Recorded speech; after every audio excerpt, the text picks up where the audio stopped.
Ollie, can you hear us? They existed last year too. Beth, can you hear me okay? They never got an account number because they never applied for the 250 startup grant. You don't have to apply. Yeah, we can hear. Can you hear me okay, Evan? Oh, okay. Can you hear us? Thank you for your help looking into it, so they weren't continuing, but they were on shoreline last year. Okay, you guys, let's go ahead and get And then started. the officers didn't do their agreement. Chief Now Compliance they're Officer pulling. Rosales. So I'm gonna ask for money now. No. No. Each team. 2, 3, 4, 5, 6, 7, 8, 9, 10. Technically, he doesn't have to chair. Oh. Erica is getting us the. Wait, I thought. That's not form. Or it is. Wait, what about? I thought you were. Yeah, in- sure. Situation. Just a. That's enough for patriarchal society. Where's your attendance? I can't go into. Right, Do some work for the association. Right, for real. I'm just a little guy. I'm an organizer. I'm just a little Okay, everybody, This shit. I apologize.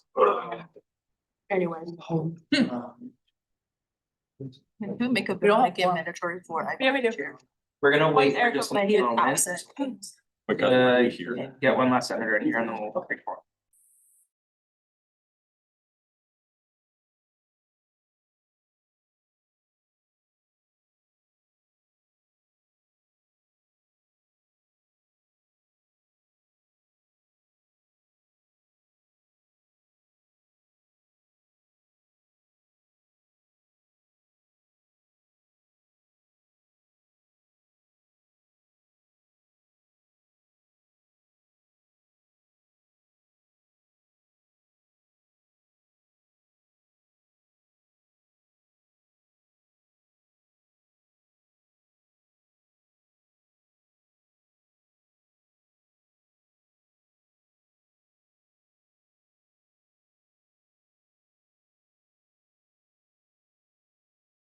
Alright, everybody, for It's for closed those on session, Zoom, so I don't just know waiting what- for one more senator to come in.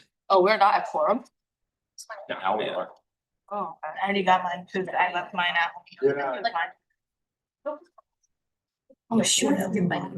We don't have quorum for 15 minutes, like. Do we start? Oh. I think we. Exactly.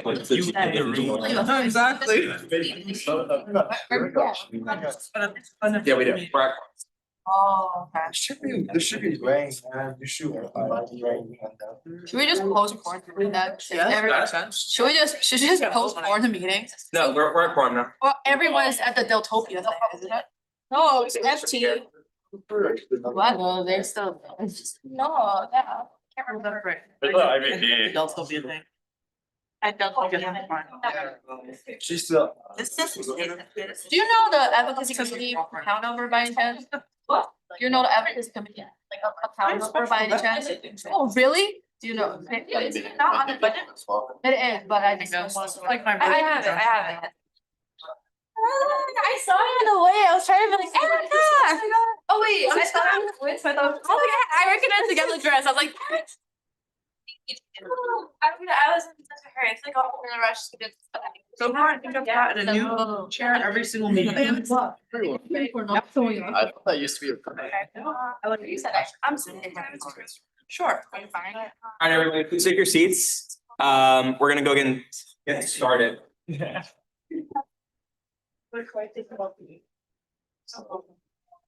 it back to you.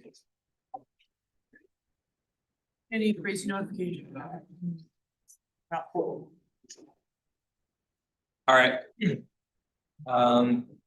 got quorum, okay. That was at the. This meeting is called to order at. Sorry, I have to take notes.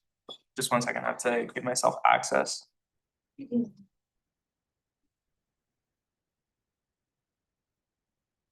I apologize for the technical difficulties. No need chair. IVP. I'm wondering the same thing. No, yeah, then. Go for him. Is she gonna come in later? Yes. Okay. Not mind you chairing, I'm just curious. It's totally personal.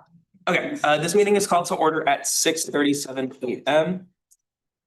In Fine Room A of AS Main. Before we begin, we call for all students to acknowledge the lands that the University of California locations were built upon, were expropriated and founded upon exclusions and erasures of indigenous peoples' human rights throughout California. UCSB is built on Chumash land, specifically that the non-federally recognized Barbarena tribe, as an association that pushes the student body's voices towards the forefront. We should aim to make strides past just acknowledgement to those who continue to fight for their right to be recognized and respected as the original stewards of this land. I ask you all to dedicate time and care and personal education to advocate for justice alongside indigenous peoples. We'll now move into roll call. Give me 1 second, switching over to laptops. Senator Tawdry. Here, present. All right, apologize. Senator Clara, Present.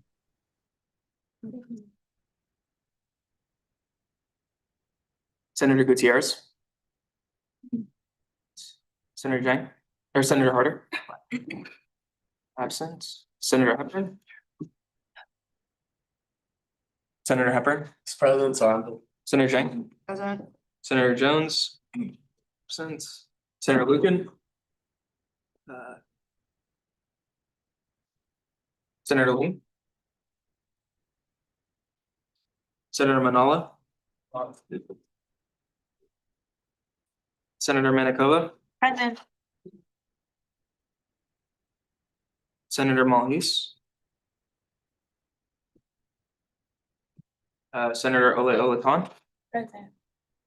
Senator Ono. Present. Senator Patcher. Here, present. Senator Reeds. Present.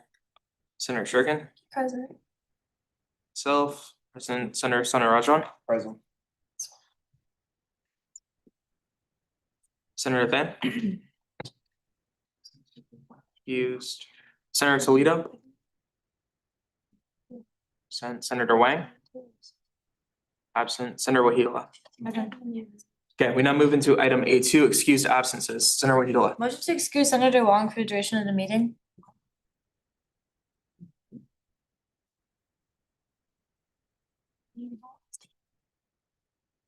Been a motion to excuse Senator Wong for the duration of the meeting. Is there a second? Senator Tawdry. Second.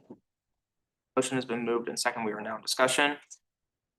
Senator Ono. Call question. It's been called. Is there any objection to the call to question? Consent. Is there any objection to that consent? Motion passes. Yeah. Is there any further excused absences? Senator Reese. Motion to excuse Senator Harder until 7:30 p.m. There's been a motion to excuse Senator Harder until 7:30 p.m. Is there a second? Senator Tawdry. Second. Motion has been moved and second. We are now in discussion. Senator Wahila. Call the question. Question has been called. Is there any objection to the call to question? Consent. Is there any objection to that consent? Seeing none, motion passes. Senator Wahila. Motion to excuse Senator Toledo until 7 p.m. There's been a motion to excuse Senator Toledo until 7 p.m. Is there a second? Senator Tawdry. Second. Motion has been moved and second. We are now in discussion. Patrick. Call to question.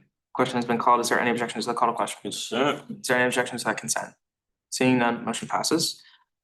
Are there any further excused absences? Senator Hepburn. Motion to excuse Senator Lucan until 8:30 p.m. There's been a motion to excuse Senator Lucan until 8:30 p.m. Is there a second? Senator Tawdry. Second. Motion has been moved and second. We are now in discussion. Senator Reese. Call the question. Question has been called. Is there any objection to the call to question? Is there any objection to that consent? Seeing none, motion passes. Let me just write it down.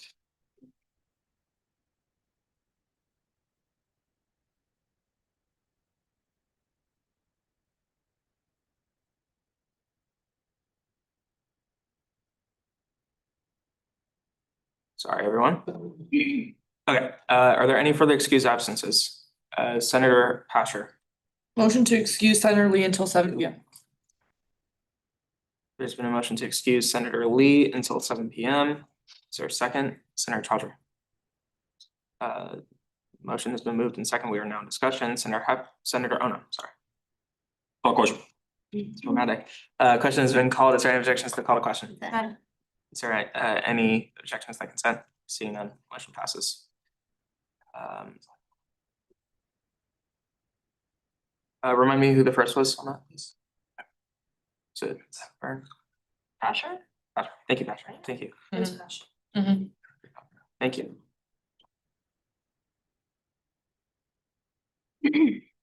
Again, I apologize for the delays. Senator Reese. Motion to excuse Senator Sussman from 7:40 to 9 p.m. Gonna crash and burn without me. Sorry, guys. I don't know if this is point of order or something, but do you need help like with the agenda?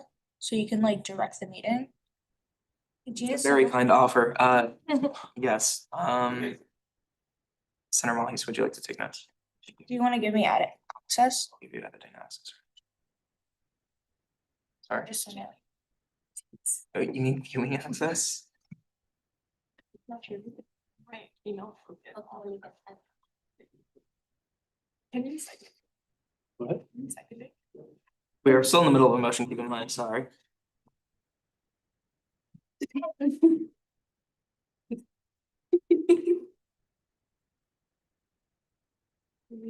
There's been a motion to excuse myself at 7:45 until 9 p.m. Is there a second, Senator Chaudhry? Motion has been moved in second. We are now in discussion. Senator Wahila, Question. question has been called. Is there any objections to the call to question? So, Is there any objections to that consent? Seeing none, motion passes. Are there any further excused absences? Seeing none, we now move into item A3, acceptance of proxies. Are there any proxies present? Phoenix Marshall. Is there a motion to accept Phoenix Marshall as a proxy for Senator? Manala? Senator Chaudhry. Motion to accept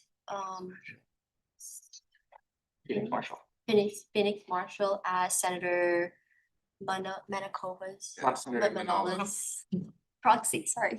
There's been a motion to accept Phoenix Marshall as a proxy for Senator Manala. Is there a second, Senator Ono? second. Motion has been moved in second. We are now in discussion. Senator Wahila. Call the question. Question has been called. Is there any objections to the call to question? Consent. Seeing none, motion passes. We now move into item B, external reports. Are there any chancellor's representatives present? Seeing none, any UCPD representatives present? Seeing none, any GSA representatives present? Seeing none, University Center Governance Board representatives present? Friendly IBCSD representatives? Seeing none, we now move into, with unanimous consent, item D, public forum. So, Are there any speakers here for public forum? Chief Compliance Officer Rosales. evening, senators. Before you begin, I do have to read the speaking agreement. Sure. You have 3 minutes to speak with 3 minutes for Q&A. Please state your name, your pronouns, and enunciate, but refrain from yelling. Speculation of a senator's intentions is prohibited and may result in you being removed from the ability to speak on the floor. Please know this meeting is being recorded. You may speak on any issue, whether it is on the agenda or not. Please include a content warning if it will be graphic. You may only come up once, and you may choose not to answer questions. Do you understand the agreement? I understand, Senator. Sure. All right, you have 3 minutes. Time begins whenever you start. My name is Baden Hilaire Rosales. I'm serve as the Chief Compliance Officer. Him.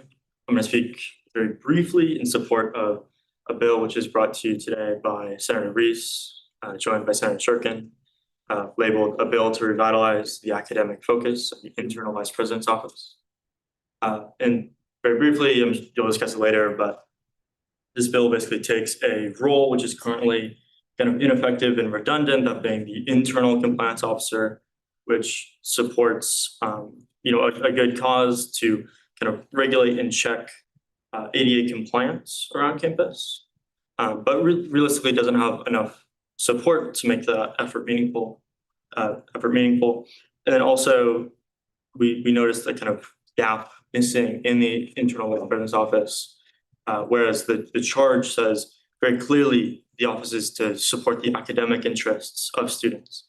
There's currently no roles supporting it. So to seek something like a change in academic policy, or petition for new options for double majors or minors like this, currently doesn't exist. So we thought, and I'm very thankful for the senators to help bring this bill to you. Basically to shift this role, which was otherwise inactive and effective, to something that can be more productive for students. And that is because we have 2 great offices, that being SAG and Code, which can help to support those other needs. with that, I'll take questions if there's any. Are there any questions for the chief compliance officer? Senator Whitfield. I mean, I was looking over and skimming a little bit today as well. I think it's a great initiative to have more interconnection with the academic summit in particular. Maybe if you could just provide more of like a, if you have any more elaborate details or expansion for the position in particular about its duties and how it'll be facilitating this interconnection with the academic senate. If it needs more assistance or facilities as well to help support it.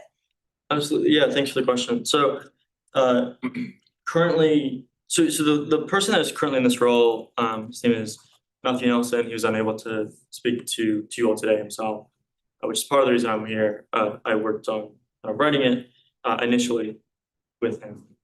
And so what he's been doing is he's focused on currently getting engineering students, basically the ability to double major within their college. Currently, if you study mechanical engineering, you can't add a double major and no minors exist for say electrical. And his focus is he wants to be a competitive student. There's lots of very talented engineering students, and they want to do both. And so they're trying to find a way to make that happen. So something like that is what he's working on, and so that's reflected a little bit kind of in the text here. We try to make it broad enough. Obviously, with any new position like this, we expect we'll do one thing the next Senate, then one after might change it and modify it. And in terms of support, I think that's a good point. I think we may have mentioned, or we considered including a reference to outreach committee and something like that, but also working with, when they're filled eventually, the collegiate senators who would also have an interest in that. So the senators from College of Engineering, Creative Studies, and working with them. So we see his role both as furthering that cause and also being able to be another person to support them in their work. Are there any further questions for Chief Compliance Officer Rosales? Seeing none, thank you. Are there any other speakers here for powerful? Feel free to come up. Did you hear the speaking agreement? We did. You did hear it. I'm Nora, pronoun she, her. And I'm Will, pronouns he, him. We're the co-chairs of the Investment Advisory Committee, which is a BCU tasked with investing a portfolio of fixed income and equity securities on behalf of associate students. And we're here today to tell you about a new initiative we're doing, which was brought to us by the Outreach Committee, which is creating an investment policy statement.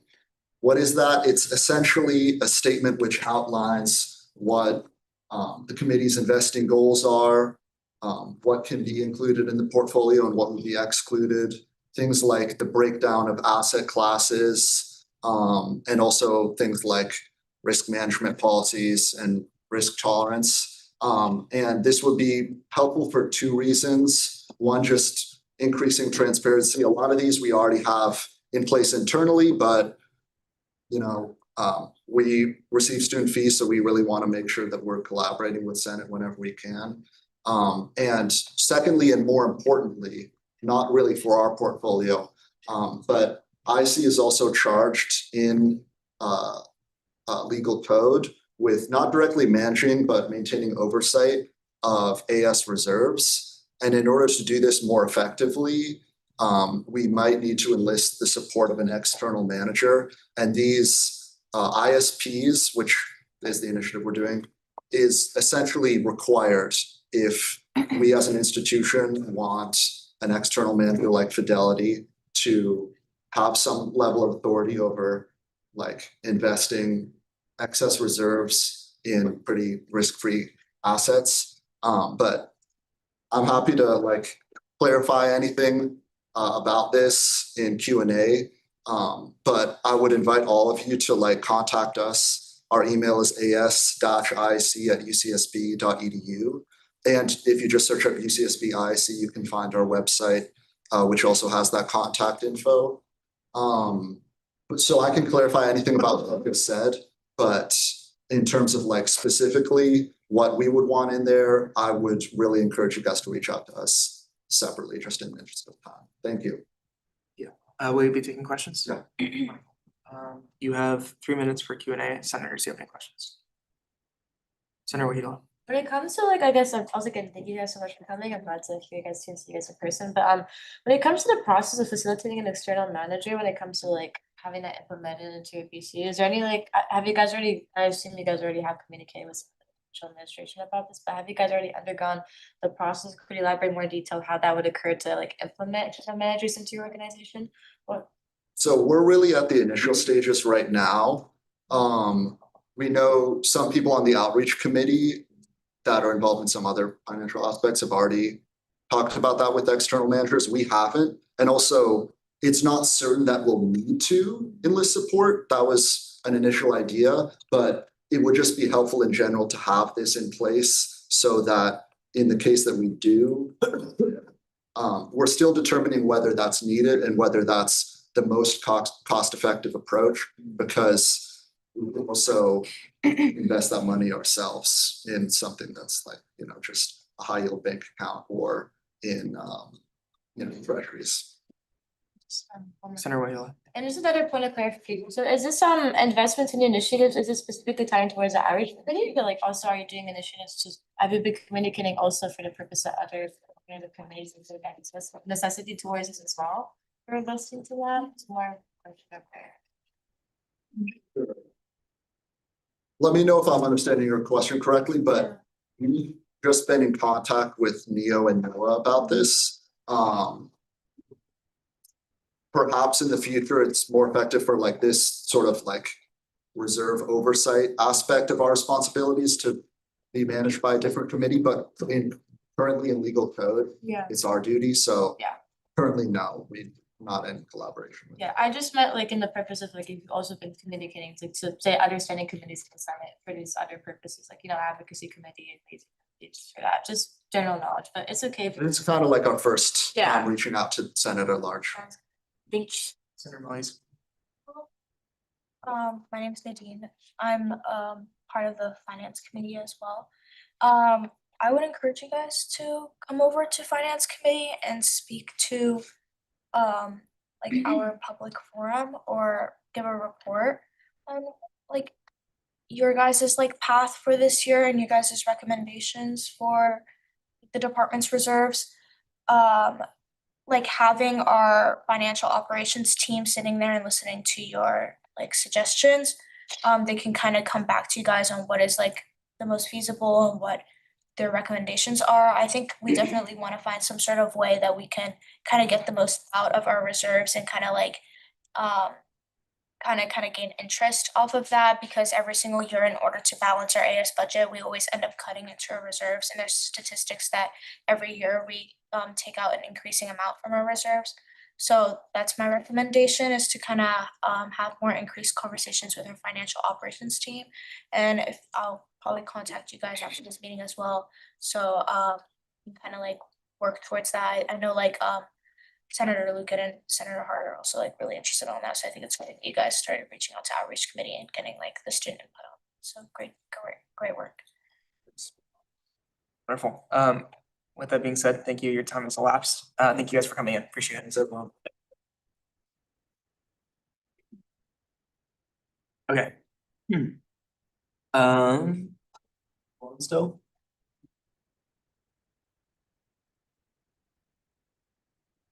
I'm here in the public forum, just to clarify. Yeah, we are at quorum. Public forum. Oh, yes. I'm here for public forum to clarify. Oh, And so, I heard sorry. there. Senator Hepburn, you can, If anyone else is first, public forum. are there any speakers here for public? None, so, right, four.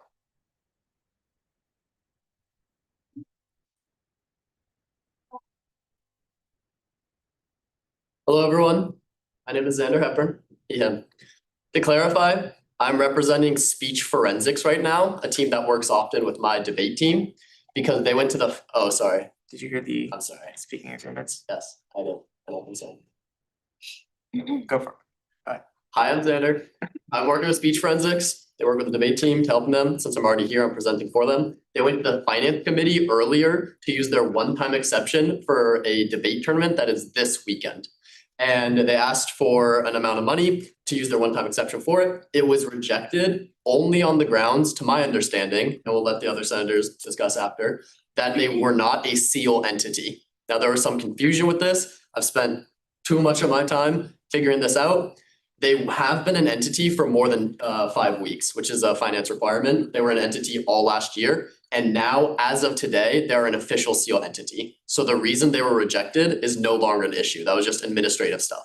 So as a result, I'm asking Senate here to confirm the money they now need.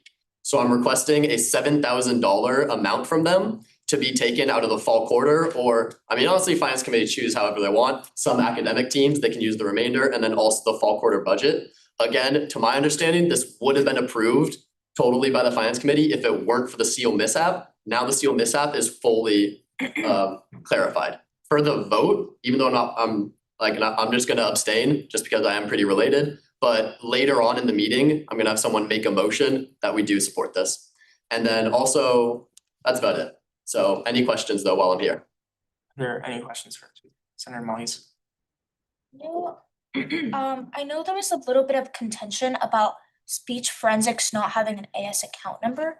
Do you guys have an AS account number? Have you guys gotten granted an AS account number through the 250 startup fund? I've been talking to Vincent about that and I emailed him just an hour ago. He has not gotten back just yet, but we will have it, or if he does his job, it should be within ASAP.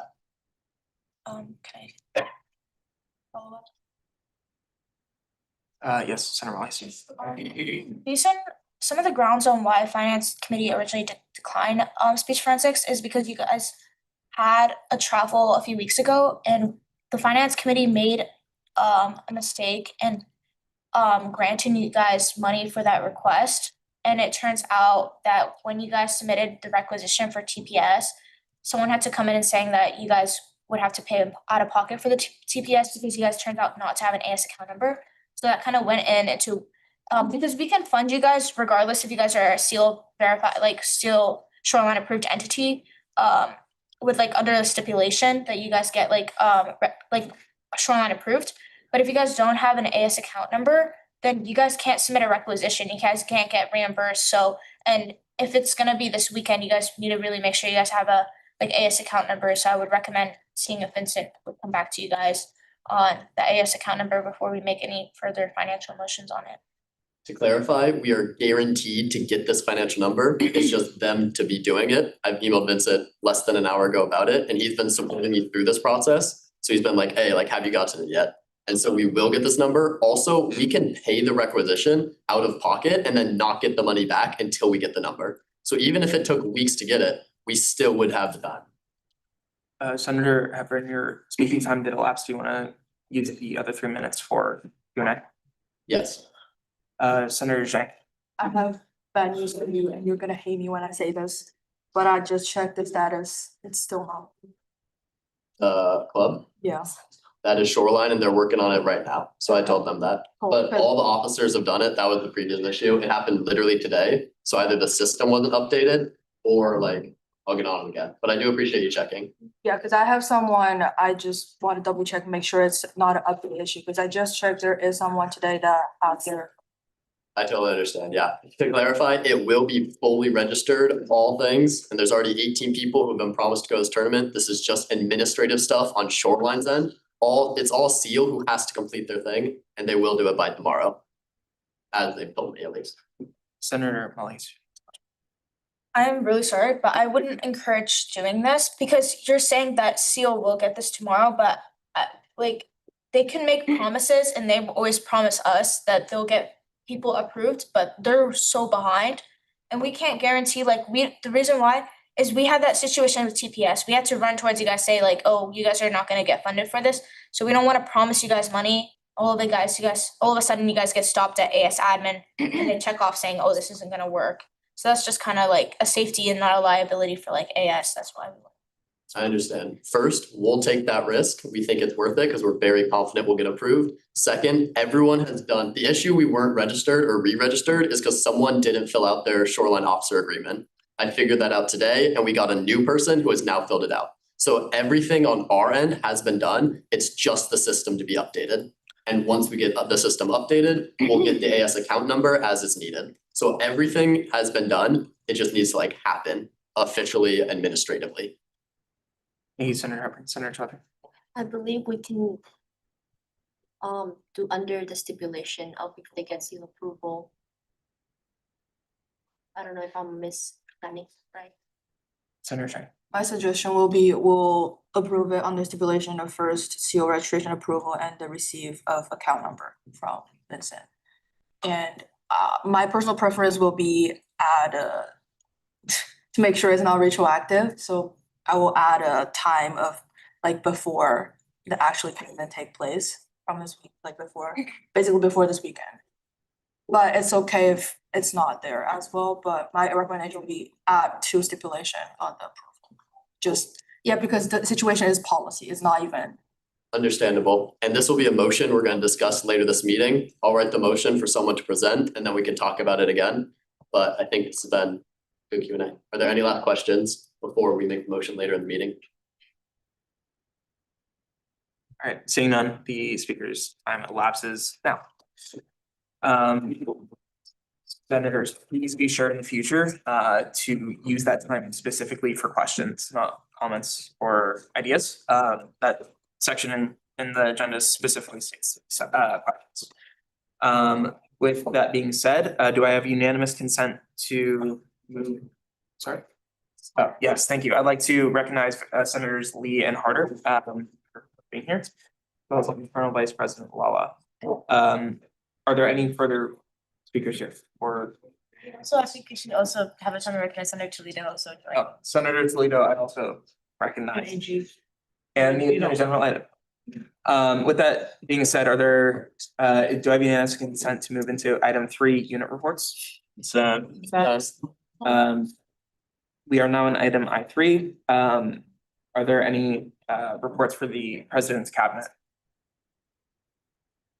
Attorney General item?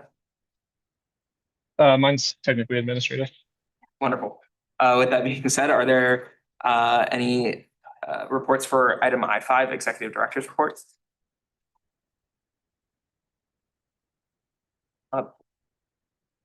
Ron, you understand the speaking agreements? I do indeed. Good. All right, you have 10 minutes. I will not take up the whole thing. Just two very quick things. Our reorg is still well in progress. I'm presenting the full thing to staff next week. And so after that, I'll have some visuals I can present to this group too. It's kind of hard to explain, this person moves here, this is over here. So I'll have something handy and visual for everyone. We all learn differently. And the other part was just something briefly about the financials that I wanted to update, and I got some of this information from Michael, is that we'll have the MIP system is coming along nicely, our new financial system. As part of that, the payment options are going to change. So the payment means like, if you want to get reimbursed, if you need to pay a vendor, all that kind of stuff, there's gonna be a lot more options coming up. So checks are coming back prior to Thanksgiving because the old system has been retired, and that's what we could write checks. New system isn't set for that yet, but it will be very soon. So prior to Thanksgiving. And then Zelle for emergencies. So if you've used Zelle, I'm sure for probably some like bank-to-bank kind of transfers. And then direct payment, which is like ACH, and then virtual cards. And those options will be coming in the winter. So we'll have a lot of different options to give out payments that don't go through the campus system, in which like goes into like a little bit of an opaque, a black box when it goes through the campus systems. There's no transparency for any of you or for any of us when it does that, which is why we have our own system. So that all of you can know like, where are things? Where is the check? Where is it in the system? Has this been approved? Where are the authorized signers? All of that kind of stuff. That's why we have our own thing on the side here in the system. So that was it. I just thought those two things would be worth checking in on. Sean, are there any questions for Executive Director? Senator Mollies. Since like the staff have been like reviewing the like MIP and McRoy, since it's like in a soft launch, did you hear from like Michael or like did you hear from like anyone like when it's gonna be like actually released? Like how many weeks estimate? Really soon. So I'm guessing within the next 2. And that people will be actively using it and having their accounts, like they're creating the accounts right now. So that everyone is going on at a certain level, whether you're just someone who submits or someone who sees into the system to see that, well, where are my transactions? You know, I'm the chair of a group, or where, you know, what's our budget? How much have we spent? All that good stuff. So everyone being trained, will be trained on, hands-on at a certain point because they'll have accounts. So right now, we watched a video. So it'll actually be like real coming up in the next 2 months. Good goal. Senator Mollis. How would you recommend we publicize this or send out like information for all organizations to kind of get their authorized signers on, for example, the software and everything like that? Because now all of a sudden we're essentially switching from doing like normal requisitions or like people checking their budgets to going through like this to like all of a sudden everyone learning how to use this software, like maybe videos or something. Yeah, let me check in with Sebastian and Brian about that to see what they have planned for rolling out to all the students. Because like I said, the reason we have a separate system is so that all of you can have access to things. And we can maintain our kind of like semi-independence of all that, right? Because there's no campus system that has authorized signers like that, or a bunch of different groups with sub-accounts. Like we have so many sub-accounts, we were just talking about accounts with RCOs, right? Like no one else really does any of that. We're pretty unique in that way. Let me check in with them to see what they have planned for students, because I've only been really hearing about the stats on things. Any other questions for Executive Director Sean Montgomery? Seeing none, thank you, Sean. As always. I have a question. We now move in. Clara. Senator Sorry, Clara. I had my hand up. Senator Clara. go ahead. Thank you. Thank you, Executive Director. I have a question unrelated, although I'm drafting a bill. Do we have data that reflects on the frequency of RCOs being funded by the Senate? Oh, that's you mean coming directly to around the Finance Committee, that kind of thing? Yes. With the approval of Senate. Right.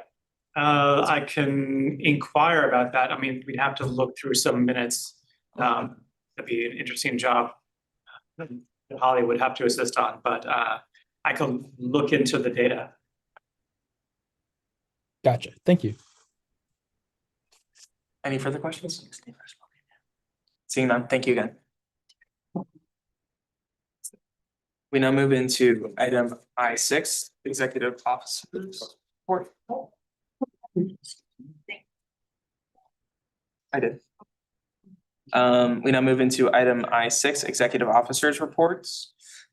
We have the Internal Vice President, IVP Walla. You have the floor. Thank you. Senators, it's nice to be with you. I have two items I planned, but one more that came up. It just came with Senator Harder actually from the Deltopia Town Hall, organized primarily by our External Vice President of Local Affairs, EJ Rod.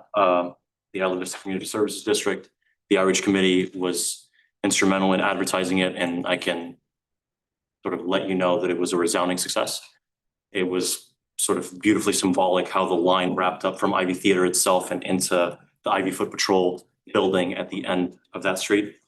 And the work remains with us student leaders to remain engaged, but a huge first step was laid by the hundreds of students who were present there and those who spoke.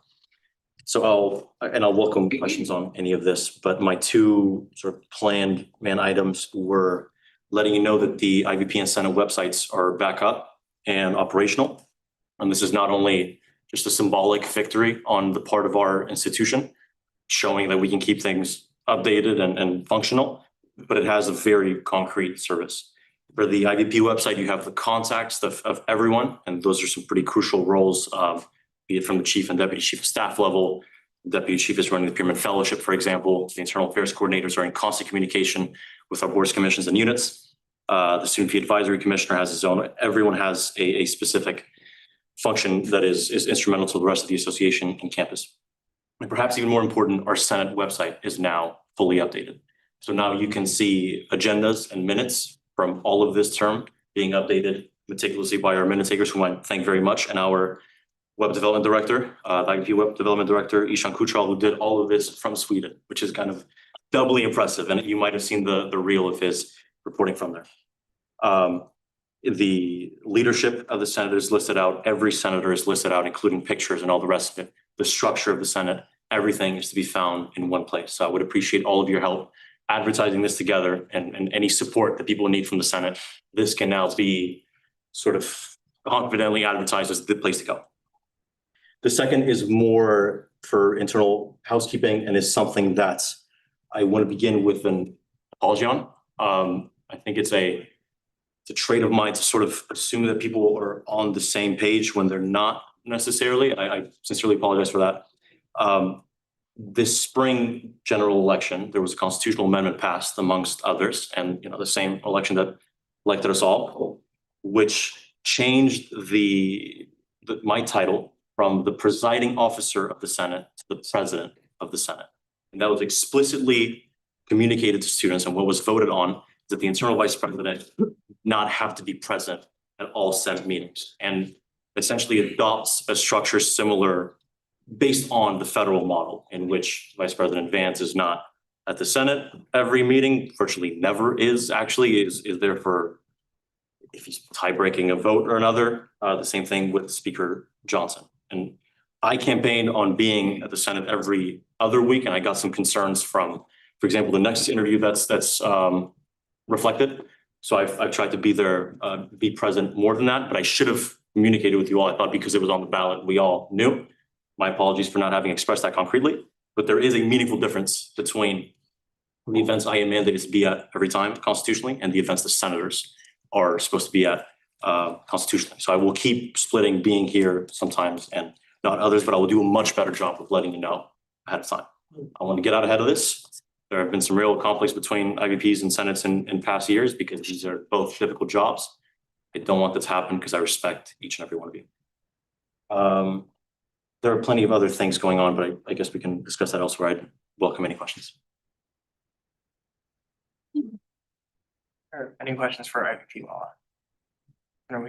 Yeah, I think just first of all, for point of just clarification, I think that your website as well as just the Senate website web development, I think is a great initiative. Thanks to you guys for doing that. I think in particular, I just want to hear a little bit more in detail about just like now that it's great that we have finally the development of the website itself. I want to hear maybe if you guys have some like project implementation, maybe outlining towards just like outreaching that to the student body as well, because I feel like it comes in duality of two components of creating a website, but also just like some like particular details about like just spreading it out to the student population about these as well, if you have any elaboration on that. You're completely right. It's if a tree falls in the woods, no one heard it, who cares? And to this end, we did a reel through the IVP and Senate pages, but those have like 1,000 followers total, and those probably overlap significantly. So it's a small subset of the population, the student population, who knows that this has happened.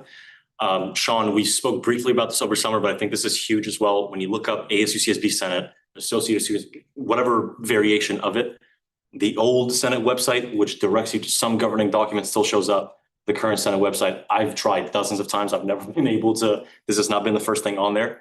I don't know how that can be implemented, but I hope it can promptly. And I also want to recognize, I'm sorry for not mentioning this in my report, that we have now a professional web development director by the name of Alexander, if I'm not mistaken, who is tasked with going through all of our websites and bringing them up to speed and compliance and all the rest of it. And we just wanted to kind of get out ahead of that and maybe serve as somewhat of a model from our institutions on what that should look like. And I think we got to utilize the ASU+CSB page is the next step. If UCSB Life will have us, we would love to collaborate with them as well. And then all of our word of mouth, our social media presences, all the rest of it are the crucial remaining portion. Any further questions for Law? Seeing none. Thanks, guys. Thank you. We now move into item I7, Senate representative reports. Are there any senators who like to speak? Seeing none, we now move into item I8, administrative reports. Attorney General Iden, would you like to speak? Yep. How's my my mic? You're good. We can hear you. Okay, am I good to go? Yes. Awesome. So I have two things to discuss with y'all today. Apologies for not being there in person. We'll kind of go with the bit simpler one first, which is just what I noticed last week with respect to Senator Harder's HIP proposal. There was some contention that the association was like unable to fund or unable to fund like groups with certain political ideologies or groups that might fund certain political groups. I just kind of want to go on the record that that's just inherently false within our association. I believe it was, when was the decision? Smith v. Regents was in 1980. So like in 1980, there was a case that basically a student came and was like, hey, I want my money back because we're paying mandatory fees and I don't want to fund this certain group. And so basically the court said, nope, too bad. You're paying, they can determine where you want your money to go. And this is kind of also reiterated in the UC's policy on boycotts. Whatever you might think about that, that is the policy we live in right now. Also, just the existence of lobby corps is kind of enough said with that. We fund a ton of different political ideologies, like a ton of different groups. I don't necessarily even believe that the group in question is funding or like putting forth any statements on like current issues of the day. So I just kind of like get on the record like the HIP is fine. You guys are fine to fund. You're fine to fund groups that might have certain political ideologies. It's your money. No issues with that. And then the other one I kind of wanted to bring up today, just because this one has been brought up like across my plate. This was all done in good faith, just speaking very broadly here, but it's with respect to policy 10, which is basically your attendance policy within the Senate. And the question is, if senators are missing or having a certain amount of unexcused absences, can they be removed? And so this question, in my opinion, just I don't want to get this on the record, policy 10, in my opinion, is completely and wholly unenforceable. The only way for a senator to be removed is by recall election. Generally for elected officials, it's the same case. There's only one instance in which an elected official of the association has ever been removed other than a recall election. That was in the 2022-23 year, in which the internal vice president B. Schaefer almost wholly failed to uphold a vast majority of their duties. So if you can probably find this in your guys' Google Drive, the decision on Bagul versus Schaefer kind of just goes into it a little more thickly, in which this is when the Senate kind of took presiding a lot more seriously than we do now. The current state of the Senate, in which like the pro temps are able to call the meeting to order, was not at all the case during that time. It was only the IVP, it was strictly the IVP. There was no transfer or delegation of that authority. And so what happened was the internal vice president stopped convening the Senate. And so all legislative functions ceased to happen. No honorarium was getting paid out, no legislation was passing, no funding was getting passed through the Senate. And so that was kind of like almost like a top tier last resort decision in which the president made a decision. It's an executive order. You also might be able to find this in your drives. I can send this to you guys if you'd like as well. It was the executive order to restore legislative function. This was signed by the former executive director, Barcelona Marquez, as well, to basically remove the internal vice president. This, I find, this was held up in judicial council. However, the notion that senators may motion to remove other senators, I don't find to be legal. There's not really any basis for this in our legal code. The only way for people to be removed is in, I think it's like section 10 or 11 under the recall procedures. And also, like, just going under good faith, you want these decisions to be back to your constituents. It's the same thing with, like, this is why going back to why the Pablo Schaefer scenario was so unique too, is that with no Senate, there is no possibility for recall. No election can even happen without the Senate being there. That's why that one is just so unique. In this scenario, senators missing meetings, yeah, you're going to get your honoraria docked, but you are an elected representative of your constituents. For senators to be removing other senators, that's not wholly legal in any sense. And I think this is going to be contested. And if you guys would like, you could request JC for a advisory legal opinion, but I don't necessarily think it's going to be I don't necessarily think policy 10 is going to hold up. But that's all I have for you all, and I'm sure there's gonna be questions, so just let me know. Wonderful. Thank you, Attorney General Iden. I yield chairship to IVP Paula. Attorney General, thanks for being here. I hope you're having a great evening. We had some back and forth on this over the weekend. I honestly think your intuition is correct, and this makes sense to be in the public record, not only for our constituents, but for future years as well. You are completely within your right to advise the Senate on legal code and its implications, and your role has done so historically. And I by no means want to contravene that. I want to begin by saying I concur with you that this would make sense to be a judicial council opinion. I would welcome any such discussion or motion from the Senate. But I think it's worth bringing some context to this and what I've been able to piece together as an officer of the association. So I'll just walk you guys really briefly through policy 10 and what it implicates. Quote, a senator who requires 2 unexcused absences or 3 unexcused tardies in an academic quarter shall be subject to removal by the Senate, pending review by the Senate of mitigating circumstances, which may take place in a closed session if requested by the senator, up for removal and pass with a majority vote, 50% plus 1 of the Senate. Majority vote, 50% plus 1 will be required by the current membership of the Senate in order to remove the respective senator from office. If a senator comes before the Senate and the Senate chooses not to remove by a senator with 2/3 vote, I don't know what that discrepancy is, then the senator will be given 1 additional unexcused absence or 1 unexcused tardy. If that 1 unexcused absence or 1 unexcused tardy is then acquired by the senator, that senator will immediately be placed under the action items of the Senate's agenda for removal. So that's what the policy says. The Attorney General is pointing to, correct me if I'm mistaken, but I think it's Article 11 of our Constitution, and which lays out recall elections amongst other things. And I reviewed the article and everything around it, including the spring general election and related themes. And at no point does it state that a recall is the only way in which an elected official can be removed. And indeed, as the Attorney General pointed out, elected officials have been removed before without special election. And yet you're completely right that there's a difference between the internal vice president's absence in those circumstances in which there's no other way to put together the legislative body and a specific senators. But that act has to be universalizable, so generalizable. Like if all senators accrued unexcused absences, be it in one given week or over an academic term, then that means the legislative body cannot get together. By definition, that's what would happen. So I want to kind of contextualize this in broader precedent.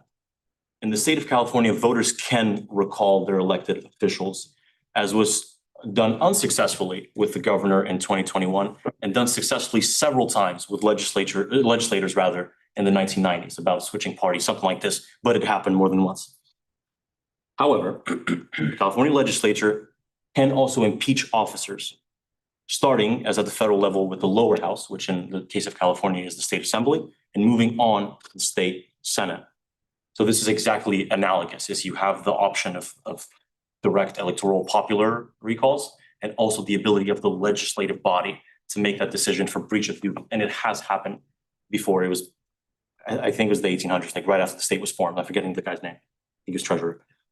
At the federal level, this is even further in the opposite direction of, again, respectfully, the Attorney General's guidance, because the legislature itself can remove a member, but there is no procedure for a popular recall. Even if there are such procedures at the state level, of course, federal legislation supersedes the state level, so you can't do it in the federal legislature.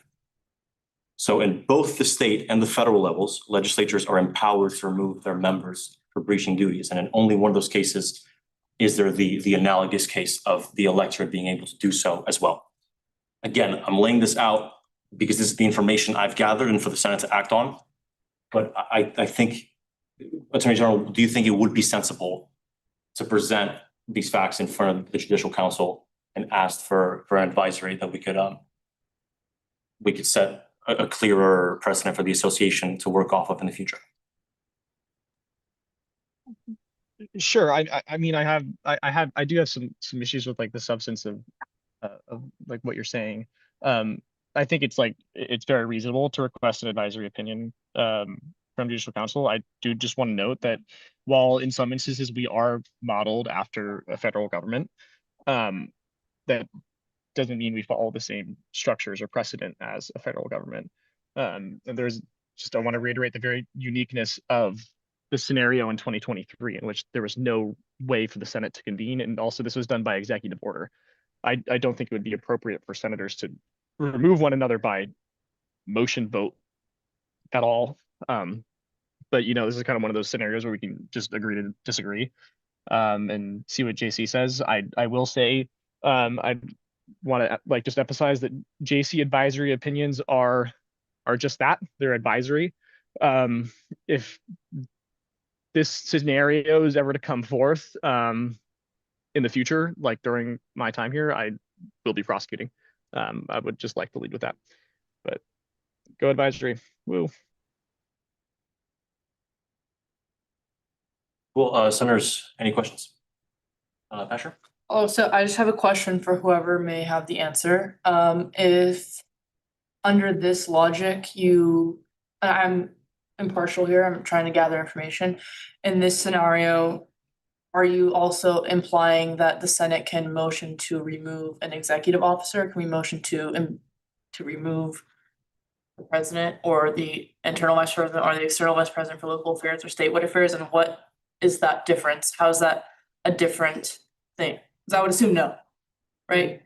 But it seems as if we're all elected officials, and I don't know how you would substantiate the difference between motioning to remove a fellow senator versus an executive. So if the Attorney General or whoever. AG, do you mind if I add on? You can further on. No, go for it. Appreciate it. So the clear difference here is that as far as I know, with my familiarity with legal code, there is no policy that says this for executives.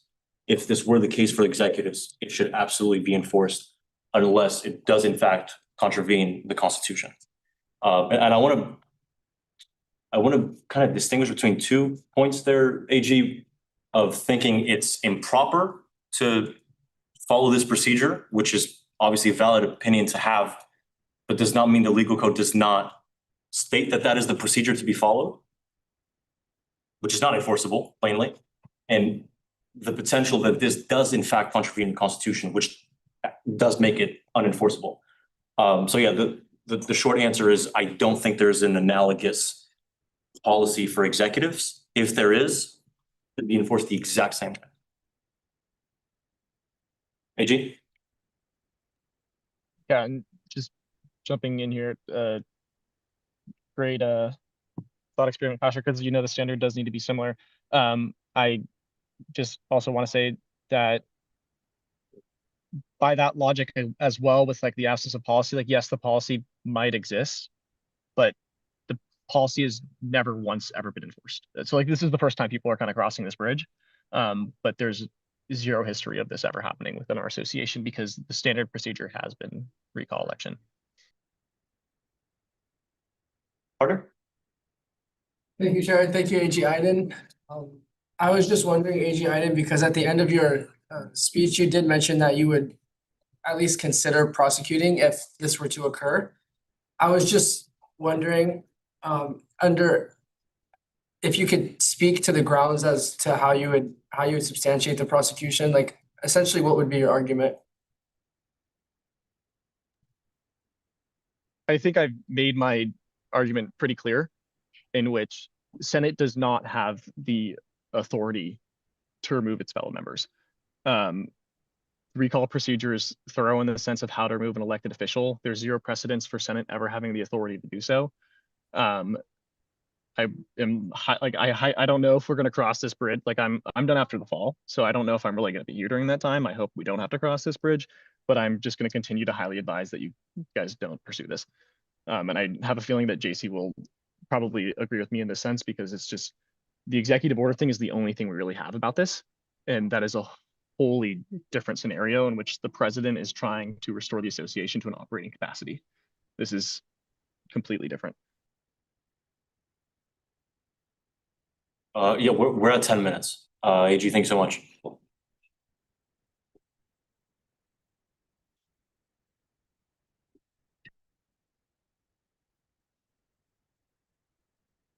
Okay, so we're at administrative reports. Any other administrative reports?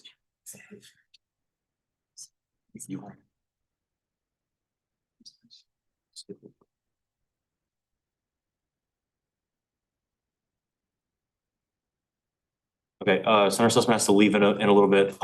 Is it okay with you guys if we briefly jump to new business to cover something?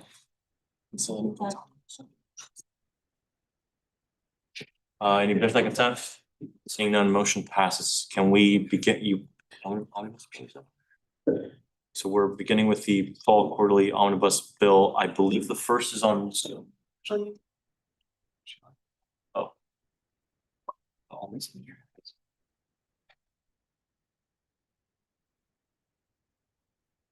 Tanoila, would you want to read it on her behalf unless, I mean, maybe you guys wrote together with them? Do you want me to like begin just with the legislative piece itself, or do you want me to kind of, what was it expected towards? So I was gonna be continuing regarding towards her report first, kind of, and continuously to that, but I can just make a brief comment about it, cause it's just more of context of the.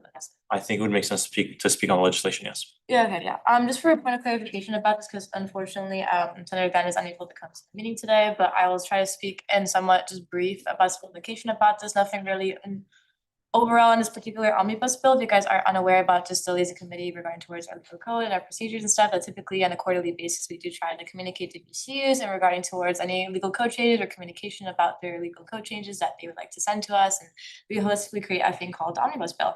And just for about this, and if anyone had any additional questions about things that are written onto the legislative piece, it's also the reason why the particular purpose is creating the report that I'll also speak about afterwards. But overall, it's just purely an update and just a cleanup about just fixing some particular legal codes, languages from multiple BCUs who have communicated to us and just reach out to us. No really major structural or political changes were introduced about this. And some of the notes I wrote down is that nearly all the changes came, obviously for sake of communication transparency, they came directly from the BCU chairs, and we had thorough communication with them. And we make sure to ensure that all the requirements and needs that they met when it comes to their legal code changes were fulfilled in this legislative piece. But when it comes to some things that are connected to what Senator Dunn mentioned about, like hopefully once this is referred potentially to the liaison committee, we'll fix any particular additional amendments. But it might be presented on some particular things that a few BCUs were maybe temporarily removed just because of due to the last Sunday night of the communication about this for the final version, only because some of the chairs, as Senator Dan mentioned to me, did not respond in time before Sunday legislative deadline, which is why she wanted to have that just brief communication about that. No controversial particular opinions. It simply was just a communication for email that we wanted to have one last final thorough check-in that this is all good to go with them. But again, this is going to be referred to potentially to a committee, but no, it's just more for the specific details of fiscal impact. And overall, this bill is just waiting still currently on BC responses, but there's no disagreements about this. It's really just formatting and updating their legal code. So again, no substantive budget or policy shifts in particular. If there is, for sake of transparency, we did read it onto there on the legislative piece. But just for next steps 4, we just wrote down as waiting for just final communication, just for a small few number of BCUs that are written onto there. So that also just ties to what Senator Dan mentioned on the report for the sake of transparency. But yeah, it's about just more structural and policy changes. So if anyone has some questions. Senators? Councilman? Yeah, so the reason I wanted to jump into this before I left is because BCU, from my understanding, Senator Wahila, essentially liaison committee works with BCUs one-on-one, and they request the changes to their own legal code. Looking at this bill, there are a couple of BCU positions that would be added that are duplicative. And I can touch on those later. But my largest concern is a specific BCU who is requesting, I think about 6 or 7 positions to be added. And those positions would effectively change their $9,000 budget, or their $14,000 budget to allocate $9,000 of that to their honoraria. And the reason why I bring this up is because as an association, we have a due diligence and a job to utilize our funds for the student body, not for ourselves. And by passing this bill or leaving it as is right now, I am deeply, deeply concerned that this BCU will not be utilizing resources. And as the Director of Finance and Budget, Michael said this past week, we are to provide resources to students. And simply with a $5,000 budget where 60% of it is allocated towards themselves, I really am concerned. So that's why I bring this up, and that's why I wanted to jump into it before I left. I leave you with those thoughts. Amanda? Yeah, I can touch on some particular points about this, and just for point of clarification about this, that unfortunately, because of these particular things that I did put in regards to committee tasks and spearheading particular assignments, I did task our Vice Chair Senator Dan just to help with the primarily of the communication about these issues. But from my end, I've communicated to them that this is what, from their perspective, or the BCU perspective, they've communicated to the best of their ability as individuals how to facilitate their BCUs at that. From their perspective, they thought this was the best facilitated with, but I completely understand when it comes to the concerns. It also ties towards an event report that they tried to do this final communications about this to ensure there's any alternative things we could concur about the formatting about these fiscal impacts, but unfortunately, because of emailing and just communication afterwards about this, is like the ultimate decision about why it's presented at this in its original form. But because of that and its specific entailing, hopefully that once we potentially have communicated, or this is potentially referred to an alternative committee, we're gonna be having still continuous communication. And if any of you are concerned, if any other senators are particularly concerned about fiscal impact, they are more than welcome to come to the LISA committee and discuss about how we can have a alternative, just legal code changes for these said BCUs, and make sure that one, they're still able to enact the best in their honorary policies, but also at the same time, just do the best in their ability to be using their, again, like you mentioned, I completely agree, their funding to the best of their ability for students, not for themselves. So it's just mainly lack of just communication for emailing systems and digitalizing before deadlines, but I already think I mentioned about that. It will make sure to ensure that the continuous communication. This is both of your second time speaking, Sussman. So because this BCU has not been cooperative in conversation, I think I should bring it up just in general for the way that funding should work and ought to work per legal code. If you guys look at Article 4, disbursement of associated students funds, Section 2, budget and priorities. The subsection 7 says cooperation. How well does the group cooperate with and support the associated students? How well do they follow the policies and procedures, including AS financial policies and procedures with Senate Finance Committee? And what is their fiscal responsibility? How do they operate and communicate with Senate? So again, I'm not trying to be like very strict, but at the same time, we have these policies and procedures in place and we oversee a lot of money. And we have to be responsible with that and not utilize AS for what is perceived of the student body, which is this giant bureaucracy which allocates funds to ourselves. So before any such bill passes or is tabled, I just urge you guys to keep those in mind. It's a name of financial transparency and good practice. So, yeah. Sure. Okay, so I'm not sure why we're not mentioning what specifically we're talking about. I think I know what you guys are referencing, but I don't know if that's true of everyone else. I can't speak for everyone, but this is, we're discussing a piece of legislation, so let's use the name. I would just like a head nod. Environmental justice, the EGA is what we're referencing here. They're seeking to add 4 to 6 project chairs and 1 to 2 student affairs chairs. So that's what is being talked about here, guys. Again, I don't know why we're like alluding to something, just clear there. Secondly, I don't necessarily I think it's problematic that 60%, I think, is the number that was calculated, is going towards honoraria. However, we kind of have to also consider that in previous meetings, we have held the position that we are sitting on a lot of money and that we need to be spending this money. And so if there is an issue with that, I don't know if there's a way to maybe navigate around that. I would be curious to see if the Environmental Justice Alliance has a specific need and like projects for these positions. Again, I don't think that was supplemented, so but more importantly, I just wanted to kind of fill in everyone on what is being discussed here. But yeah, I think that if we have money, we should spend it, and I know that if 60% of their budget, it would have to be through a lock-in fee increase, but there are also obviously other ways for them to get funded. Point of information, also, due to the time and convenience, Senator Dan also is trying to join the Zoom as well as speak about this legislative piece, but like if Holly could just request to let him in. Point of order on that Holly, point. could you let Senator in, please? Yeah, she's in the Zoom now. Thank you. Come on. Yeah, just on that same point, purely administrative, I think Senator Chaudhry and Senator Claro are unset on the, so and they're clearly, I think. Point of information, I think also Senator Wahido was marked as late. It's not a point of information. Uh, Um, point of something. are we clear on? Okay, are we clear on what happened? I don't. Isn't there President late or President early?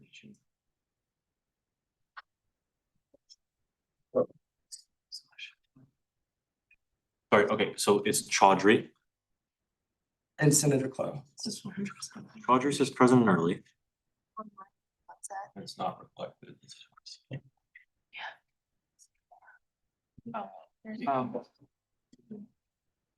Uh-huh.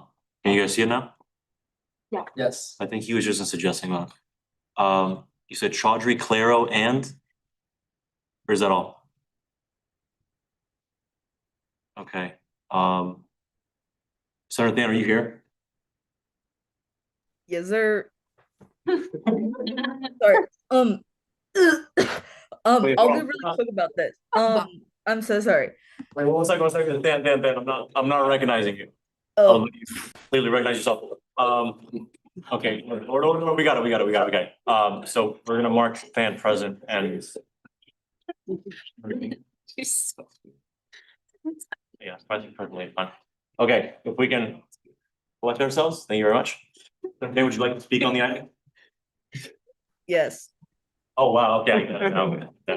Oh God, not me on screen. Okay, so just a few notes. On my report, you can see that I did send this last Monday to all the chairs. Really, the only people I don't want to like disenfranchise any of the legal codes that were sent to me or the correspondence that was sent to me, but the only people who actually viewed the document was the code chair, the Living History Project chair, and then the Coastal Fund chair, which I had to remove just because we didn't finalize it again before the legislation date, and I have plans just to amend those onto the omnibus bill to whatever committee this gets tabled to. So because of that, I had explicitly wrote on EJA's legal code several comments about their positions, but I received no response. I did see that they viewed it, but then they didn't respond to any of my comments. And they also didn't endorse their own legal code, which was copied and pasted from what they sent me. Often people would just forward the emails and then they would say, this is not about me, never mind. And then yes, and regardless, I apologize if the fiscal impact is incorrect because again, I didn't receive any correspondence about the any of the fiscal impact, and I wasn't even sure necessarily like how much everyone got paid. But then at the same time, it was really important for this for this omnibus bill to come out because there are several appointments and several things that some of the BCUs needed immediately. And I really, just for the sake of those people, didn't want to wait. And I had anticipated getting more correspondence from several of these BCUs, and even now they haven't reached out to me. So my plan is at least while this is being tabled to go to their meetings and talk to them directly. And yeah, that's it. I yield. If there's any further questions, I'm free to answer them. Is that a timer? What is it? For a Q&A session. Okay, if we can like catch it like right before beeps, it's not a big deal, but that'd be nice. Wait, look. Yeah, just to help reiterate that and summarize what Senator Dan mentioned about and what I was again just trying to mention about particularly earlier. Thank you again, Senator Dan, for coming today. I do appreciate that due to this situation. Wanted her to speak on her perspective regarding this particular legislative piece as first as well. But yeah, due to the time and convenience towards other alternative BCs that are involved in the omnibus bill, we had to help just try to like communicate to like bringing this to the body as soon as urgently possible. And because again of the communication about this that was visually transparent on Senator Dan's report, that we have tried our best an alternative in multiple forms to communicate to EGA about this fiscal impact. And at least from our perspective, communicating this is what has been represented. It could be false in some particular matters, which is why hopefully that whichever committee this is able to, we're gonna be having at least the best in our capabilities, whether communicating again the urgency about meeting in person, as well as just reiterating to this specific BCU about the fiscal impact and about the particular positions, whether or not to change or fix him, and the best of the ability to help make this the honoraria as efficient as possible. But just to reiterate that statement of why it's like this as well. Lee? To Senator Sussman's point, if the BCU themselves hasn't confirmed their legislative change, we should not be adding it onto the omnibus bill. Like, I think that could be something on our next omnibus bill or another bill, and we could still like make the legislative changes and legal code changes for the other entities. But if they, to Senator Sussman's point, that is in like legal code, they haven't been effectively communicating with us. I don't think we should be granting them 6 extra positions that when they haven't been super responsive or communicative, because it is a substantial amount. If it is Senator Sussman's calculation, 60% of their budget, because that, yes, AS has a lot of money, but the fees that are going to specific BCUs are for a specific purpose. It is to, for Environmental Justice Alliance, is to foster environmental justice. And so I don't know if 60% of that should be going to their positions.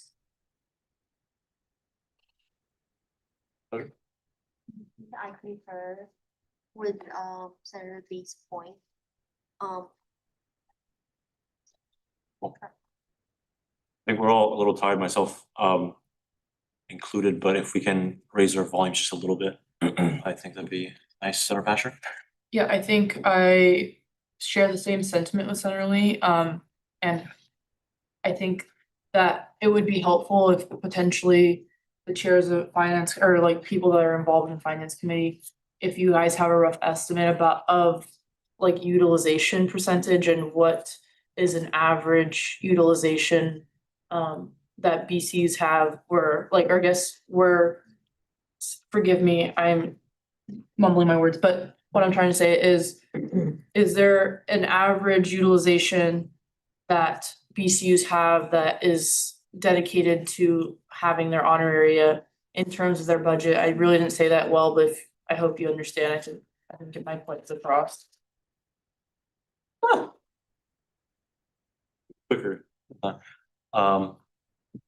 Elise? I can find some data for you, but just give me. I got time. Oh, you should, why? Oh, yeah.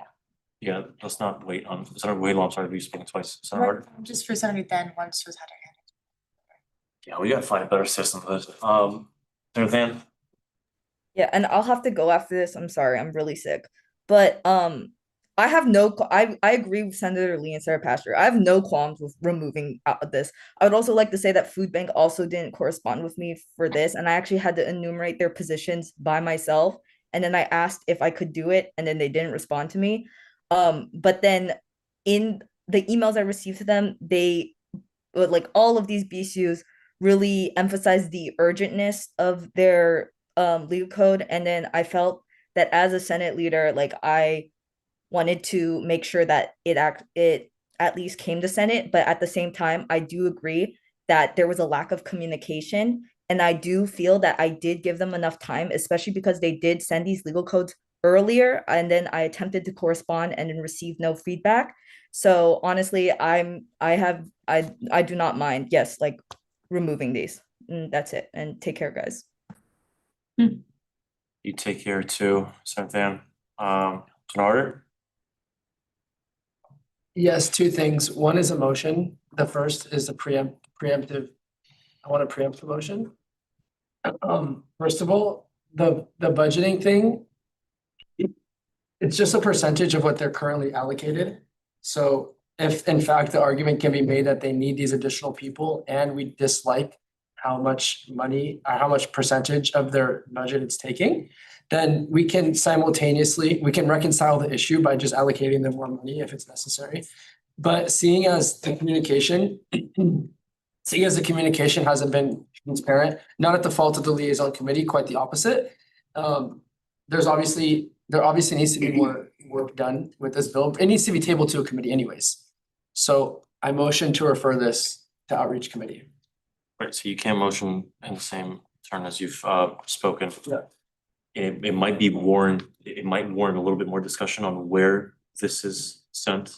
Liaison seems rather clear once it's produced by liaison. Senator Patrick? I would agree that liaison makes sense for this. I think just in the future, a simple sponsoring of the chair of the committee would suffice for like establishing that form of communication. I really how we're writing legal code for PCs that are communicating. But I would agree that this is going to liaison. That was my final comment.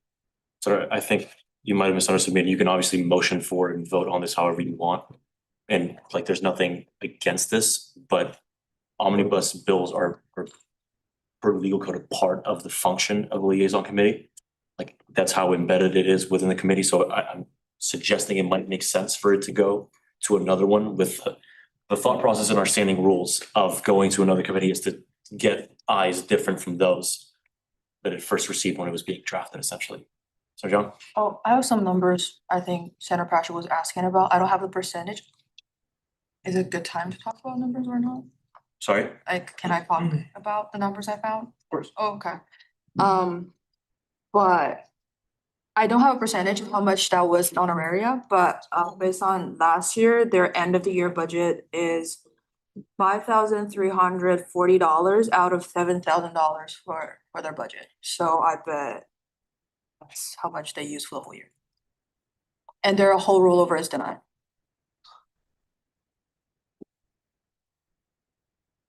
Harder. A motion to refer an omnibus bill to update legal code to outreach committee. There's been a motion. Oh yeah, somebody got up and said no, actually. So while you're able to do that. We're on here on all quarterly omnibus bill. I don't have the access to. Give us 1 second, sorry. Maybe you're. Not sure. I was more talking about, I'm just doing this in the meantime while you get this figured out. I was more talking about like an average utilization between like all VCs, like what is a percentage or like an average number that VCs are floating around for their budget being spent towards honorary, and I guess my question wasn't super clear. Also, I don't see the rush in tabling this, like realistically, we're not all gonna attend committee meetings, it's just unrealistic, and so I think that if we feel like we still need to hash this out on the floor before tabling it, we absolutely have the right, and nobody should ever have to ask if they're recognized, if they're allowed to speak. I think that's, like, you guys need to understand that that's your, like, once recognized, you're allowed to speak on whatever you would like, so I would just like to emphasize that we don't need to be asking anyone if we're allowed to speak. I'm not allowed to tell you if you're allowed to speak, like, anyways. But yeah, if you have a revolving utilization for like ECs in general, but I think they got the minute taking figured out, so if you could, I don't know, give that to the body real quick, that'd be great. Senator,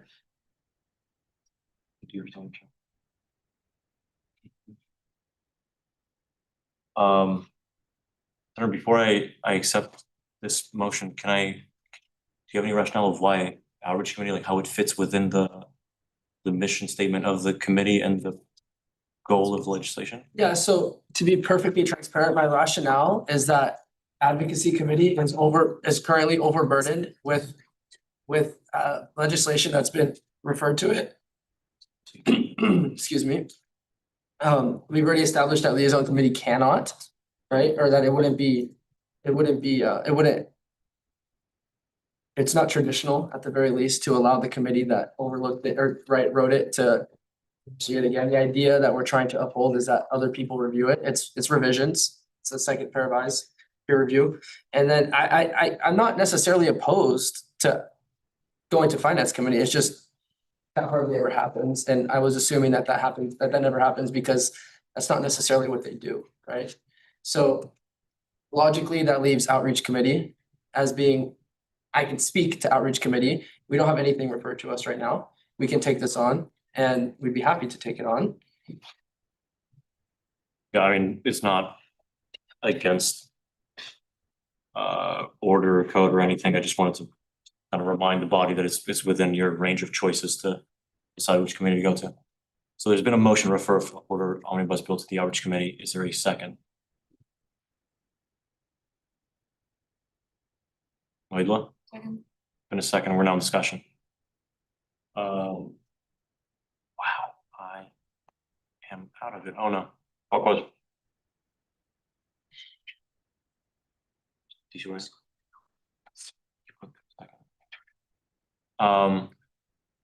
question has been called. Do you objection on the question? Objection? I've never done this before. Say the objections. So this is not on the basis that I don't think outreach committee is capable for this. However, I just want to say for the record, we did have 2 pieces of legislation discharged to the floor from last meeting, so we are capable of taking on more legislation. I just would like to put that on the record. You guys are free to make that choice however you want, but we were able to do so. Yeah, sorry, I appreciate you making your voice heard. I would note that that would be a little easier to deal with in the discussion. Like once there's been a first and a second, that's the point at which we discuss, because at this point you either rescind and we proceed, or if you don't rescind and no one rescinds their call to question, then we have to go into a vote to vote. Like there's a whole bunch of procedural things, whereas in discussion, you're just discussing as the thing indicates. Information. So say multiple people had their hands out, for example, Senator Shurkin to discuss, and then Senator Ono to call a question. You just happen to choose Ono to call the question, and then she can't do it in discussion. I'm not saying that's wrong, is that just like a fact of life, or you know what I mean? You're completely right, but it's kind of hard to know who's gonna say call the question. You know, like, I guess like let me know. If just give me like a before I move on or something. I guess, okay, so on the understanding that this is like that this is not a super contentious thing, and maybe it is, I don't know. The options here, Senator Shurkin could choose not to rescind the motion, and Ono could rescind the call to question, and then we would go back into discussion, or we would have to go into a vote to vote if that's not the procedure. So Senator Shurkin, do you rescind your objection? I need more clarification. Yeah, so if you do rescind your objection, we go into, is there any objection to call the question, and essentially the motion would pass. If you don't rescind your objection, it would go back to Ono whether he rescinds to call the question or not.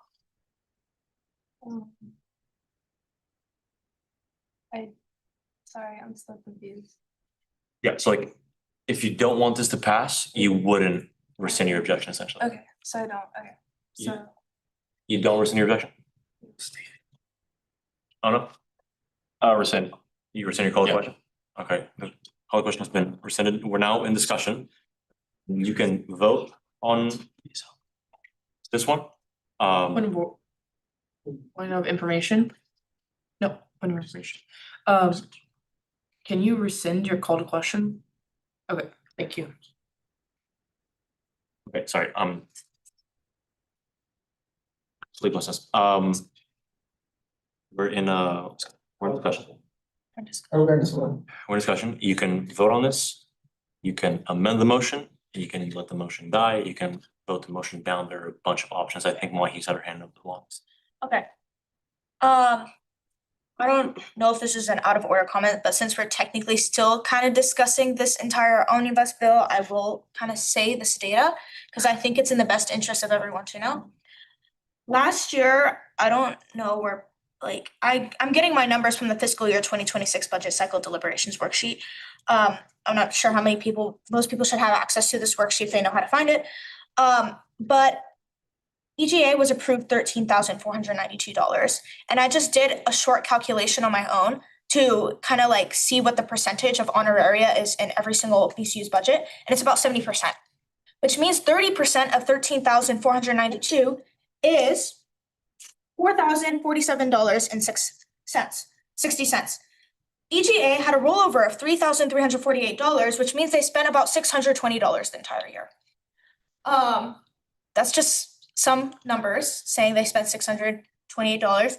I don't know what that $628 is spent on. It could be projects, it could be something, but I feel like this is just information for everyone to know, encouraging people to use their money.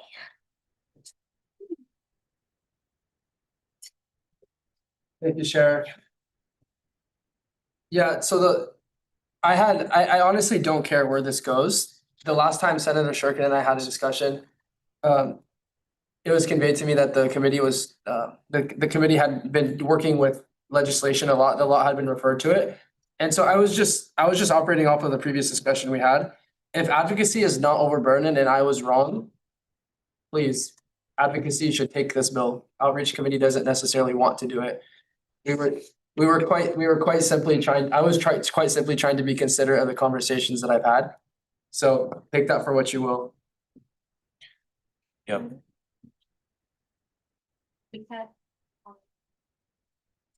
Or would it be a conflict of interest?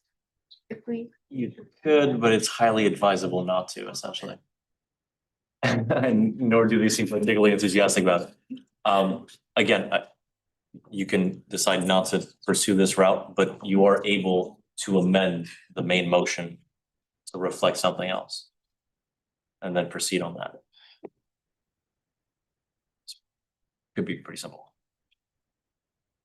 Order? Or wait. I don't know if the first on a motion can motion amend said main motion. Is Ida still here? Let's just think a little. Let's do it. Yeah. Are we clear on where we are? Where's the confusion? Who seconded the motion? Wide line. I rescind for a second. Dioso rescind. I rescind. Okay, the motion has been rescinded. We're still in this discussion item.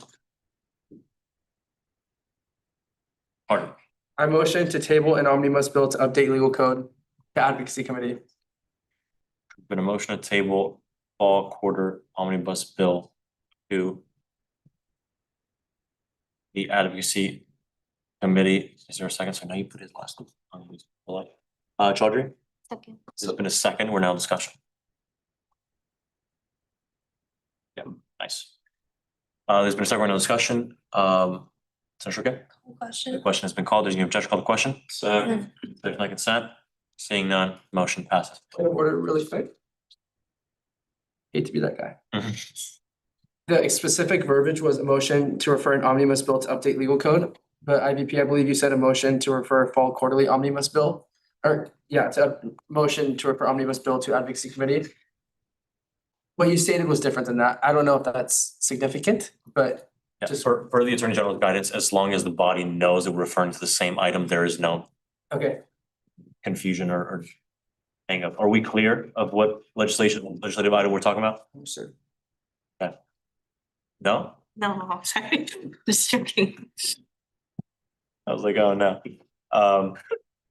Okay, I believe we were in administrative reports, something before.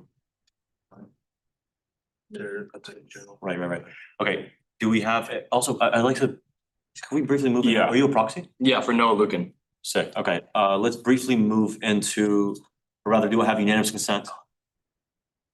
To move into section A3, acceptance of proxies? Consent. You good with my consent? Okay, what committee motions, oh no? I'd like to motion to accept Andrew Lay as a proxy for Senator Lucan until 8:30 p.m. Can you get the rest of that? There's been a motion to accept Andrew Lay as a proxy for Senator Lucan until 8:30. 8:30 p.m. Is there a second, Chaudhry? There's been a second, we're now discussion. Reese, the question has been called. Is the objection call the question? Objection, consent. Seeing none, motion passes. I think it was Ono, Chaudhry, and you can look, you just like copy these off. Be nice, actually, yeah. I should do it.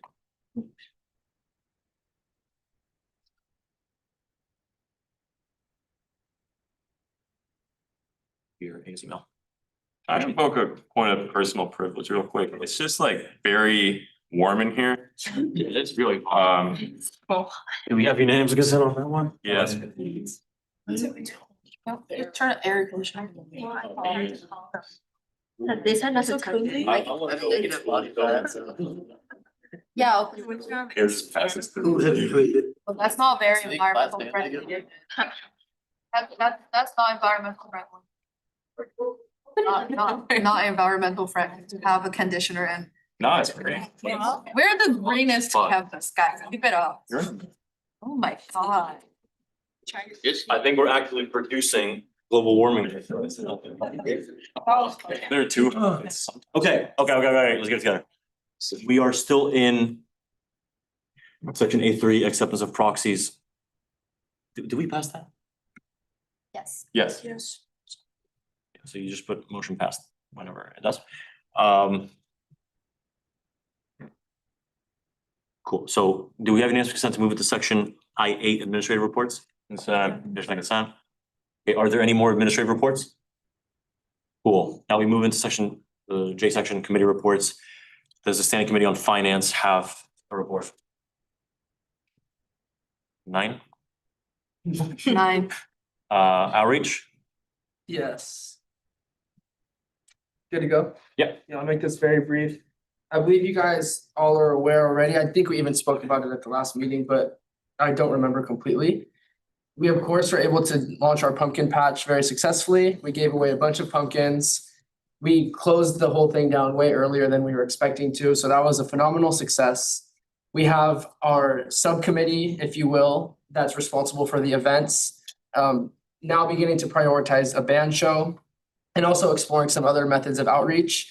So we're very happy about that. Some of our, actually every single one of our members, but I should say, was very successful in handing out, I think about 1,500, I think it was about 1,500 flyers throughout the course of a couple of days. It's been less than a week since we asked them to do this, to a bunch of freshmen and others about the town hall that just occurred. And so a significant amount of people were able to come to that town hall, and the outreach committee was very successful in its mission of encouraging people to come. So I wanted to thank all of the members of the outreach committee that were able to get that done on our behalf, on the Senate's behalf. As far as less tangible stuff, we're more operational stuff. We're working on an SMS message, mass messaging platform that we can use to communicate directly with the student body. Throughout all of the different programs that we have, we collect information and we use it to communicate with students. And so this is one of those things that we're doing as well. And then, of course, the members of the committee are working on the super kitchen that we discussed earlier. And then also a mobile food pantry project that we're going to hopefully be introducing to the Senate soon for ratification.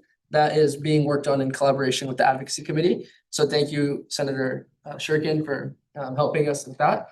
So as you can see, the outreach committee has been working as hard as we possibly can to ensure that we update our mandate, and even going a little bit above and beyond and reaching into this other spheres, just because we want to do as much as we possibly can with the time that we have. So thank you everyone for listening to our report. That's outreach's report. Thank you, Senator. Are there any comments, questions? Hi, good. Okay, should we move on to the liaison committee? Yeah. Maybe we should solve that. Okay, I also shared. Hey, real quick. This is on the same item as the omnibus bill? No, I just wanted to, yeah, I think this is the same in regards to the omnibus bill, but I did share with you previously earlier today a brief written report regarding to you as well as to add to the agenda if you could before I begin. It's just more of a brief check-in about lazy committee report. I'm not sure if it was set properly, but I I would rather speak more particularly on that. I feel like on the emphasis because we already kind of discussed, I feel like more already on the report on the omnibus bill, though I could just do a brief check-in on that, like again, if necessary, but. No, Oh, I no need, see. unless senators are particularly interested, but you can speak to your report, it's linked on the agenda now. Okay, sounds good. It seems, unfortunately, it seems that the report on the omnibus bill is not accessible to some individuals. Sorry about that. That was just typically on charge of under Senator Dan because it is her report. I could just communicate to her afterwards to provide consent to her, but if you guys need. I just made it Is it working? accessible to all. Okay, cool. That sounds good. Okay, yeah, I'll just do a brief touch on about that, but I do want to permanently just go into the committee report because I feel like that has more detail. But again, just if you guys could take the time, you can look at that a little bit afterwards as well. But the report for the omnibus bill just provides more visual as well as more transparent clarification about the current situation regarding omnibus bill and how about the current situation is regarding towards us beforehand bringing this to the committee. Again, we already handled this particular motion, but if you guys wanted any additional clarification about what happened in said matters, you feel free to for the sake of transparency, it's all written there for Senator Dan and her communications with said chairs.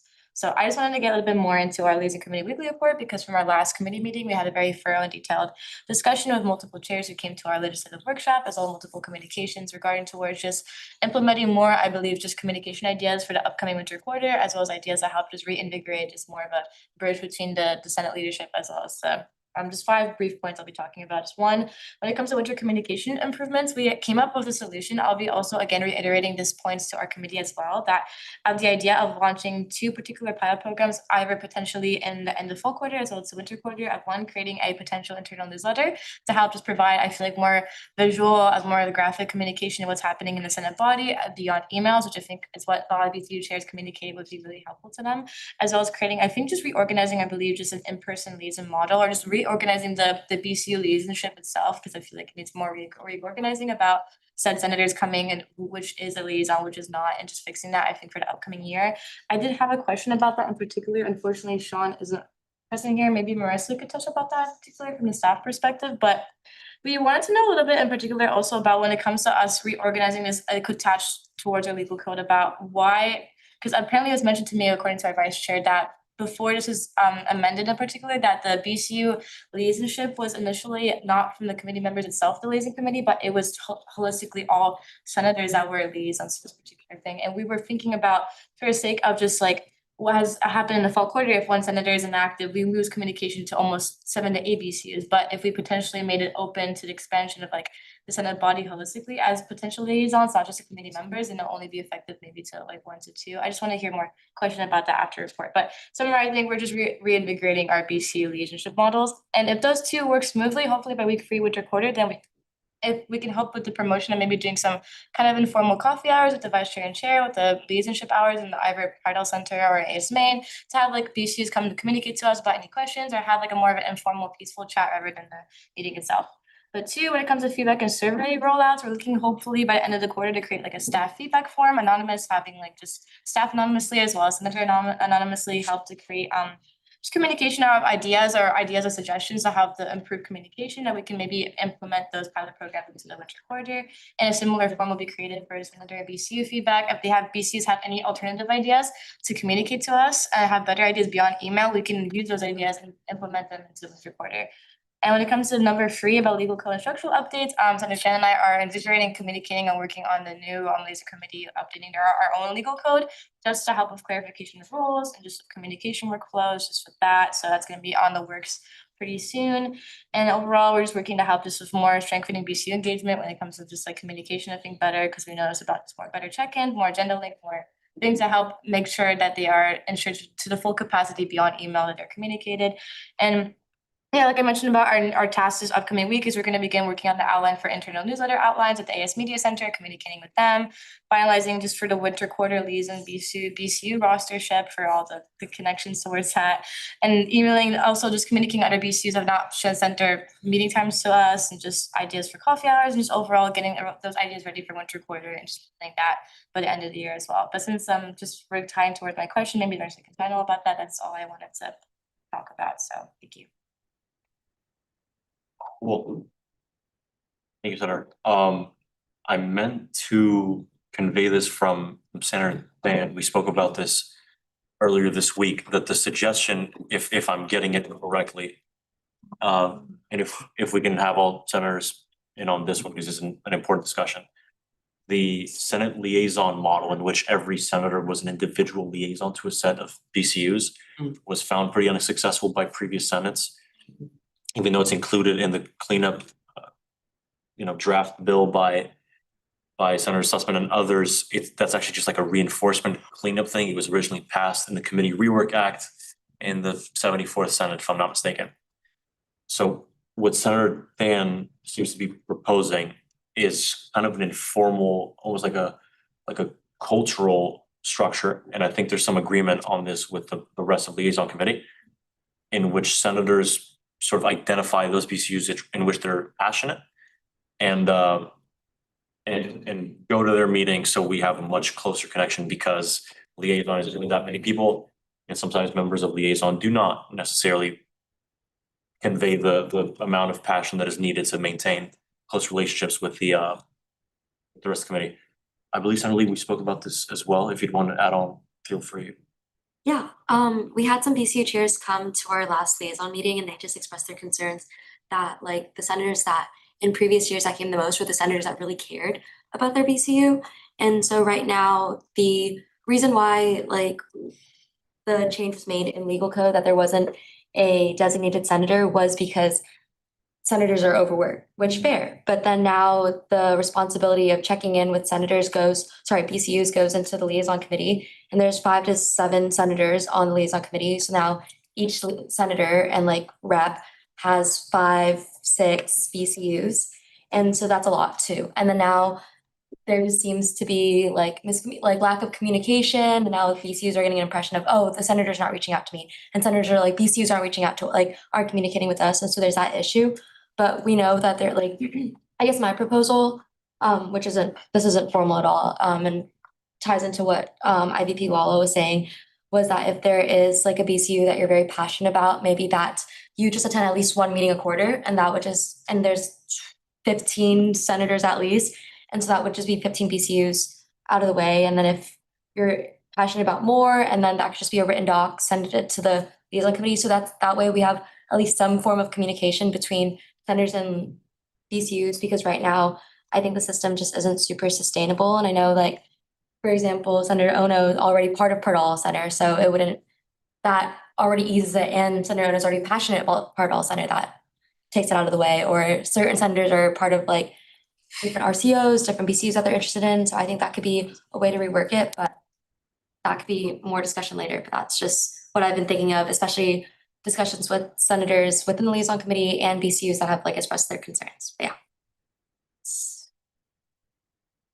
Senator Dole? Yeah, I'll just reiterate just 3 particular points about that. One that you mentioned about how this was mentioned about Senator Than. This is an idea that was enacted by the committee itself that we had for a discussion about that this could be because of our pilot programs in the fall. We've seen about lack of communication and over communication between the holistic BCUs about this is the best way to fit. And again, what Vicky mentioned about, or Senator Lee mentioned about that, is there already current senators that are already liaisons to particular BCUs. I feel like it could be working or implemented more smoothly. And 2, this is really just brought upon to Senate body because we are, as I mentioned about with the timeline conveniences, that we are communicating, working on our own legal code, that I feel like a lot of things when it comes to these particular things could be working on when it comes to structural updates. But again, there could be alternative models. We were also discussing about some, I forgot to mention 2 points about, again, this could probably be discussed more like indirectly in our committee meetings if concerns, but like of potential either increasing the board positions in particular, because again, we're having some overexhaustion about some particular members, as well as I think of lacking, I think from our own perspective of seeing, I feel like a necessity or need of more BC representatives, because again, there's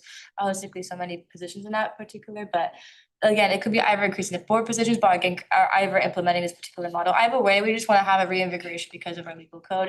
And I also forgot to mention onto the report as well that when it comes to, if anyone had any questions about that for the Build to Clean Up legal code, we have implemented a timeline about that to discharge that hopefully in the first week of winter.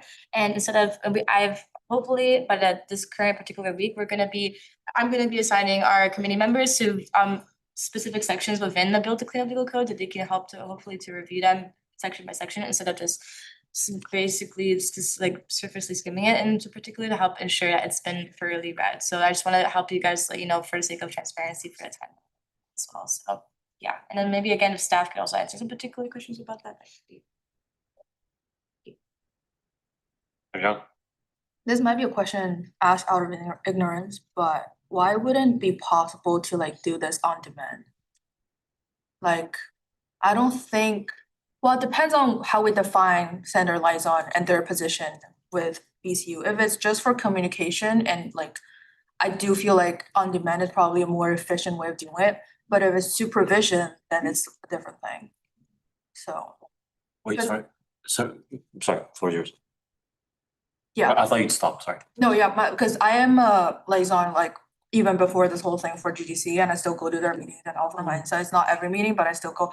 But I'm there because most of the time the chair will communicate their need for me to be there and I will be there as soon as they want it. But normally they don't really need a senator there, if that makes sense, but just speaking my own experience. So you're saying, did you say on demand from the VCUs, or like they would call up a senator? Kind of, yeah, if they need a communication. Got it. Celie? I think that was the idea with what I was mentioning earlier, that there is a senator that they'd be connected to and not just some senator that was assigned to them. So they feel like they trust you, they know that you're gonna be there, they're gonna be present. So that's what I was trying to communicate. So what you're doing with GGC right now is hopefully what we could have all senators do. But even at a lesser capacity, just attending like being a reporter, but like what you do is like what I was envisioning. Shergan? Yeah, I think there's both good points to this. I think it does show for a BCU or an RCO if you come without, if you come on your own accord, as you come in the community, as you go as your own representative. I think there's a need for that. So I think maybe we can start off, since we're just kind of in hypotheticals here. I think maybe, there you go. I think maybe we can start off like we go on our own volition as senators to BCUs that we are passionate about, just to show like, hey, we're involved, because I think like sometimes to some BCUs or RCOs, like we're kind of seen as like unacceptable or like scary to be the first one to make the move. And then once we get good response from that, then we can kind of go into like a more on-demand model. So that's just to add more nuance to it. Okay, are we clear on this?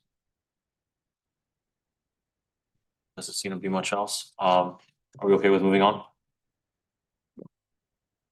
Okay,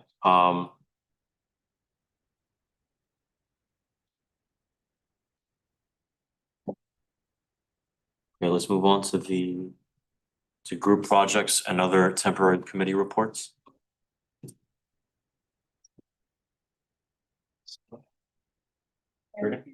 Yeah. Sorry. Yeah, we're in section A for advocacy committee. Chair Shergan. Yeah, awesome. So I have two reports for you all. The first one, I'm wondering if we can open up the presentation on the Holly, would that be possible? The Lagoon Safety Walk one, right? Yeah.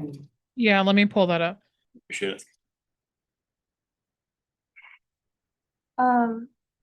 Chair, how much time do I have? 1 second. As it is, let me check 1 second. You don't have 1 second. 10 minutes. Okay, perfect.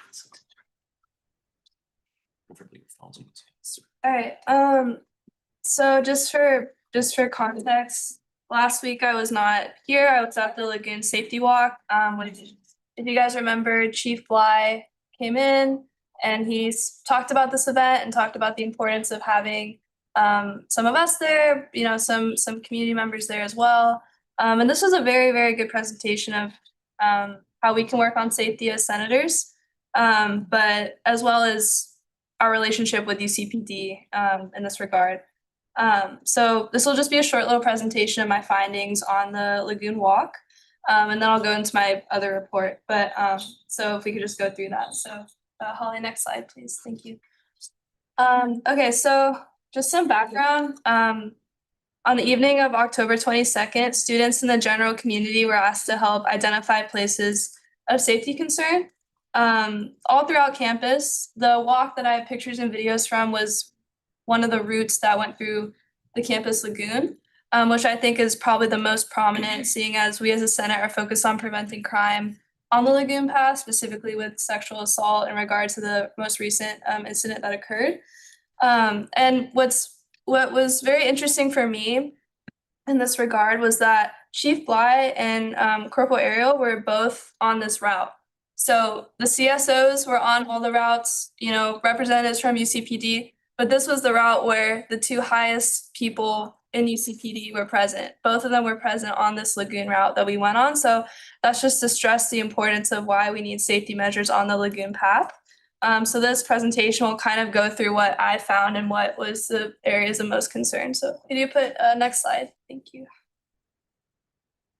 Awesome. Okay, so per UCPD, this is like the most dangerous, like this is the example of what causes danger or crime on campus. This includes untrimmed plants, so plants that people might be hiding in, broken lights, low visibility, no lights at all. There's a lot of areas where there's just no lights, just pure darkness. Tripping hazards, which can come from a lot of different things, and then gravel and uneven pavement. So those are the things we were kind of like looking out for. Next slide, please. Yeah, and then if you could, yeah, so this is I took some video. This is the lagoon path, and as you can see, it's completely dark. The only light that is there right now is the police officer's flashlight. And this is, I put on the map, but this is the path that is directly parallel to Manzanita Village. So not the one that's closest to us over here by the UCENT. So next slide. Yeah. And then this is the little like bowl by the Santa Cruz dorm. This is near Campus Point where a lot of people surf, but again, no lights at all. You can barely see anything. Lots of untrimmed vegetation. Next slide, please. And then this is right near Campus Point on the cliffs. Lots of tripping hazards, like an insane amount of tripping hazards right next to a cliff, which is really concerning. We got metal sticking out of a dirt path, wooden barriers poking out of dirt, cracks in the concrete, all very concerning, unsafe tripping hazards. Next slide. Oh, next. Oh, okay, thank you. Okay, so lighting was the main concern. So according to UCPD, adequate lighting is a huge crime prevention measure. So there was a range of how well lights were maintained. There's also a range of like if lights were even there. So this picture right here, this is an example of really good lighting. We can see that everything's fully lit. You can see the vegetation, you can see the pavement, no tripping hazards. So that's kind of the goal. Next slide. This is what we don't really like, broken lights. This is actually right outside of where we are on the left. There's a broken light down there, and then this is another broken light by Santa Cruz dorm, and there was like countless of these along the route. Next slide. And then on the video here, you can even see that with the lights that are there, I know it's a little bad quality, but they create gaps in lighting, like pure just spots of darkness as well, which is a safety concern. Next slide.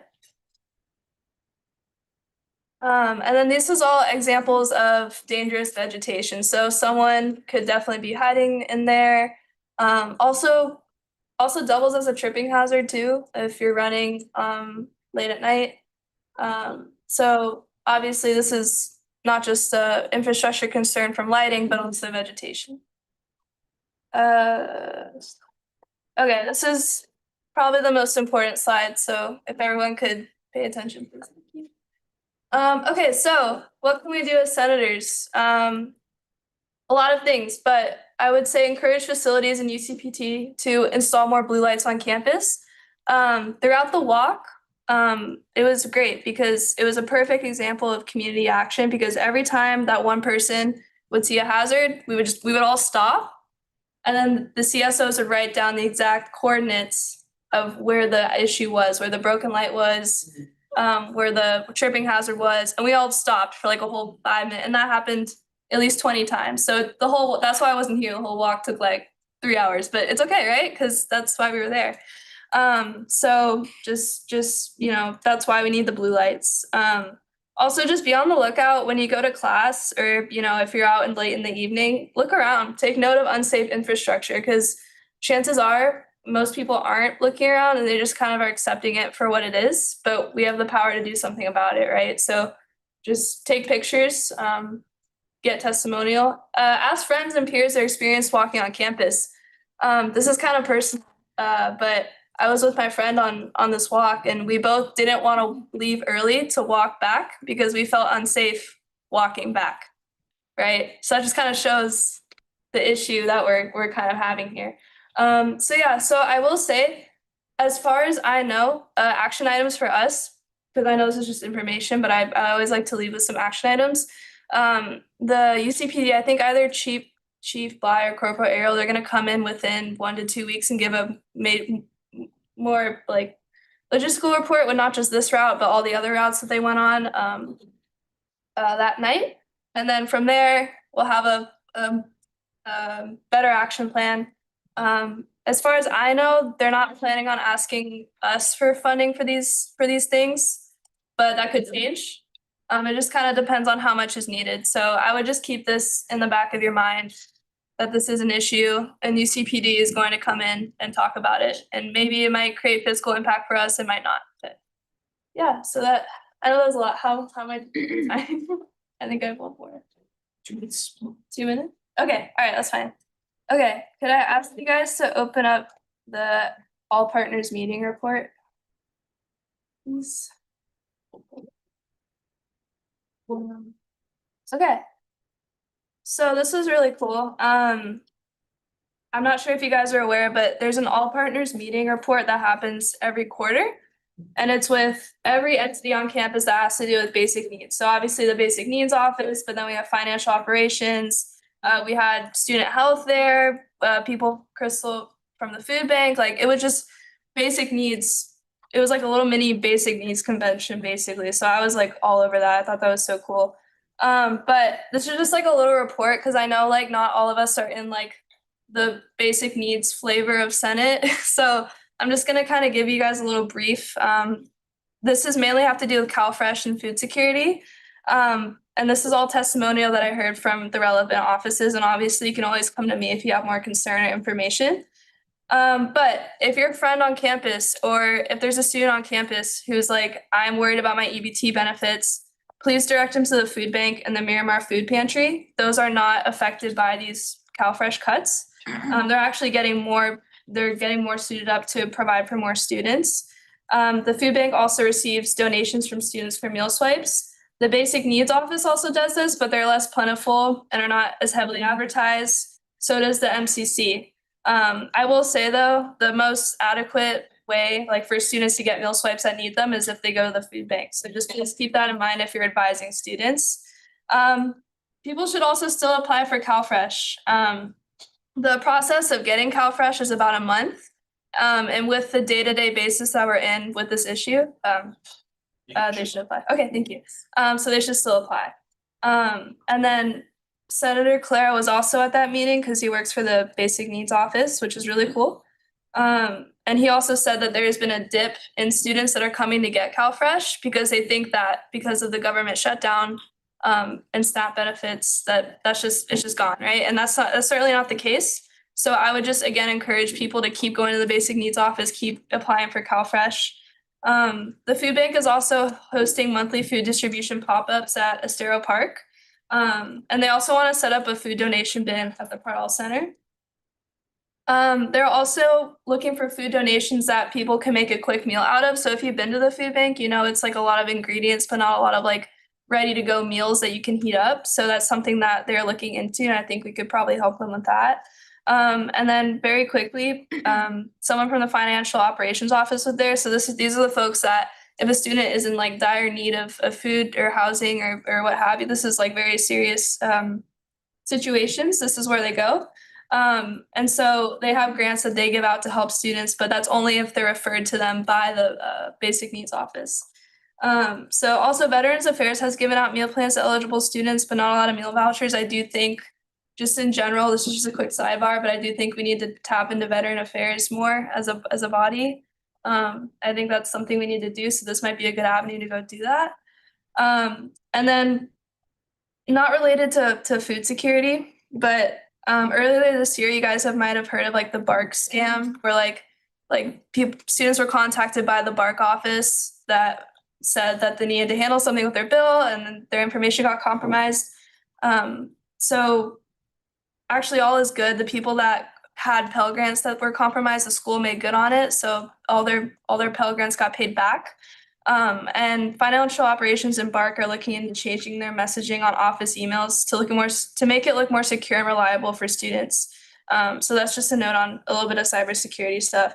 But I think these meetings are really good, and I think we should go to them. There's one on February 17th, next quarter. I think as many of us should go as possible, especially if you're into basic needs related advocacy. But yeah, so if you have any questions, you can talk to me or Sohan, and thank you guys for your time. I'd like to recognize Senator Manola for being here. Good to have you.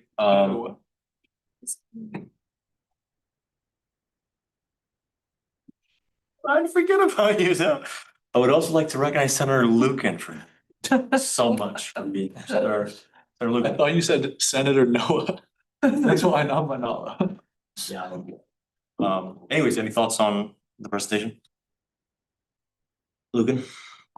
I really appreciate you mentioning veterans and military services. I work with them as a driver for the mobility transport program. And I was curious, what, when you say working more closely with them, what you envisioned, or if you had anything in mind. Yeah, I mean, starting with you guys on outreach, just going to them, just seeing how we can help as a body. I know that the mobility transport program is very successful. I just think that there's some bodies on campus that we don't really have a lot of word from, like collegiate athletics as well. I think if we could just focus on talking to that body as well as veteran affairs, maybe outreach could send out like a survey or something to those students and just see like if they're getting adequate support. That would be great. Like something more like metrics wise from you guys would be really helpful. And that way we can get that information and on the advocacy front, see what measures we need to do. So maybe we can work in collaboration. So, okay, thank you, Chair. Appreciate that. Okay, move on to group projects and other temporary committee reports. Somebody? Like any updates from the president, the executive director search committee, like if the senators on the committee, like have you guys met? Or are there any updates? Logan? Yeah, we met once last Friday. We were mainly going over job description. We're gonna meet again this Friday to hopefully finalize the job description and then bring it to Senate, because of course Senate signs off on it. So if you guys have any input or anything you'd want me to particularly mention, you can come to me. Interim Vice President and Senator Wahidola are all on that search committee. Patrick? There's nothing else for, what I believe last week, the temporary committee for the Department of Legacy Gauchos search committee was established, and so that now currently exists.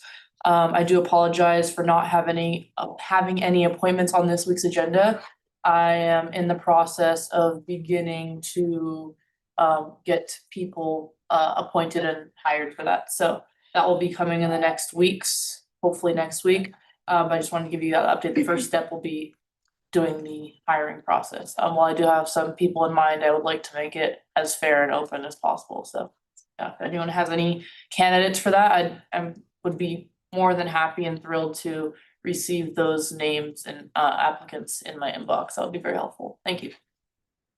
Any thoughts on that? Okay, I wish Senator Sussman were here, but I will briefly note if anybody wants to make a quick report on this, I'd welcome that the ad hoc committee on appointments is meeting this Thursday. Friday. Thank you. This Friday to take in the applications, which from what I gather, have been these, relatively substantial, and we've got applications for each position. And the task now is essentially to arrange interviews and have hopefully appointments ready to be brought to the Senate by the end of the quarter. Needless to say, these are crucial. These are collegiate spots, which are important for the academic affairs part of our institution. These are on-campus spots. So, yeah. Any thoughts on that one? Cool. Would you guys like to move into minutes allocations, or? I don't think there's anything to pages there. Okay, let's move into minutes allocations.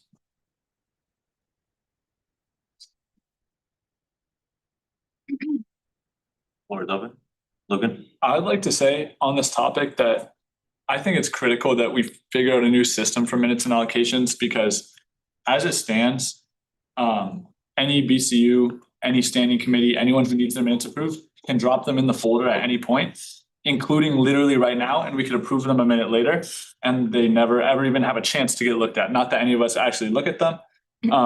And so I think that we need to have a better system for that, and I've had some conversations and have some ideas for that, but I want to put this out on the floor that I think it's a process that we could facilitate kind of a new system with, and it wouldn't be too difficult to do, but it would require us, creating a new system for that. So yeah, if anyone would like to talk about that with me outside of the meeting, I'd be happy to, of course, in the meeting too, if you'd like, but just my thoughts.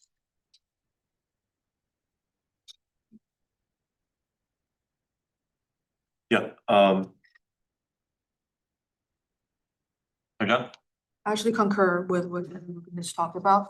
I believe I want to refer to what I think Attorney General was talking about of the enforcing of Robert's Rule throughout the association. I personally, if people remember, that I actually go against it, and I said we could just do that for the lock-ins.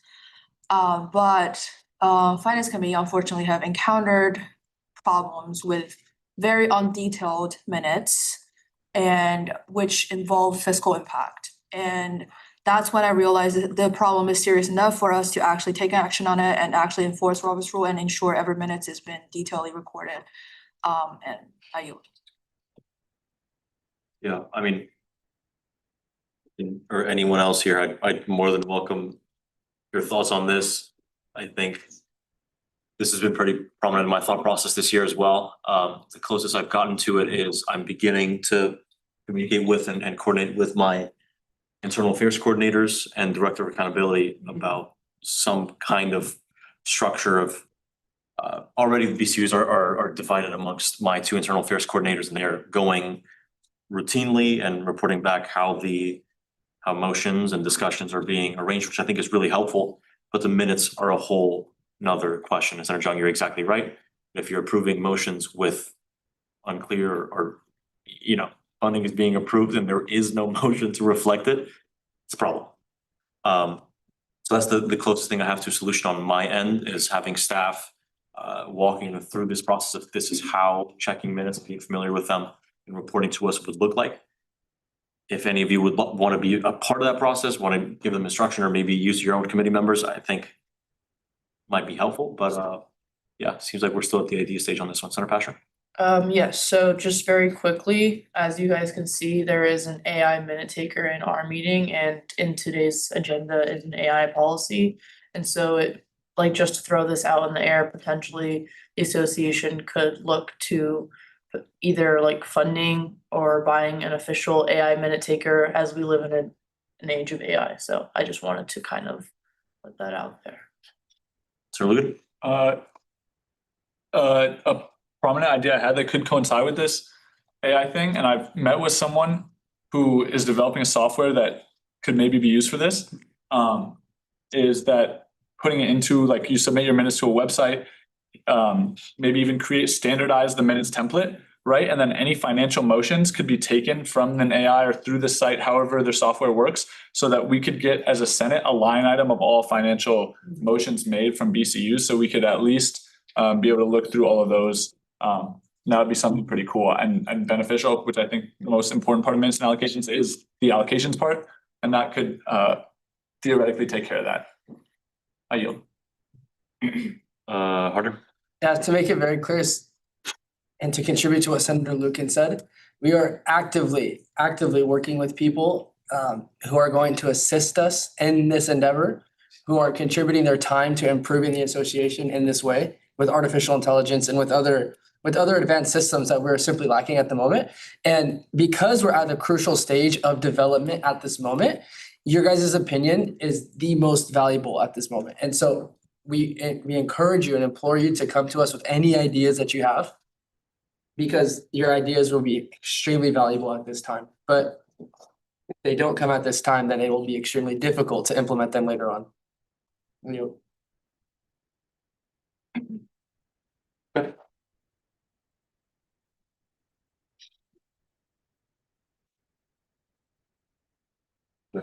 I did, but warning. Okay. You sure? Yeah, we're still in minutes and allocations. Logan, Motion to bundle and approve all minutes and allocations. there's been a motion to bundle and approve all minutes and allocations. Is there a second, Chaudhry? Second. Thank you, Chaudhry. Appreciate that. There's been a second round of discussion. Wait, Other question? question has been called. Is there any objection to the question? Objection. Yeah. I'd like to go back into discussion. Oh, can I, objection, I'd like to go back into discussion. Or can I have my objection be really brief? Yeah. And free? Okay, I would just like, to request a hand vote. Yeah, that's fine. That's chair's discussion. I rescind my objection. Okay. There's been a motion to bundle and approve all minutes and allocations. Or, sorry. The question has been called. Is the objection called the question? Consent. Discussion on consent, seeing none per chair's discretion, we're moving into a hand vote. Hands up for yes, please. And on Zoom as well, hands up for yes. On motion to bundle and approve all minutes and allocations. No, what is that? Not a no, or it's not a yes. Okay, if we can make that clear, please. Doesn't mean you're gonna vote no. Just means you're gonna. These were up. Both were up. Seriously. That's 12. Hands down, please. Noes.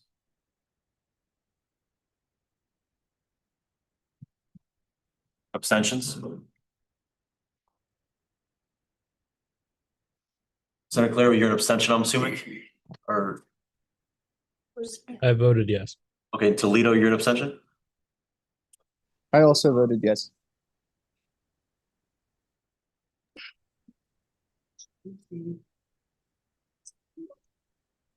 Oh, we need our voting system yesterday. What's the total in attendance right now? 10.68.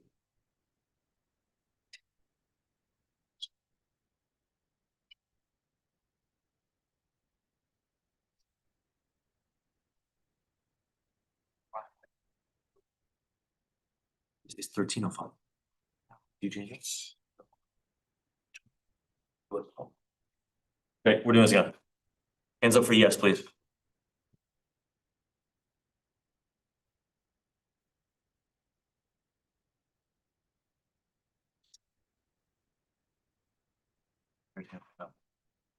Hands down.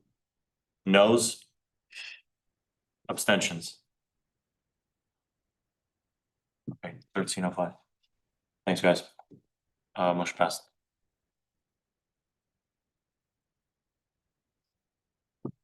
Yep.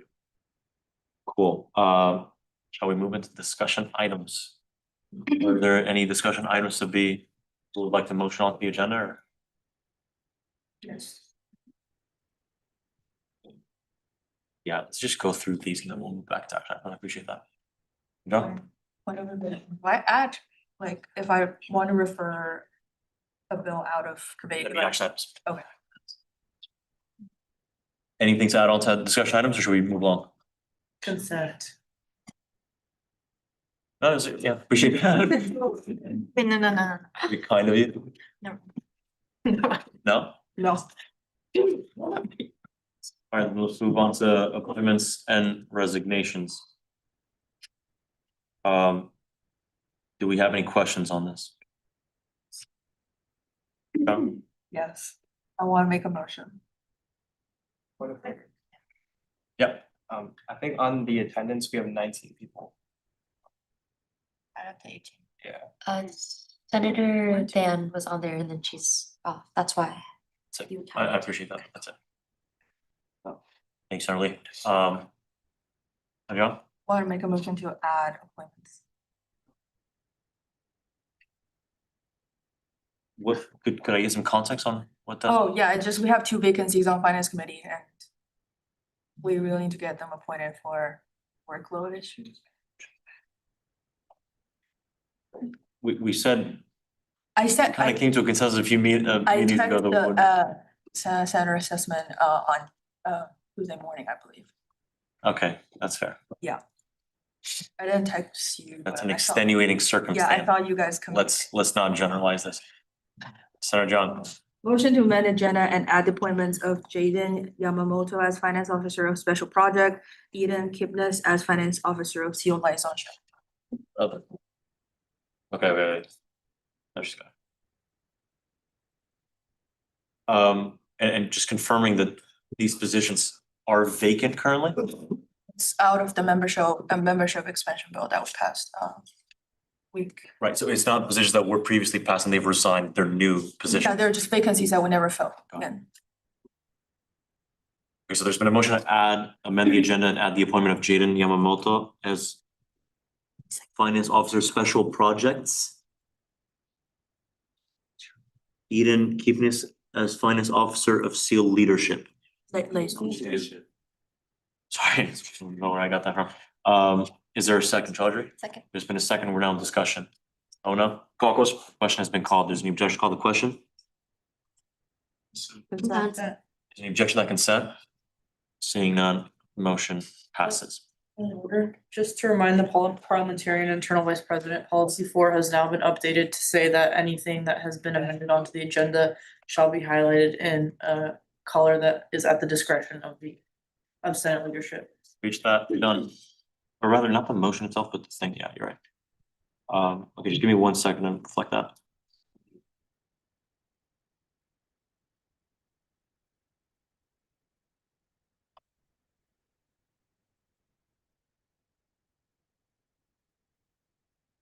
And Senator John, these are the positions as they appear in, as in Finance Officer of SEAL Liaisonship? Like that's how they're laid out in legal code? Yeah, correct. Appreciate that. Okay, they've been.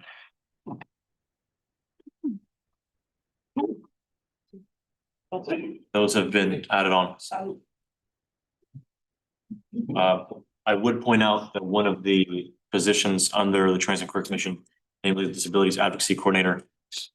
If you look at the current copy of legal code, it's not on there, but it was actually added on last year. It's just not reflected because it has not been updated. Not kind of a curiosity and a reminder of the importance of that, but it doesn't really change anything for you guys. Audrey? I make a motion to bundle and approve all appointments and resignation. There's been a motion to bundle and approve all appointments and resignations. Is there a second? Wait, look. Second. There's been a second. We're now in discussion. Well, Call the question. question has been called. There's an objection, call the question. Consent, object by consent. Seeing none, motion passes. Lovely. Okay, since I wasn't here the whole time, could you guys remind me what has not been covered? I'm assuming all the external reports were covered? Yeah. New business was not? Okay, unanimous consent to move into section C, new business? Objection by consent. Okay, we're in a bill to revitalize the academic focus of the internal vice president's office brought to us by Senators Reese and Shurkin. I believe Vader-Zales spoke to this at public forum. Floor is yours. So I think that Baden kind of covered it all, but I can give a little more context. Basically, it would just switch or like replace a position that's currently ineffective with a position that would actually help the Office of the Internal Vice President like do their duty and their charge of like improving educational policies and coming up with academic plans and having that relationship with the academic senate. So like some of the responsibilities of this new role would be like working with the collegiate senators, attending academic senate meetings, conducting surveys, and then creating like understanding student demand and then creating project proposals and proposing it to the academic senate. They would also like have communication with us through reports and through outreach committee. They would like have to give formal reports. This bill does not have any fiscal impact. And I think it would help the office of the internal vice president actually be effective in their duty of like proposing that stuff. Like they're supposed to identify areas that need improving in our educational quality. And like currently they have no position in their office to help with that. Yeah, Senator Reese touched on it really well. But I think this is really good also just for our sake as senators, because as of right now, purely academic focused projects, I think we have to seek out more than we ideally need to. And so if we get these handpicked projects from this role, it creates less outreach work for us as senators and moves a more we move as senators towards a more united focus to support the success of our body, but also the success of the IVP's office and for students at large. And we just fill this gap that Senator Reese mentioned. And this also kind of acts as an umbrella for students who need assistance and advocacy in academic affairs, such as a department, such as the College of Engineering, for example, or advocacy for accessibility concerns. So there's a big scale of how this role can help students as well. So that kind of covers it, but we'd be happy to answer any questions. And I would also, I know when I look at a bill that kind of, redoes something or redoes a position, I always look at the endorsements because I'm like, did we talk to the people that we're going to be, legislating for or on rather? And this is endorsed by IVP Lala, CCO Rosales, and Internal Compliance Officer Nelson. So these are endorsed by the people that we're going to be legislating on. So yeah, but again, happy to answer any questions. Thank you, senators. Questions and the like? Really? Do the authors have a committee that they would like this to be referred to?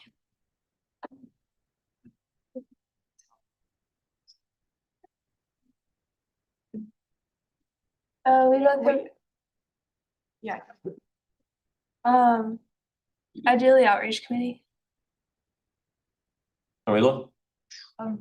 Because of the discretion of the particular things, I guess motion to refer a bill to revitalize the academic focus of the Internal Vice President's Office to the Outreach Committee.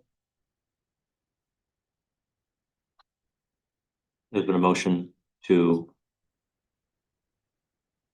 refer a bill to revitalize the academic focus of the Internal Vice President's Office to the Outreach Committee. Is there a second harder? Second. It's been a second. We're now in discussion. Mohis. Ask why the authors of the bill came to that discretion, because to my knowledge, this is internal vice president, is the most internal affairs kind of executive position that we have in AS, which I feel like it makes more sense to be in the liaison committee, but if we can get a little more information on that. Trigger? Yeah, absolutely. So very valid point, and surely would do great work with this as well.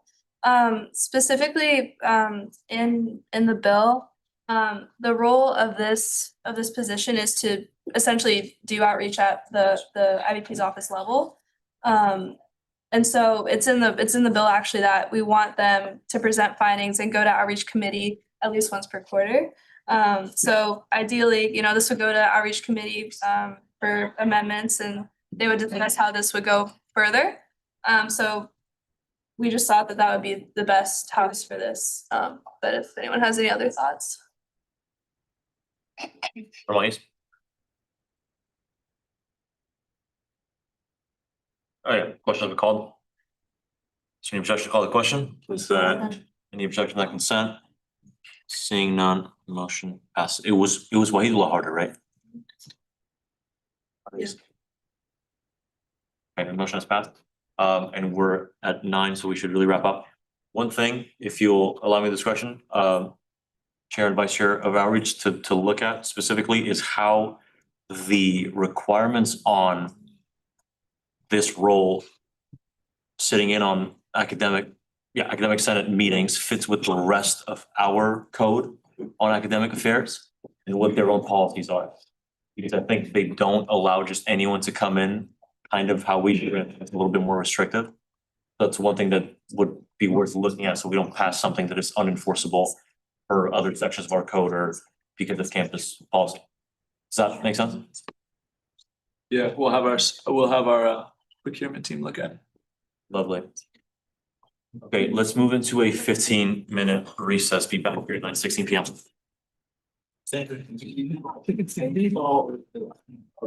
Actually. It's not the big, bro.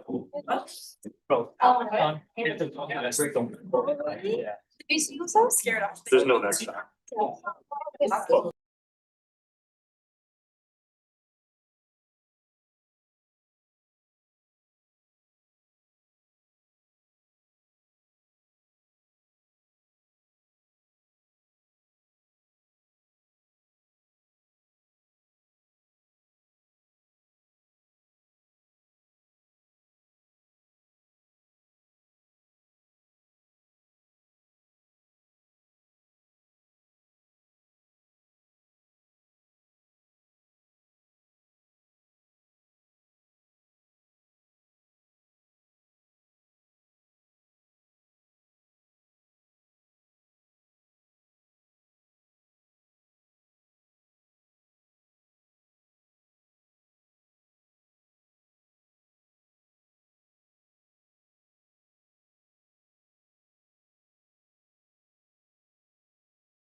Okay.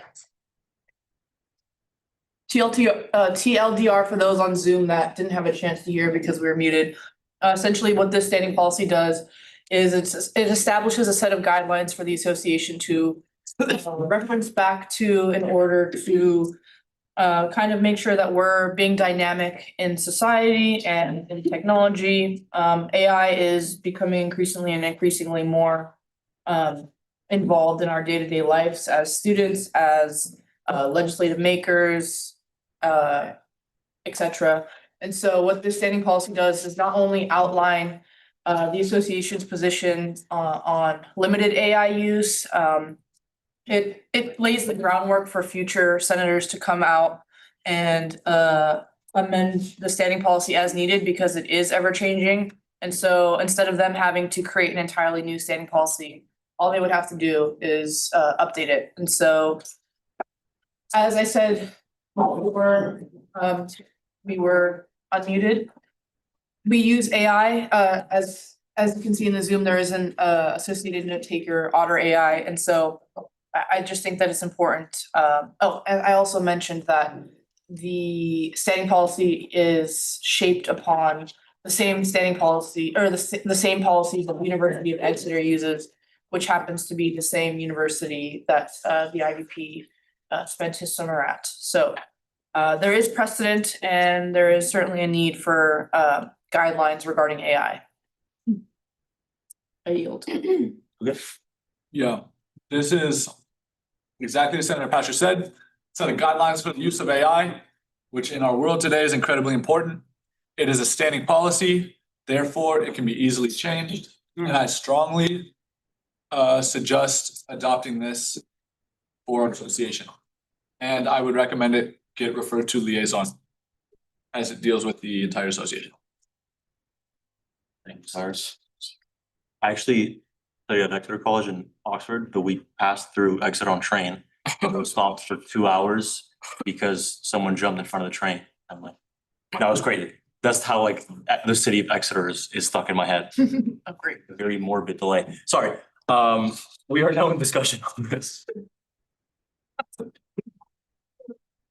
Oh, intrusive thought. Any President? Yeah, I thank you guys for putting together this policy. The only thing I would recommend is that we add that AI cannot interpret legal code on behalf of senators, because I think that could lead to a slippery slope.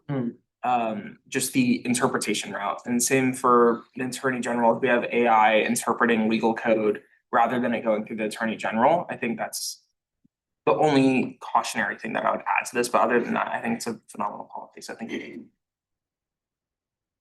Really?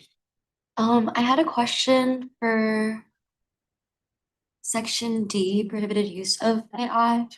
One of them is generating legislation without proper citation, disclosure, and fact checks. So does that mean a senator could use AI to write legislation, but they would have to say that, like, oh, AI was used to write this portion? Or yeah, if you could provide clarification on that, that'd be great.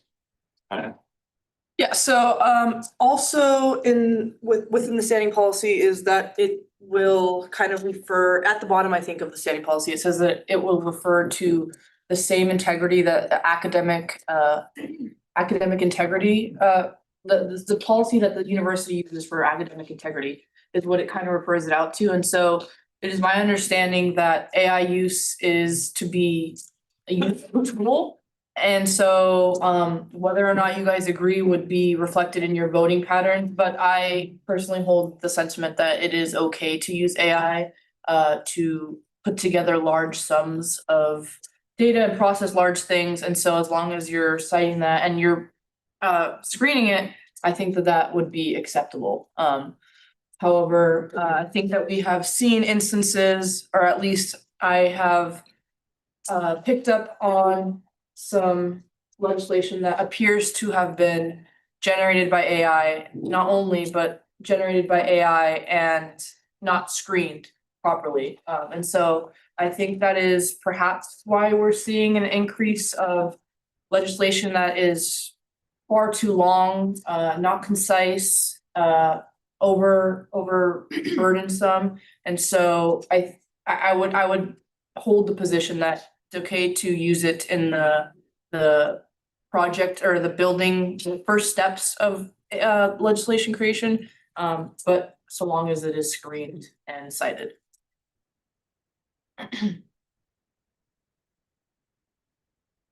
No. Okay, Lucan? Motion to refer a resolution to establish standing policy 44 use of artificial intelligence and large language models in ASU CSB to liaison committee. Any motion to refer a resolution to establish standing policy 44 use of artificial intelligence and large language models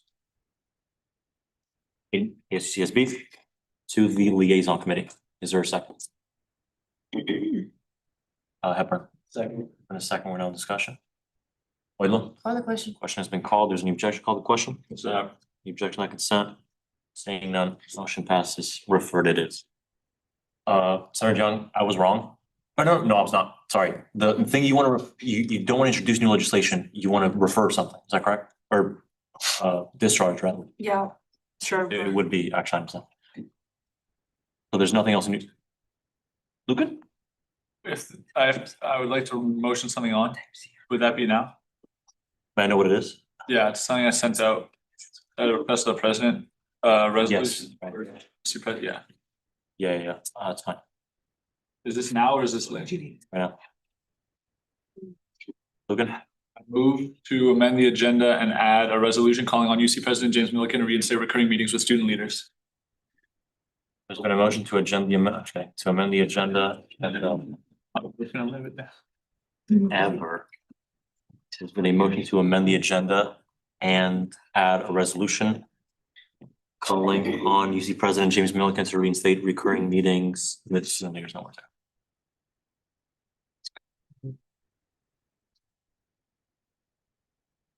Is there a second? Oh, no, sorry. There's been a second. We're now in discussion. Whitlow? Question has been called. The judge called the question. Like consent, seeing none, motion passes. It's on. First and second, feel free. Yeah, this was word for word. Well, actually, that's not technically true, just some minor like grammatical and or formatting edits. But this is basically exactly what the president had given to me. And it is my understanding that if it is not already passed, it is in the process of being passed at every other UC campus's associated students. And so we would just be joining them. It's calling on the UC president to continue traditions that have been longstanding traditions, and it is my opinion that they absolutely should continue to be.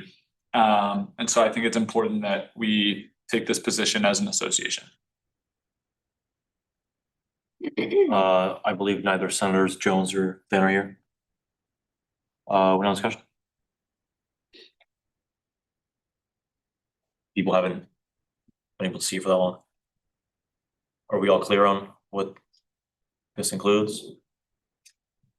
Cool. I would welcome any, does the author have any ideas on which committee would be most relevant?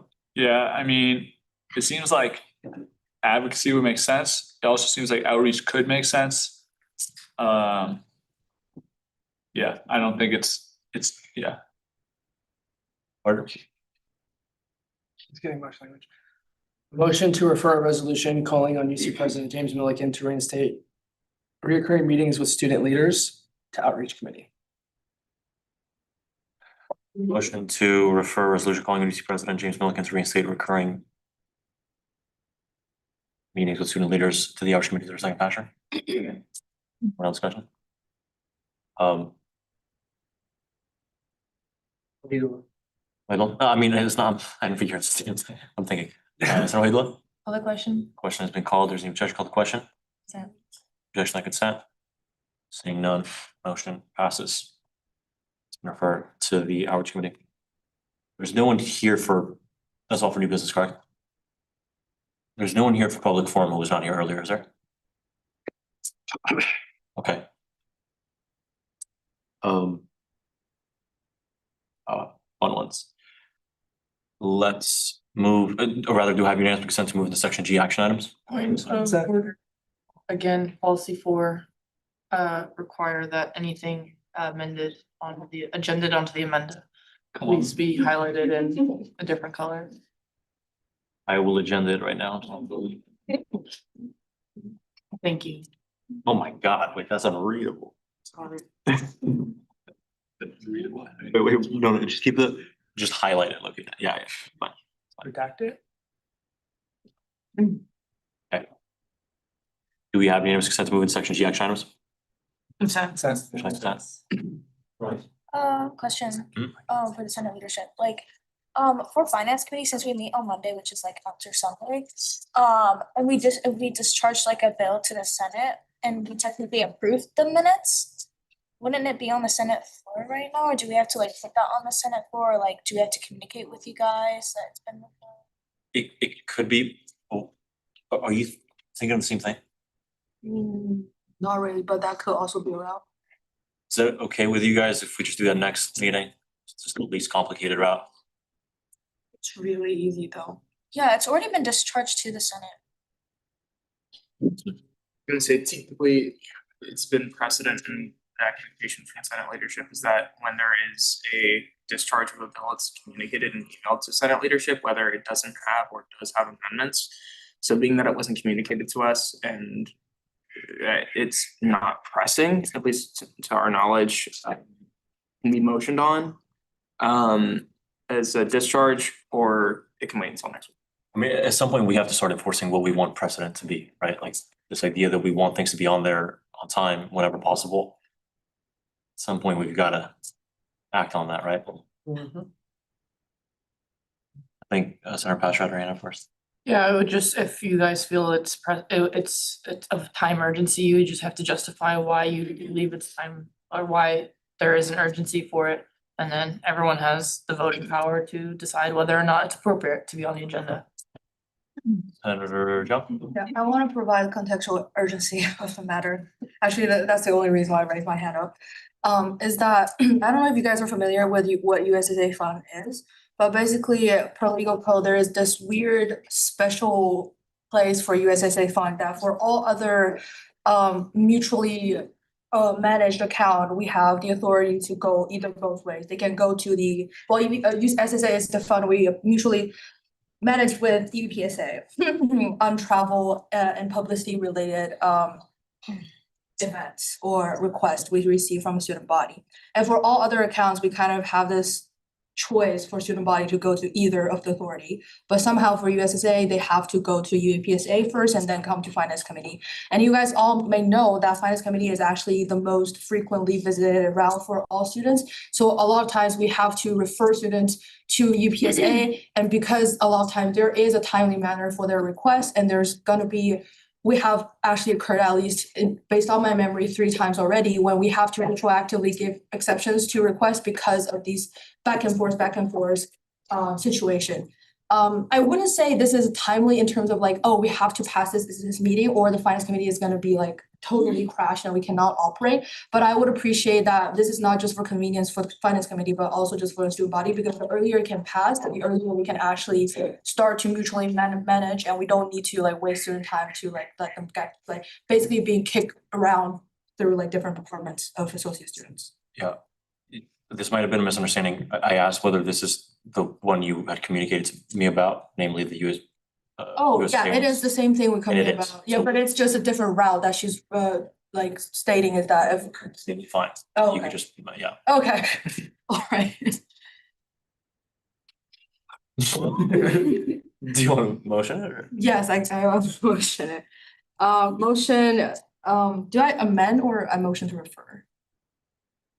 Something along the lines of motion to amend the agenda and add Okay. a dot as it has been discharged from wherever it was discharged from. Motion to amend the agenda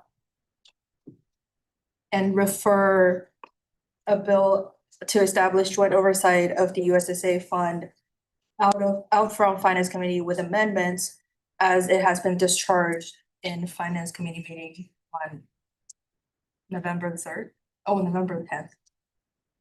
Sorry, do you mean refer or discharge? Discharge, but I see the other language is used as refer for action. They're the same. I feel like they can be interchangeable. Yeah, it says refer down for other one, so I kind of just. No, that's because. Actually, yeah, you're right, sorry, Yeah. I'm lost, my fault, you're right. Could you repeat the language, please? Motion, should I just text it? Please. Okay. In the meantime, I do have another point of information. It just kind of feels like it's weird for finance committee because let's take liaison committee as an example. Right now, we just referred something to liaison committee. In 2 days, they meet, so someone can get their go to liaison committee in regards to their bill. And then afterwards, it's on Friday, so then they can get like referred out and back into the Senate. And then it will be passed the next meeting. But for finance committee, if we refer something to finance committee, they have to wait till Monday, which already passes the date of something being kind of due onto the agenda. And then they have to wait the following week, another 9 days for it to be passed. It just feels like inconvenient. Sorry, we're in the middle of motion. That was a quick text. It was actually not, you just, points of information are to request information. But I do want to request information.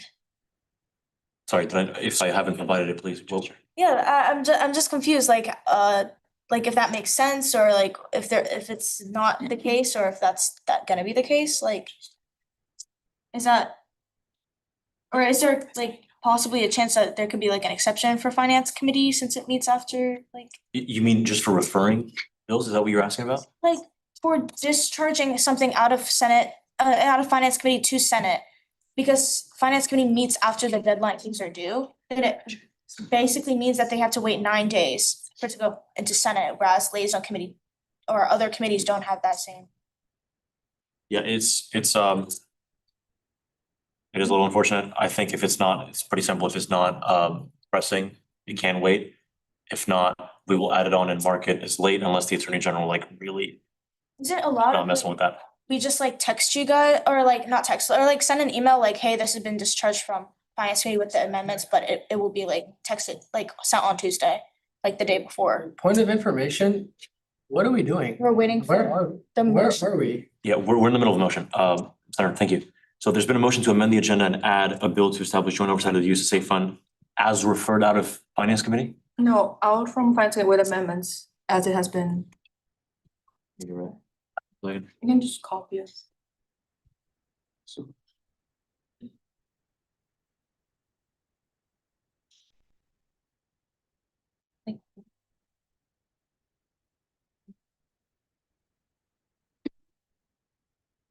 Okay.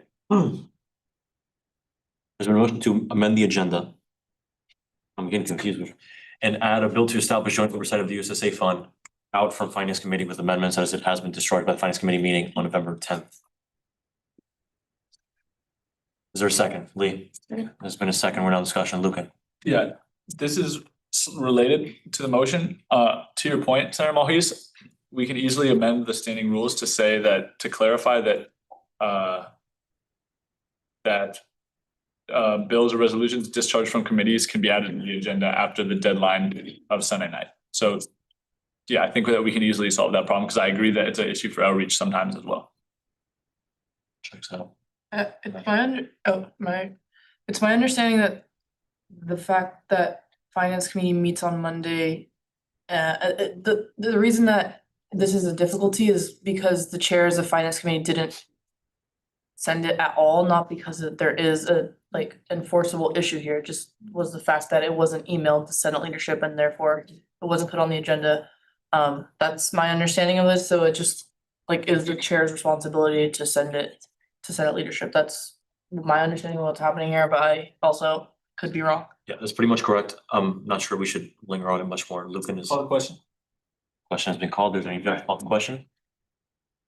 Is there any objection? on the- Consent. Any objection on consent? Seeing none, motion passes. It has been added on.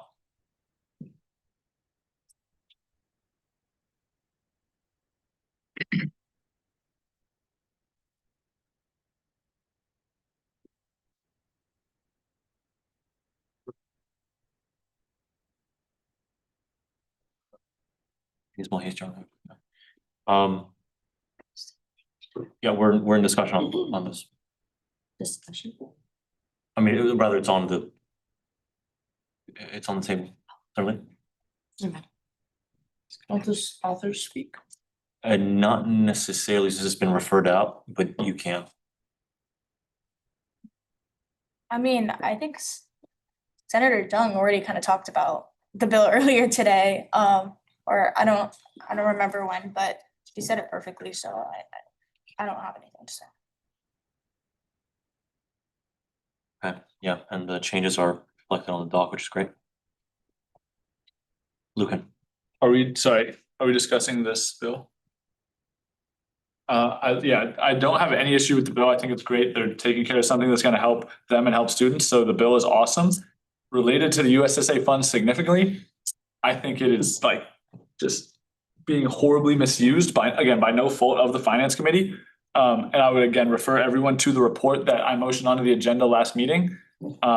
I think that something needs to be done about this, and I want to recall everyone's attention to this. It may have to be something that's taken care of during election season or later on, but I think that students are being grossly misled, and the transparency behind this fee I don't think there's any transparency about how this fee is being, what students vote on, and then how the fee is being used.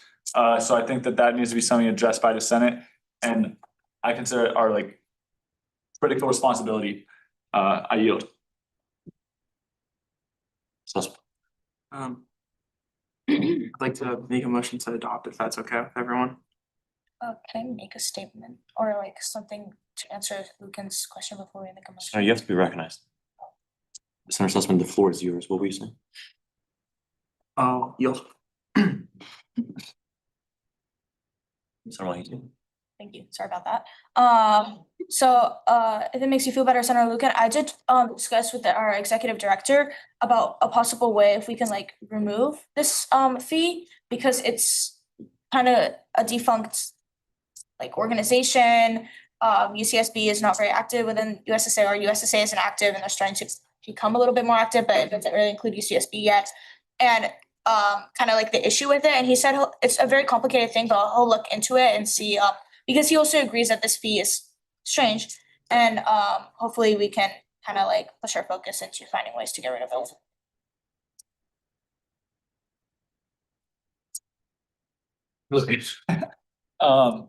I really appreciate you bringing that to the interim executive director.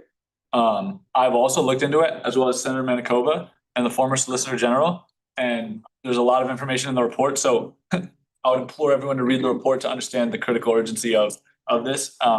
But thank you, Senator Moise. I appreciate that. Is that report available to all senators? Yeah, I motioned on the agenda last Senate meeting. Sick. Sussman? Motions to adopt a bill to establish joint oversight of the UNSA fund. By adopt, you're just using Robert's rules language, I'm assuming? Yes. There's been a motion to adopt a bill to establish joint oversight of the UCSA fund, SSA fund rather. Is there a second, Chaudhry? Second. There's been a second, we're now in discussion. Lee? No question. Question has been called, there's an objection, call the question. Sure. Objection on consent. Just copy it. Boom. Ms. Sussman, Audrey. So now we move into a hand vote as with all legislation. Okay, so let's maybe take a step of, so it's 1, 2, 3.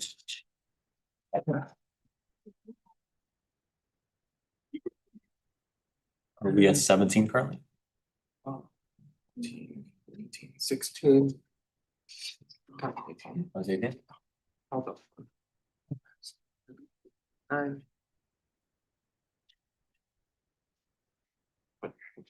All right.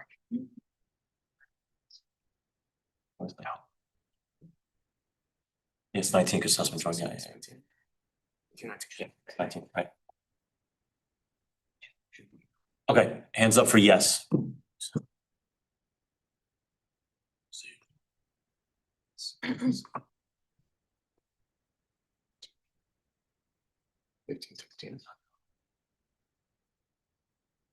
You were up whole time? Yeah. Hands down, please. Noes? Hands down, abstentions? So that's 1603, motion passes. Well, that was smooth. We should do the total. Okay, motion has passed. Congrats to the authors on that. All right, so we're now, again, Lucan. Yeah, for this next motion that's on the agenda, requesting a judicial council advisory opinion. Judicial council came to us and explicitly noted that there's specific requirements to request an advisory opinion from them, including it has to be detailed in a PDF with certain other information. So I think that they would not even entertain this motion and it wouldn't do anything. So I don't think it's my opinion that we don't have to make it. Someone could obviously make it, see what happens, but they judicial council explicitly outlined how to request an advisory opinion from them, and this is not how. Are there members of the judicial council here? Yes. Would you advise something to the tune of Senate takes until next week and drafts what they're looking for out of the advisory opinion and then send over to you? Yeah, that would probably be best. Amazing. Okay. The motion never was. Okay.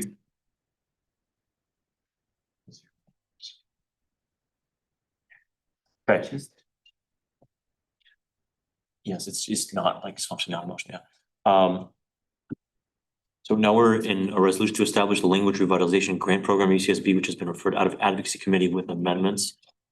Do the authors want to speak on this one? Laidlaw? Yeah, I can speak briefly about this in particular. I believe that maybe the committee that it was specifically amended from can speak a little bit more regarding towards the changes, but at least from my own perspective, in regards to the fiscal impact and holistically communicating about this pilot program, still as it stands, I have communicated to all all stakeholders, all committees and all entities that are present and involved in this initiative, and they're still up to solidarity and support, and they've communicated that they are capable in their capacity still, despite the time inconveniences and stuff, to still continue to pilot programming, and we're from the best of the surety towards the BCU that the allocation of funding will be going to, as well as just like the communicating of all partners to this. Similar to previous legislation I brought up onto the Senate body, I've all approved and communicated it is they are able to do continuing this pilot program, and still up everything is good to go from my own personal standing. And from legislative things, I believe the only thing I really specifically changed has been formatting and just stuff like that, so yeah.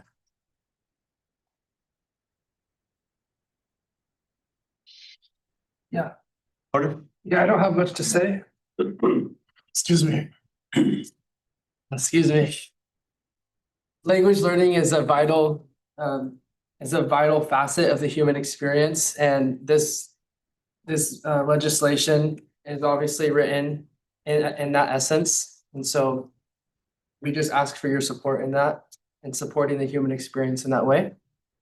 I wanted to thank the co-author of the bill or the resolution, Senator Iman Wangula, for contributing her efforts to this, and to the advocacy committee for contributing their efforts to this as well. And I wanted to thank the body as well for entertaining it. I yield. Thank you, Senators. Just to confirm, the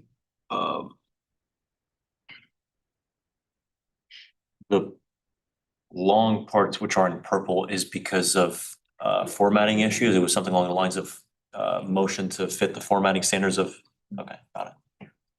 Is everyone clear on that? What happened there? Basically to fit the resolution format. Lucan? Yeah, I just want to give a quick personal anecdote to this story. My girlfriend was born in Thailand and moved to the United States when she was young, and she's never had an opportunity to learn Thai, her native language, because it's difficult to find courses or they're expensive, and at UCSB nothing like this is offered, or nothing in Thai is offered. And so when she first heard about this, she was super excited. I know the authors put some information out on Reddit, and she saw it on Reddit. I didn't even bring it to her originally. She just saw it on Reddit and said, "Oh my gosh, this is so cool," and she's so excited about it. And so I think that speaks to the impact that this may have, that there are other students like her on this campus that would benefit from this. And so I would like to express my support and say that I will be absolutely voting yes on this super cool resolution.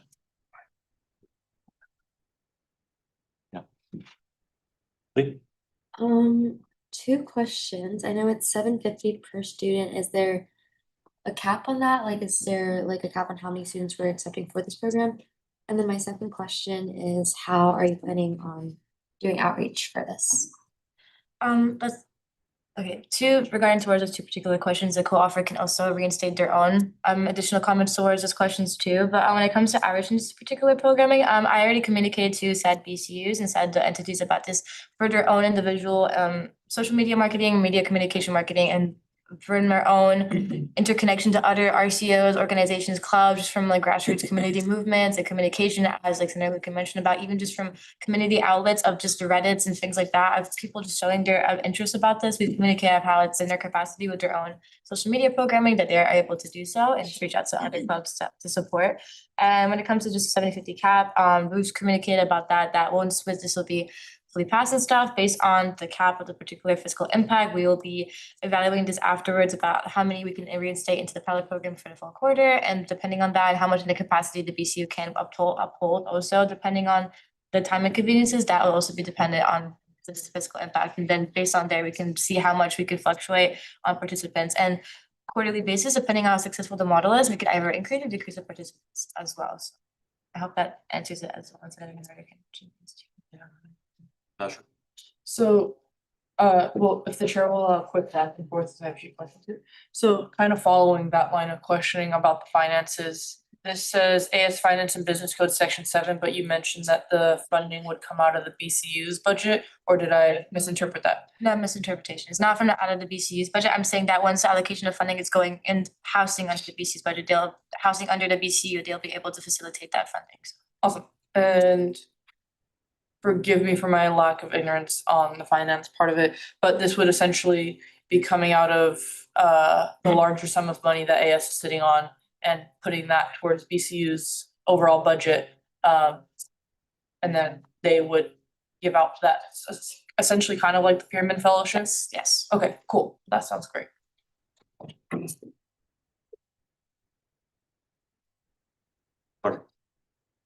Yeah, in regards to the question about outreach strategy, I think the co-author addressed much of it. The only thing that she excluded, unless I didn't hear it, was that we're gonna be intentional about reaching out to other established language programs on the campus that simply don't have the capacity to provide these services. For example, the French department, Spanish department, Hebrew, et cetera, et cetera, et cetera, to just send out to their students, because in the linguistics department, obviously, of course, because there's these students who are interested in such things. I yield.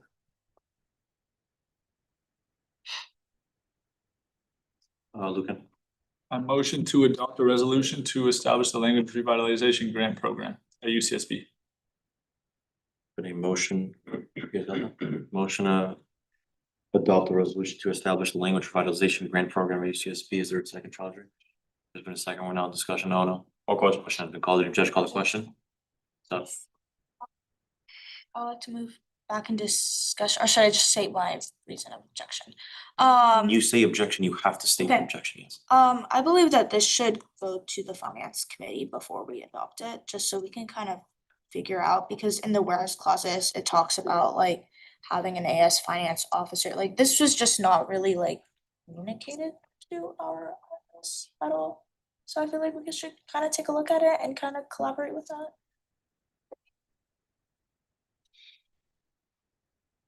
Right, do you rescind your question? Or do we move into a vote to vote? I don't rescind my call the question. You don't? I don't. Okay, we're in a vote to vote. If you want to continue with this, the way it's way the motion was originally structured, you vote yes on this. If you want to go back to discussion, you vote no on this. Are we all clear on that? Carter? We're in discussion. No, we are in a vote to vote. Oh, we're in a vote to vote. The question was called. Yeah. Or No. personal stupidity. To go back and. Point of information, could you repeat what you said about going back into discussion? Gladly. So if you vote yes on this, it basically means that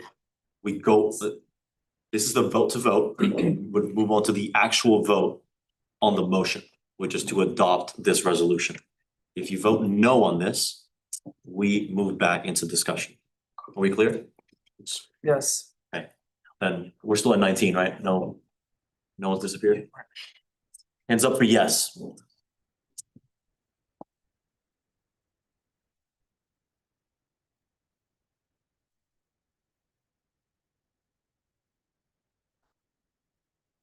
Hands down. Nose?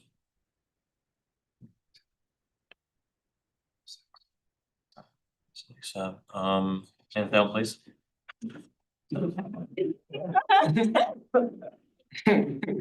Too excited. Abstentions. Where's Toledo? I voted no. I'm into Toledo's. Okay, so what are we on? It's nine, nine, 972. Two no's, two abstentions, and no's. It's nine yeses, 7 no's, 2 abstentions. It's 18.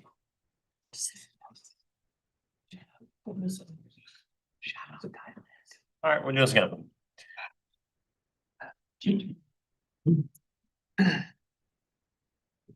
Okay, hands up for yes.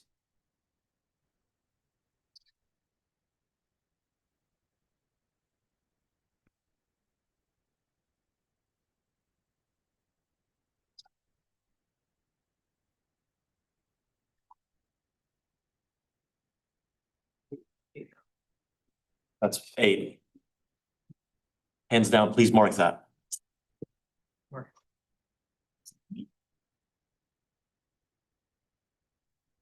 Hands down, no's.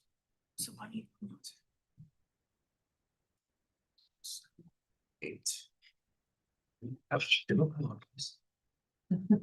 Two colors, twice. No, Toledo, it was Claro for yes, Toledo for. Hands down, abstentions. 2, 3. Okay, so 8-3. Okay, abstentions don't count towards the total, so you're exactly at 50%. The motion does not pass. Well, not the motion, the vote to vote, so we're back in session. No. Yeah, that's what I mean, sorry, yeah. So going back to the beginning. Motion and vote to vote. I'm out of it, yeah, we're back in discussion. Harder. I personally don't see an issue with finance committee overlooking this. Going over it again, just to ensure that all of our i's are dotted and our t's are crossed. I feel as if we've done so, but if there is a general antipathy, then I don't mind allowing it to go to finance committee. We all know that the money is theirs, but if such provision is necessary, then I don't mind doing that. I yield. Lucan. I think that is totally fine to go to finance committee if we all want it. I'm just a little disappointed that this bill was on our agenda and then went into another committee. I think it was there for a couple of weeks and now it's come out and just suddenly this is coming up. Like there's really been a lot of time to voice these concerns or to voice them in discussion on the resolution itself. So I don't have an issue. I just really want to encourage senators to do their due diligence and yeah, that's it. I yield. Yeah, one thing, I thought this was resolved because I know the Attorney General, I believe, brought this to the Senate's attention.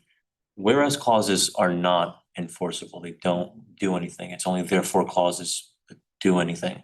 And it seems like the dollar amounts on this are still in the whereas clauses. Even though many have been struck out, that has not been cleared up. Just letting you know, this functionally does not do anything procedurally the way it's currently structured. Sure.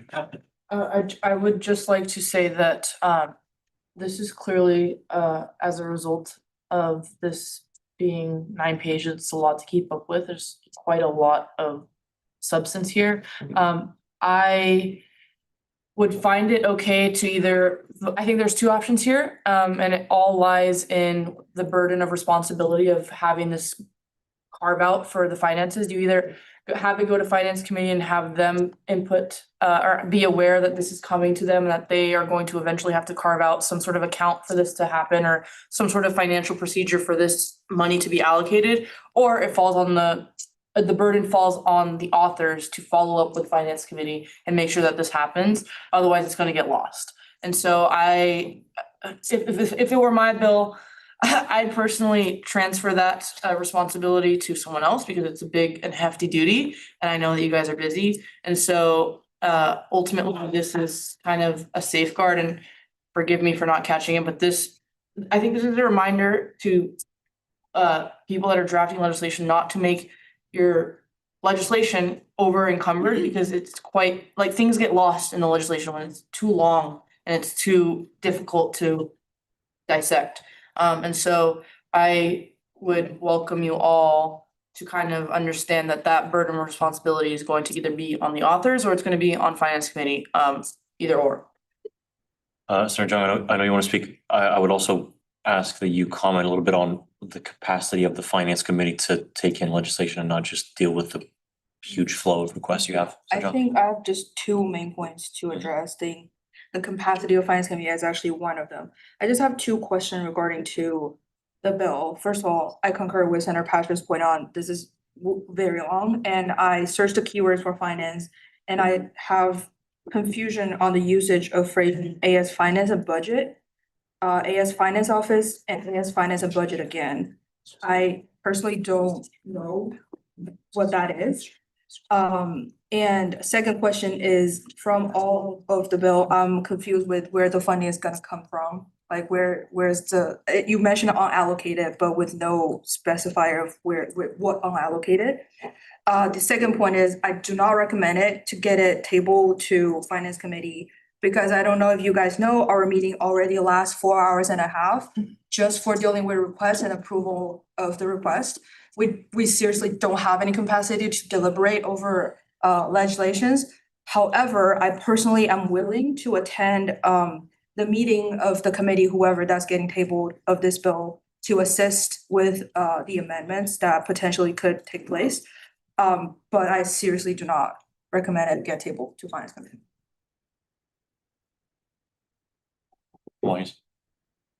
I'm just confused because if this bill, it's not even a bill, it's a resolution. So if it ends up getting passed, it's all right because it's like a resolution. So I'm starting to change my mind. It's kind of all right.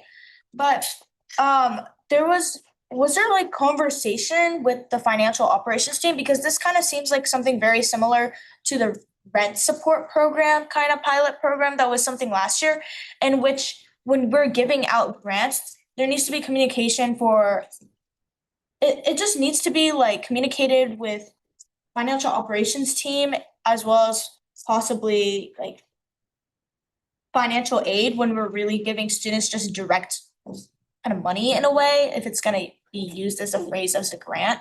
And that's why it doesn't necessarily need to go to finance committee, but I just feel like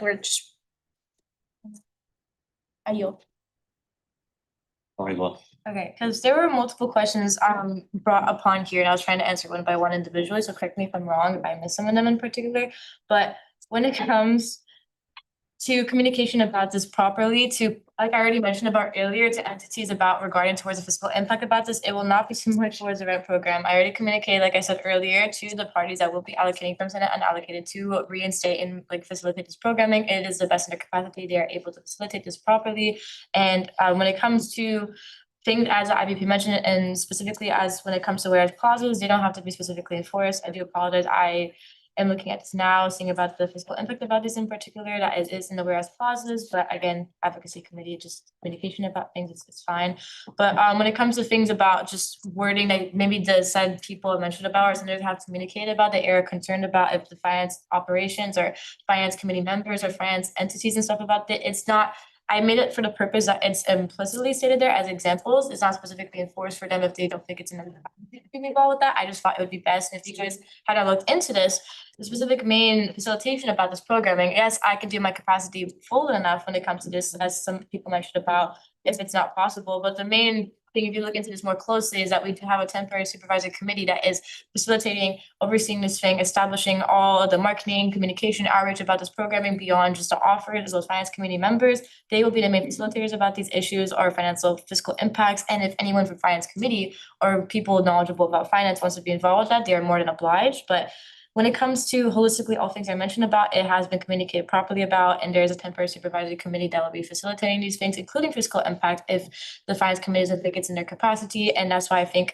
again, if it's needed, I don't mind if you have to refer to particular committees. I just don't think that it's necessary after looking at this and communicating it further that it can be facilitated properly. And I have made sure all parties are successful when it comes to this pilot programming, and it should be good to go, as well as like I already mentioned about. So I don't see where there would be any other issues about this. So that's all I have to say from that. So if anyone has any additional questions. Thanks, Senator. One thing that's tangentially related, if I think this applies to the previous piece of legislation as well. If something has come back from committees with amendments in purple, like strike throughs, let's say, of things that were to be added on and have been strike through, what's the past tense? Struck through, whatever. Please do get, once they pass in that form, please do get rid of that, like update accordingly the committee part so that it's reflected accurately. And when the director of accountability goes into update it into legal code, he knows what's going on. Does that make sense? Senator Pasher? Yeah, if the chair would allow some quick back and forth. Yeah. You, and I didn't even have a chance to catch this. You're saying that this resolution is also establishing a temporary committee, or you're planning on establishing a temporary committee? Because as it is, it's not establishing a temporary committee, and that would have to be its own separate thing. So without being, and I think Senator Toledo mentioned this previously. He said, we're attacking legislation, not people. We're attacking ideas, not people. So I just want to keep that in mind. I think that's very well said. Quite frankly, this resolution is not, it's pointed in 7 different directions, and it's just not well established. It's not, like, I'm just confused at what it's doing, and I know that this has been on our agenda for multiple weeks, but it's been on our agenda for multiple weeks and it hasn't been fixed. I mean, to be quite frank, it's still not, I don't know what this is doing. And I think this is a great idea. I would maybe invite you to rewrite this in a new piece of legislation that's cleaner, more concise, and has more direction, because if you're saying that the finances are gonna be figured out by a temporary committee that doesn't exist, then you're asking us to vote on something that is going to be established by something that doesn't even exist yet. So that is a problem for me. And I hope that's understood by everyone else. You can't vote on something that isn't already going into action. I mean, I guess you can, but this is like, there's too many moving parts to this, is what I'm trying to say. Are we all chilling? We're all good? Carter? Yes. As one of the authors, I have to take full responsibility for all of the issues that are discussed today, and I do take full responsibility. I happen to agree with Senator Pasher that the goal is obviously valid. It's a worthwhile goal, but perhaps the legislation itself is a little, it's not quite up to par. And so in light of that, and in light of pursuing the goal, I am personally, I encourage you guys actually I don't encourage. I endorse the idea of not passing this bill, not passing this resolution, and then Senator Wahidullah and I going back to the drawing board and correcting this. This legislation was written at the very beginning of the school year. Perhaps even before it, before we had gained some more experience, and then obviously there's multiple failures. It didn't get corrected correctly in the committee, et cetera, et cetera. I entertain all of your guys' arguments, and I think they're valid. So I would be willing to rewrite this legislation. Awesome. I was gonna say, I think there's kind of 2 routes that we can take it. One, the authors, and this is kind of up to the chair, a motion to withdraw the bill from the Senate. And that would effectively just bring it back to the author's hands, or we motion to adopt, and then if the authors want to rework it, we can motion to fail. Or the Senate can fail it, and it also just comes off the Senate floor and it can go back to the House hands. So I think those are kind of two routes. I don't know if a withdrawal that's typically not seen within this legislative body, but it's seen in the California state legislature and other legislatures. If we do withdraw, are we tied to any essence of the original legislation? Like, does it have to remain a resolution? Are we given, is it a literal withdrawal? We could do whatever we please. Yeah, I think it would just mean it's no longer in the Senate, with the Senate in any capacity. Yeah. I would say there is no precedent I know of withdrawing legislation in my time in the Senate. Do you have any thoughts on this, or should I keep moving?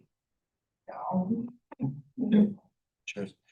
So, Jones, do you have something? Yes, I just wanna make a comment with the resolution, but it's not like repeating what I just said. I just wanna offer that, like, all the things I pointed out relating to fiscal impact and relating to finance committee, would it be helpful if I just write like a recommendation of things that need to clear out and details? Cause I don't want to like just point out problems and hope that you guys just fix it, because not everybody is familiar with financial situations. And I just sincerely, like, I just wanna say, like, I solely approve the goal that you guys are aiming at. I'm really sorry that this kind of gets confusing a little bit, but I would do my best to assist on the, at least finance part of it.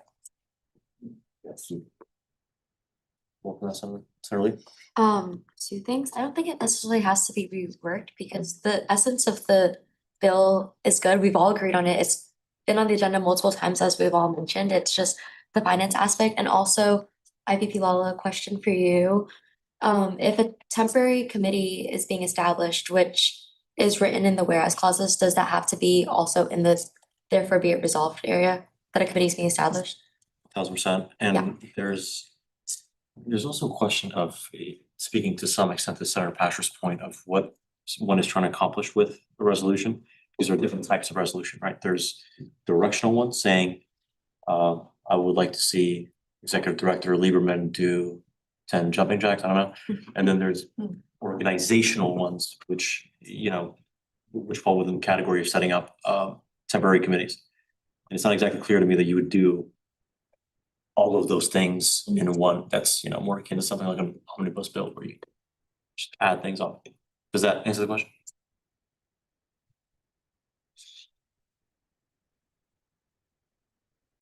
Awesome. Motion to adopt a resolution to establish the language revitalization grant program.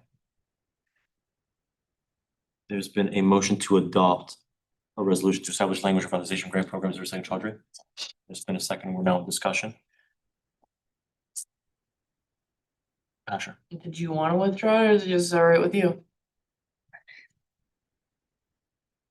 I mean, looking back on it, I personally would like to rework it, honestly. I mean, I don't wanna pass something that's not up to par.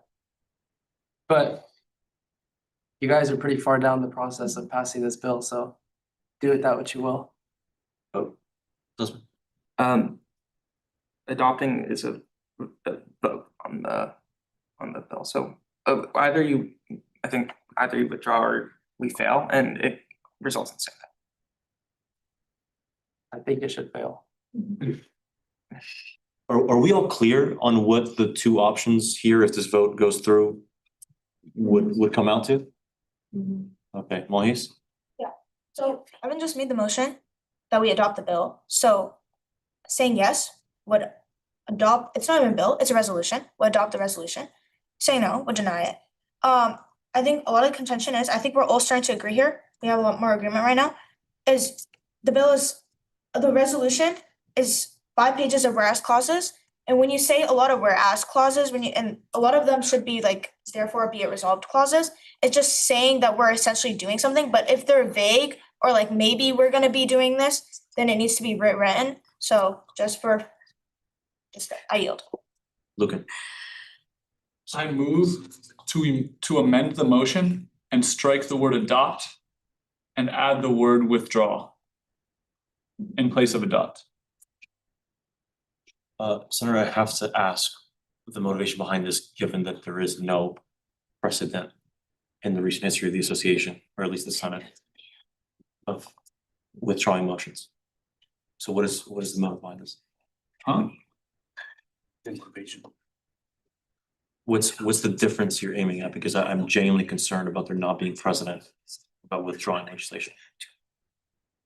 I mean, as Senator Sussman explained, it's just a procedural move to withdraw the legislation from the Senate body so that the authors can, or yeah, just to withdraw from it. For information, wouldn't that be gerrymandeering? It's changing the nature of the motion. It's not the same motion anymore. It's a completely different motion. So it's not, you can't amend that motion to be something completely different in nature.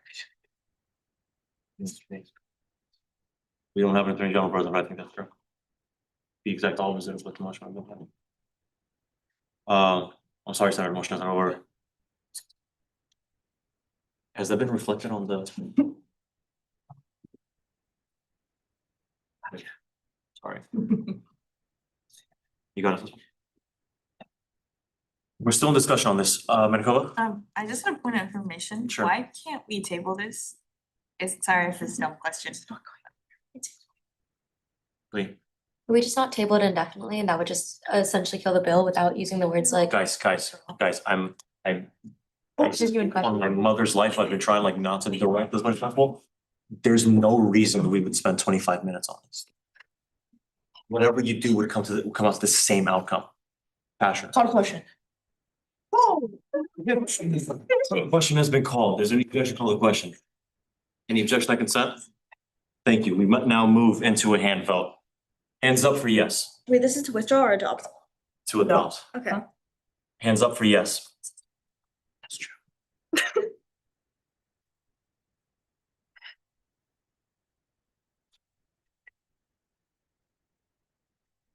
Are you, order, is that up? 2, 3, 4, 5, 6. Okay, hands down, please. Noes.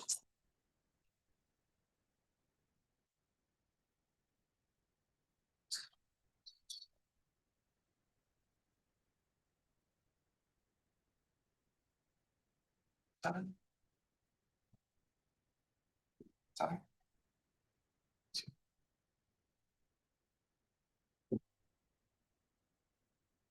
What is it? Okay, let's do hands up for noes again. And by the way, you guys are all aware that an abstention does not count towards the final vote, correct? Yes. And do you understand what that means? That if you have like 15 abstentions, 2 yeses, 1 no, the yeses carry. Point of information. How many yes votes do we have logged? 6. Six. Okay, hands up for noes.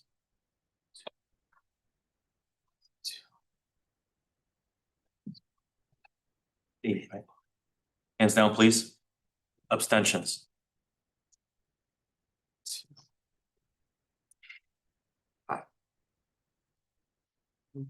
So it's, yeah, 65. Yeah. Okay, motion fails. Thank you. Okay, we move on to. Sorry, Luca? I have a point of information. So if a motion to adopt a resolution or bill fails, does that mean effectively it's withdrawn or that it's just gone from our? It's gone. Yeah. It's come before the body and it's in nowhere in the body. It is out. Yeah. Because the body thought about adopting it, I did not do it. I didn't mean that to come out as supremely weird as it did. Apologies. We're in the HIP Genco proposal referred out of from advocacy committee with amendments. I believe there's been an issue with this, which should be addressed on our own now. Yeah, so the issue at hand is that the amended version was referred onto the agenda. So I have the amended version and I'd like to motion that on. Yeah, so you should do 2 things. Or rather, sorry, I would welcome 2 things. One, you gotta strike the thing that is, incorrect. And I think it's the procedurally right thing to do and also sets the precedent of getting the right, document on the agenda is pretty important. And then you can add on. So we'll do 2 motions. Okay. Ona? I'd like to motion to strike through HIP Genco proposal referred out from advocacy committee with amendments from the agenda.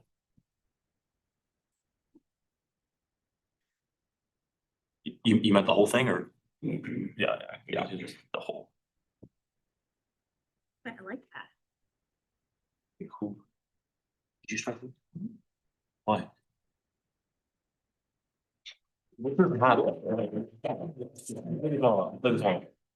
Wait on this motion. No, just, it's fine, it's fine.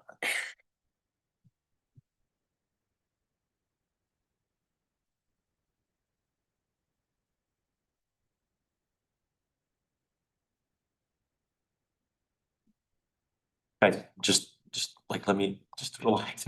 I got it, I promise.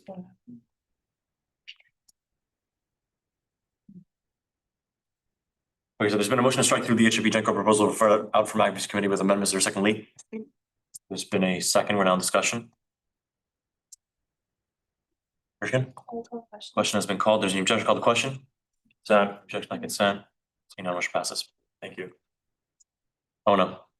Motion to add to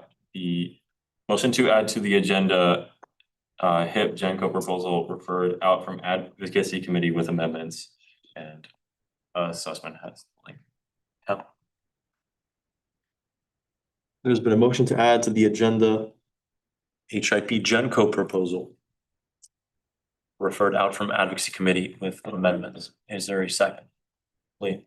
There's been a second, no discussion harder. Question has been called. Any objection, call the question. Any objection by consent? Seeing none, it's been added. Thank you.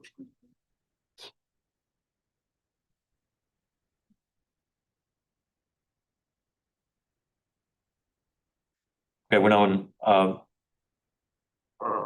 the proposals on the floor. With Lucan? Yeah, so can the advocacy chairs or anyone from advocacy speak to what the amendments are? Because I'm gonna look through right now, but it'd be helpful if I could. Oh, no, yeah, okay. The amendment that we did is just in the budget section. So if you scroll down there, it's page 12. And it was just a discrepancy between the unit count and unit cost. So we just, because it was listed as 4, which would obviously add it to $6,000 if you're just associating that with the unit cost. So we reduced that to 2 to reflect the actual unit cost of $1,500 per dorm. And 1 unit is defined as 2 low-tech dispensers. So that was the amendment we made just to make sure that it all checks, but yeah.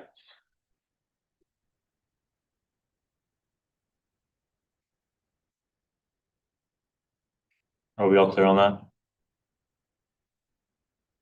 Yes, sir. Yeah.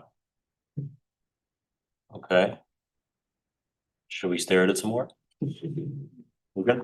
Motion to adopt HIP Genco proposal with amendments from advocacy committee.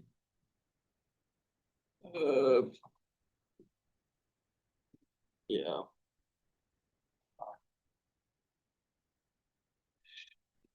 There's been a motion to adopt the HIP Genco proposal with amendments from the advocacy committee. Is there a second? Oh no, second. There's been a second, we're now in discussion. Perkins, the question has been called. The judge called the question. First and consent. Seeing none, we move into a hand vote. It's financial motion.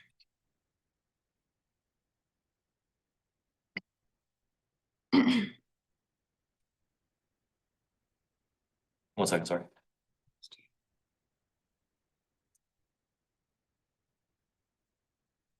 Okay, we're still at 19, is that correct? Hands up for yes.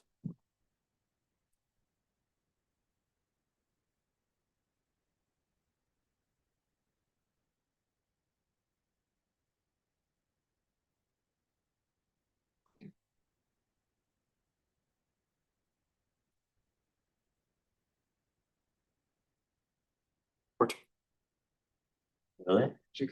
13. Wait, guys, keep your hands up, please, until I say hands down, please.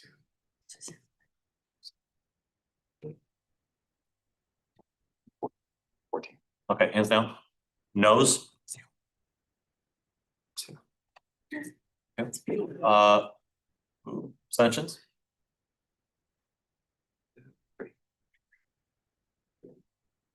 Okay, Matt, okay, motion passes. Congratulations. Cool. Is that the first pass HFU of the year? Yeah, boy. First of many, hopefully. Good job, guys. Okay. So we're on to we briefly discussed this, I believe, 2 weeks ago. But this is the idea brought by myself to our Associate Director of Budget, Michael, about allocating a sum from Senate and allocated to each of the 3 committees besides Finance, which is just swimming in money, to be able to allocate. Yeah, that's the joke, you guys.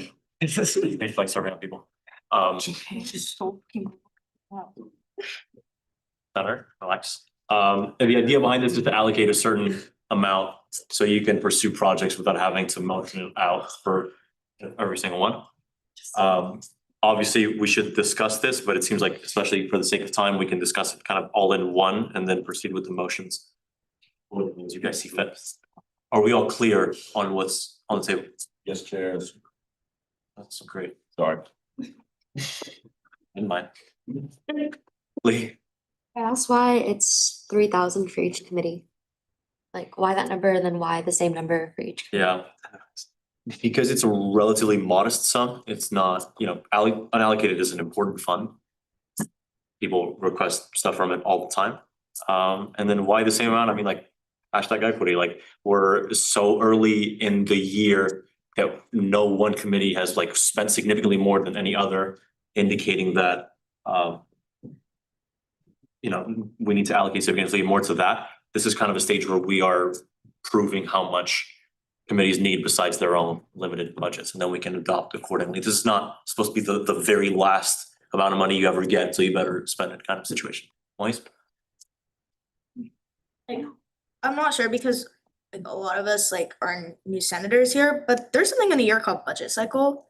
And it's essentially where every entity in AS goes to the budget cycle committee, which gets formed during the winter quarter, and presents like how much budget they want to get and how much they estimate they're going to spend on projects and what they want for honoraria and how many, like basically, and it gets deliberated what all of the line items for every single person's budget is in every single category.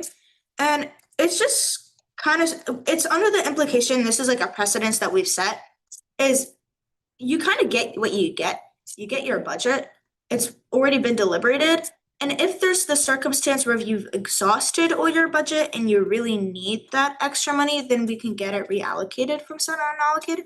I'm just confused on why we all of a sudden doing this like financial motions now when every entity should have their own budget. Yeah, for kind of historical context, committees have basically, if you look at their budget structures, the vast majority of it is strictly for honoraria for their committee members. And then you'll have like 1,000 to buy candy essentially. And there has long been a precedent for reallocating during the year. And that's something that, again, I would mention has the support of the Associate Director of Finance, who would not be supporting something that is against policy. Like, that's not a case for why it's a good or a bad idea, but I'm just speaking to the level of it can't be done essentially. Sussman? I can be impartial. I think the Director of Budget and Finance, Michael Sayed, said this past week, we are a nonprofit and our job is to produce and to connect with the student body. That's not what he said, but that's what this association is to do, not to pay ourselves at the end of the day. It's to make sure that our students' lives are easier and they're protected and they're having a good experience on campus. And I think by just allocating a little bit more money to these committees, as we've seen with outreach, with advocacy, so on and so forth, if we're able to use more money to directly benefit our students, whether it's the Pardall Light Tunnel or pumpkins for pumpkin patch, so on and so forth. I think that's the general idea, is that this money is not to be used for internal funds, but for direct tangible needs of the student body.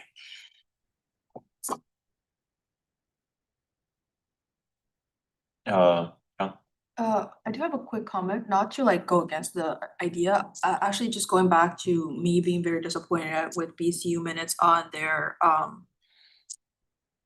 reviewing of their funding request is just a quick note for any committee that got like reallocating money, just to be sure that you are very detailed with all of your spending that was recorded in your minutes. And you have reviewed it, have a justifiable reason for it. It's the same standard that we hold for ourselves as we hold for all students that come us for funding. It's just my few comments on this. Yeah, that's just reporting from conversations with Michael, that's a part of this, is to incentivize more spending by each of the committees on projects. And then kind of the other side of the equation on this is that you've got to try, like, oh my God, I forgot to bring this up, it's literally my notes, is each committee needs at least 2 authorized signers. You gotta have authorized signers if you want to start, doing financial motions, and you keep close track of what each of those motions are. I completely agree, Senator. Lee?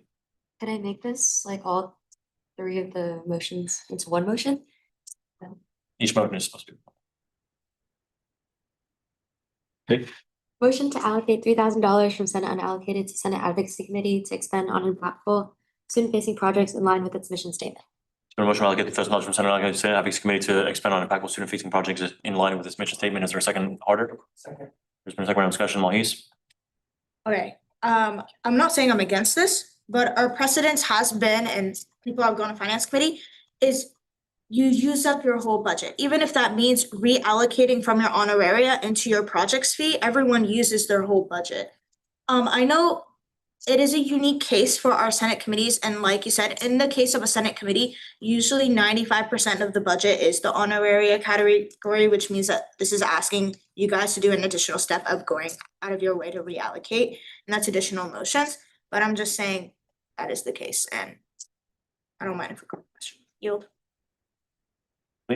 I think just adding on to what IPP Lawless said earlier, it's like good to have a base amount where like Senate committees like outreach don't have to go to finance committee every time for what single event. And so they use up that $3,000, which I would say is a minimal amount for what the stuff advocacy committee wants to do and the stuff outreach wants to do and liaison wants to do to build like foster better connections with an AS. I think 3,000 is a good sum. And then if they wanna like do something crazy, like a $10,000 project, then of course they should go to finance. But I think $3,000, as IPP Law said, is a good base, so they don't have to go every single time for a little ask, like a banner, a poster. So I think it's just a good base amount, and we have to use up more money anyway, but Lucan? Yeah, and at least outreach committee, and I know advocacy committees and projects as well. We had a hugely successful event where we gave away 400 pumpkins. And we needed money for that. We already had allocated. We're planning to do more. And we want to encourage all committees to do that. So I think there's already precedent within this year's Senate of needing that money. I think it'll be spent effectively. Yeah, in that case, there was actually not enough money for the event, like it had to reach the town unallocated. No, okay. Osman? Call the question. Question has been called. There's an objection on the question. consent. Objection on consent. We move it to a hand vote because it's a financial motion. I really love hand votes. Hands up for yes, please.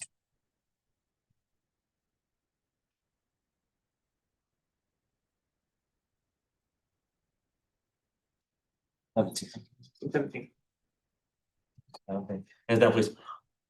Noes. Hands down, abstentions. 1. Okay, motion passes.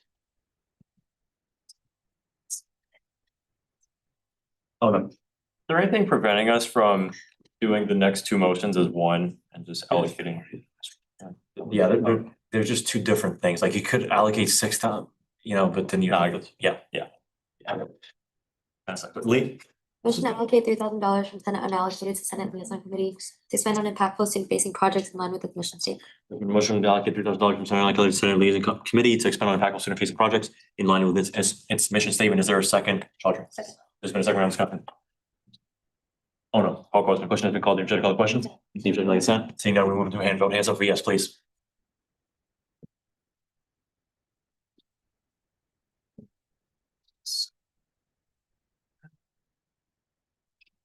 Yeah, 16, 17. Okay. Hands down. Hands Hands down, please. Noes? Hands down, abstentions? Okay, 17, 2, yeah. Funny to see. Oh no. Allocate $300 from Senate unallocated to Senate Outreach Committee to expand on impactful student facing projects in line with this mission statement. You know what? Motion not recognized. I'm sorry, I just didn't, gotta leave the 3B. We're never leaving. Yay. Allocate $3,000. Actually? Yeah. Motion to allocate $3,000 unallocated to Senate Outreach Committee to expand on impactful student facing project in line with this mission statement. Wait, why did you? Okay. He was really excited. There's been a motion to allocate $3,000 from Senate allocated to Senate Outreach Committee to expand on impactful student facing projects in line with its mission statement. Is there a second? Oh, no. Second. Second, we're now in discussion. Manala, question has been called. Jim Judge called the question. Declaring consent, we move into a hand vote. Hands up for yes, please.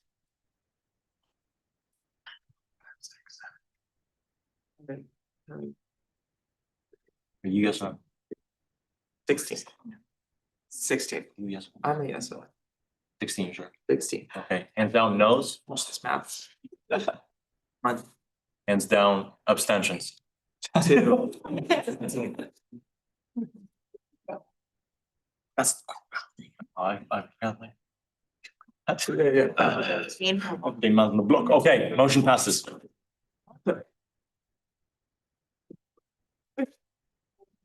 Oh, wait, this one is redundant, right? You guys get $9,000. Oh, yeah, I accidentally copied on that. This is real. Okay. Did you just want to give him like $9,000? What did you? I copied that. The agenda. It's already. Agenda amendment. I think he agended it. Yeah. Point of order. Okay. Just all of a sudden. You know what? Sustain. Lucan? I move to allocate up to $5,000 for the Meridia voting system from Senate and allocated to be used for digital vote counting for the ASU/CSB Senate. There's been a motion allocated of $5,000 for the Meridia voting system from Senate allocated to be used for digital voting counting for the ASU/CSB Senate. I know everyone wants to be a second. Chaudhry? There's been a second round of discussion. Carter? Call the question. Question has been called. Any objection to call the question? Objection. Wow. I just need an explanation of the system a little bit. Yeah, Loki, we should have definitely done that discussion. I'm just like, Yeah, I was like, what's it? somebody wanna maybe, were you the call question? No, I can explain. Does somebody have to? Send their whole question. All right, send call the question. I appreciate that. No, but I can Send understand. the objection, but it's fine. Sorry? We didn't rescind the. No, you don't have to rescind the objection. Like from the objection, I you can withdraw. apologies. Okay, so this is a digital voting system, which means we won't have to count hands every single time. This was proposed to us by really Marissa in the back. So thank you, Marissa. And what this would do is you would just we got it. you clock in your vote and it would show up there. And it will make our lives, it'll make my life a million times easier. And it's a subscription and it won't exceed $5,000 per year. Oh, per year. Or is it 5,000 total, Marissa? Or? There was the one-time fee and then there's a subscription amount after that. Okay, then that should probably be reflected in the motion. 5,000 for the purchase of, and then you could probably do future motions to allocate accordingly for the subscription, or do you think they should be made in one? I don't know what the annual subscription is. I sent it to you guys a while ago. It's like 2 weeks ago. I haven't looked at it yet. I'll pull it up. I think it's about Tuesday.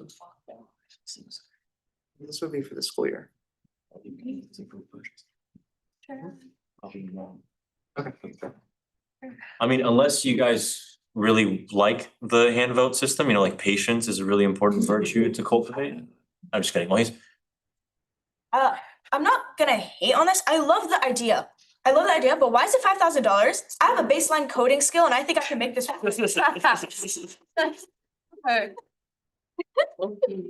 Yeah. John? Yeah, just add on to. Okay, let's listen, please. I don't know if finance policy and procedures apply to senator allocation of money, but for like stuff we approve over for $1,500, we require like multiple quotes compared with different across platforms. And $5,000 to my opinion, maybe I'm just cheap, but this is too expensive. Yeah. 4,655. Okay. I'd like to rescind my motion if it's in order.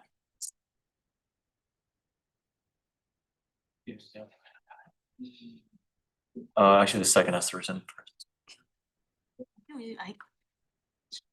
So we're still in discussion. Patrick? Description. And No, she just said it was 4,655. It's a subscription, a 12-month subscription. That's, Got it. Thank you. Thank you. wait, sorry, Marissa, so I think it's G. a second. So guys, please, guys. the 4,655 includes the 12-month subscription this year. For this year. Yes. Okay, so for this year, meaning until this time next year? Yeah, so for the sake of this term, this would be a one-time payment this term and then go on to the next. And Senator, I'm not sure that the over 3,000 thing applies. I don't think, I just think it's a fair. Yeah, like in principle, it might be worth. John? I also have a suggestion that was said by Senator Menakova, and I think it's genius. She said we can actually use iClicks. You know, iClicker, when you put the ABC. Yeah, and I'm imagining myself like a professor using iClick or something. It's free though. Yeah.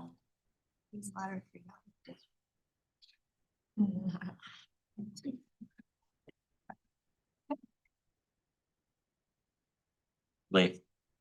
Few things. Have we looked into possibly cheaper alternatives? Because senators have brought a good point. And paddles. But yeah, just alternatives perhaps, since $5,000. Okay. Floor belongs to you. I was just gonna say it was a little pricey, but I know. Pricey, okay. Husband. Being that we have 15 minutes left in this room and we don't have much left on the agenda, I think what we could do is just rescind or have the second and the first rescind this motion.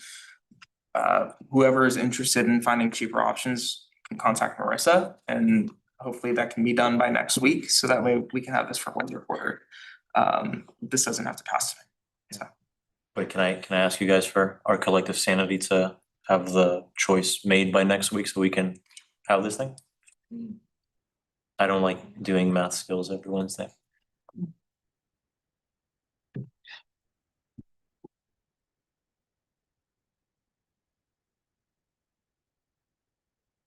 Lucan. If someone calls the question, I think we're on the same page. My motion would likely fail and we can move on as well. So the second doesn't want to. I wonder if Oh. I was thinking, I thought. No. Oh, Josh. I've seen my second.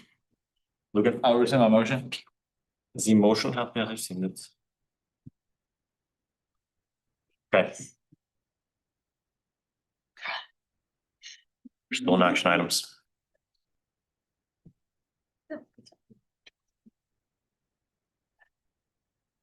Lee. Motion to grant the RCO speech forensics at UCSB $7,000 out of Finance Committee Fall 2025 budget under the stipulation that the club is officially shoreline approved and has an AS account number by the time they submit the requisition. There's been a motion to grant the RCO.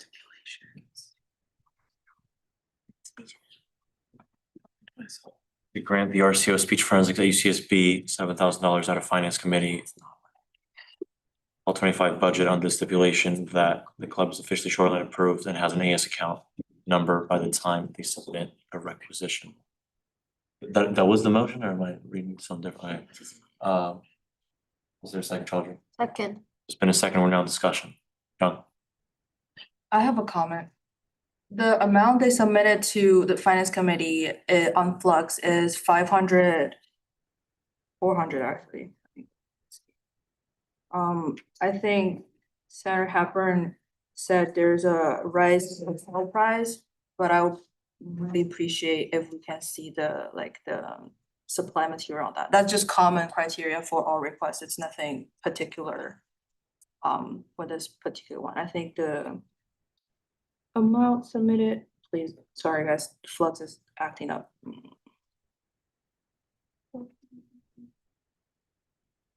Audrey?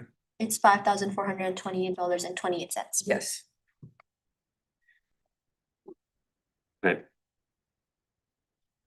This puts me at a very weird spot, but I wanna remind you guys, there's a thing in legal code called policy 15, which outlines conflicts of interest, and I really wish I had the Attorney General here. I won't comment on anything, I will just like go through it, and then you can proceed as adults, as elected officials, as you see fit. Essentially, in any committee or board voting matter of any kind whatsoever, any and all voting members are personally charged with the responsibility of bringing any personal interest said members may have in the outcomes of said votes to the attention of the committee or board as a whole, where a conflict of interest is defined as personal financial gain, personal gain of associates, conflict in the interest of ACCSB with the interest of other committees, clubs, or other.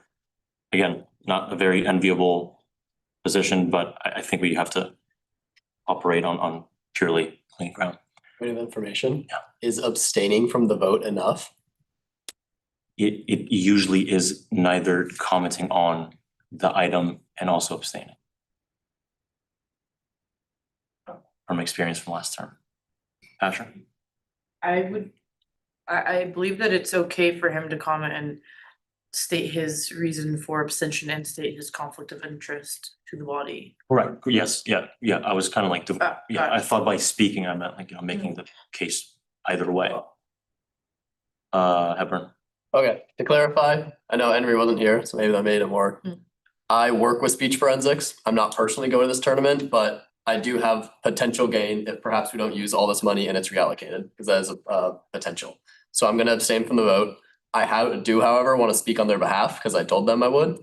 And so for this number of it being 7,000, not 5,400 and change, it's because we were gonna try and use a discount from one of our members, but that time is now passed because it wasn't approved Monday. It's being approved hopefully in like 11 PM, you know, and so we can't do the discount as much. Two, we have had huge issues with hotels in the past of literal black mold. I have a video if you want the proof. Mice, I don't have the video, they're too fast, and like cockroaches or other like things like that. Like we have been in some boof ass hotels, to put it simply, and more money would get us in somewhere not deranged. And so we're only asking, so that would be a total, just so you guys know. Instead of our original request included $2,073 for hotels, it would then be 3,500, and this is for 18 people, I believe, may plus or minus a couple, for 3 nights. And so, yes. Clarification, Mm-hmm. 7,000 or 7,400? 7,000 flat. In the budget. Sure. I would like to request a back and forth from whoever can answer this question. First of all, is this how a finance committee practices their motions when they include stipulations? Number two, this is for the IVP. Is this motion even able to be substantiated? Because I know the AG had an issue with one of the motions that didn't pass in the last meeting, but it was just the motion was for funding and it was incorrect. And so I'm wondering if this is going to tread along those same lines. Is this a legal motion with the stipulations? As far as I'm concerned, we've done similar things. Even the library, for example, was along the same lines. If we'll give you this under X, Y, and Z conditions. I really don't want to keep hammering this point, and I'm like counting down the minutes until we get out of here.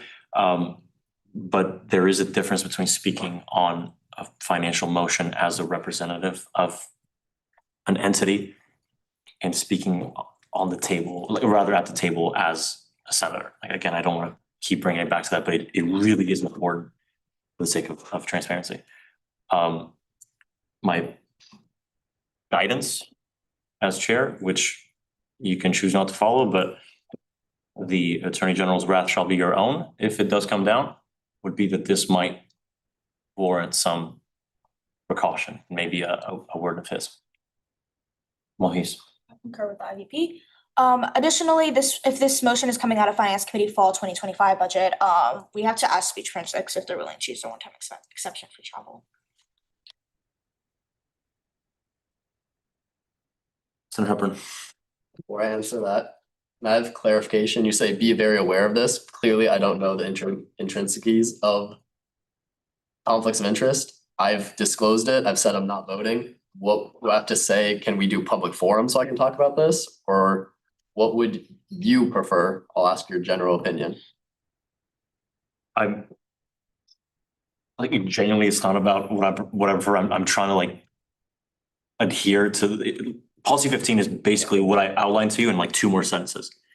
In the event a conflict of interest is determined to exist, committee report as a whole, members unable to objectively discharge their responsibility shall abstain. So we covered that. And in order to acknowledge that there's a conflict of interest, the individual must complete the conflict of interest form found in the Attorney General's office and turn it into the Executive Director within 1 week of being hired.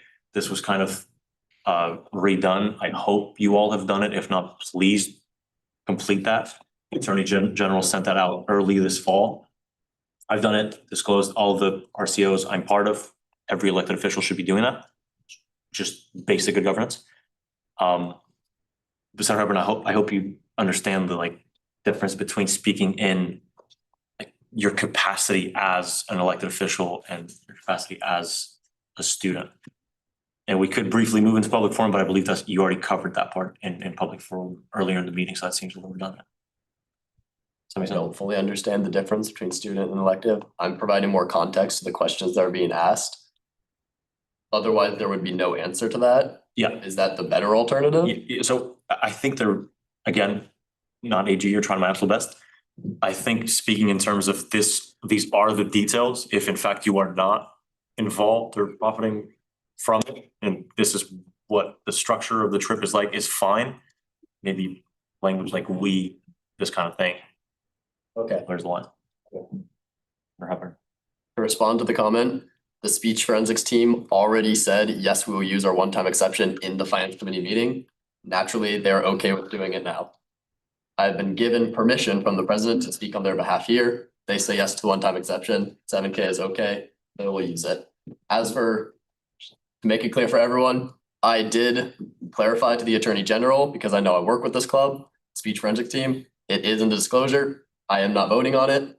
I'm speaking as an individual to give clarity, not to sway you politically, I suppose. I think that's about it. I yield. John? I hate to be the person in the room, but by the nature of my position, I unfortunately have to be the annoying one of saying something. I do want to say I fully appreciate, or I fully empathize with the situation of hotel. I would say we are fine with a cost with tournament fees, which is $1,015, food per diem, $1,620, and driving, $720. My only concern is the increase I will imagine is fully on hotel. So the hotel that they submitted is $2,073.28. And if we divide, like remove the ones we're fine with, that's $7 minus 15. That would be $3,645 more, and that's all, well, not almost half, that's almost double of the amount they submitted.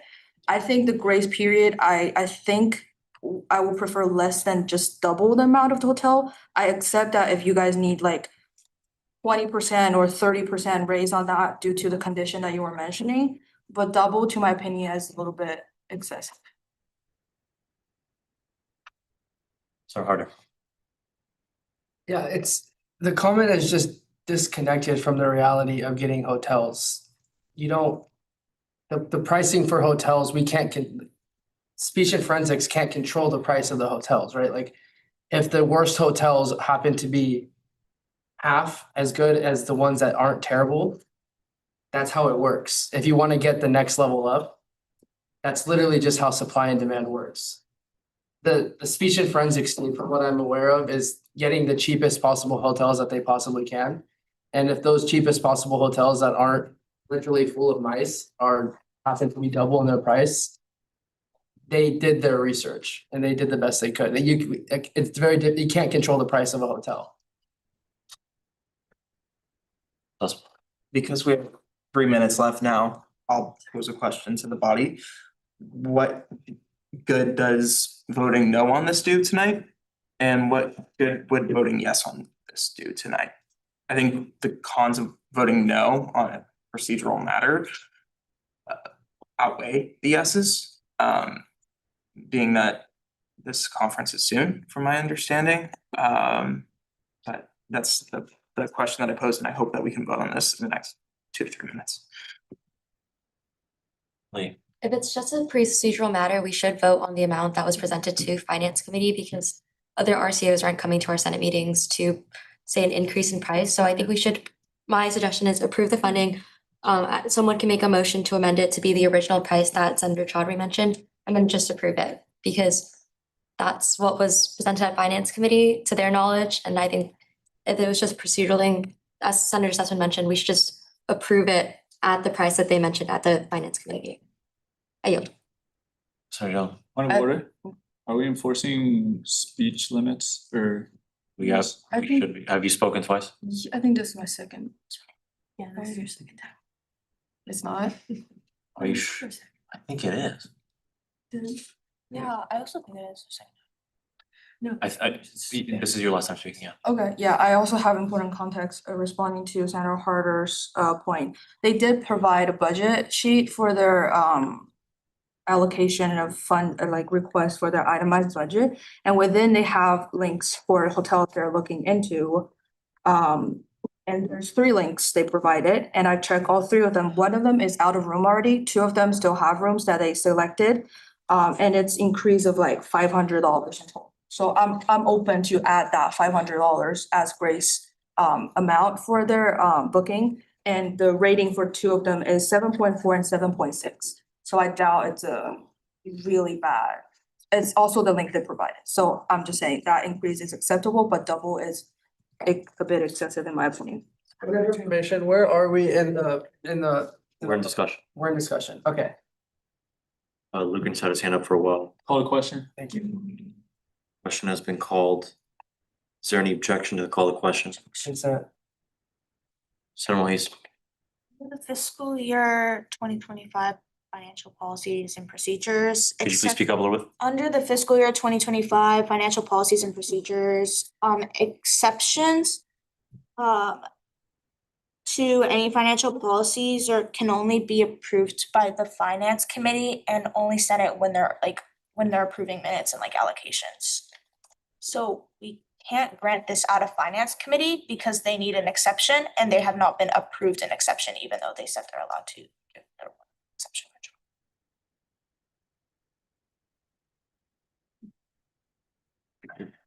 This seems more than fit for finance to consider the exception. This could be brought back the following week with consideration from the Attorney General to make sure all is in order. We're in an objection. Do you called the question, right? Do you rescind your call the question? Yeah. You do? Okay, we're now back in discussion. At 11 PM. Senator Hepburn. Just to clarify, the tournament is this weekend. In a couple minutes, I'm gonna text the team, yes, we're going, or no, we're not. And they're gonna know if these 18 people are able to expend the 3 days they prepared, or the many months they prepared competing for these 3 days.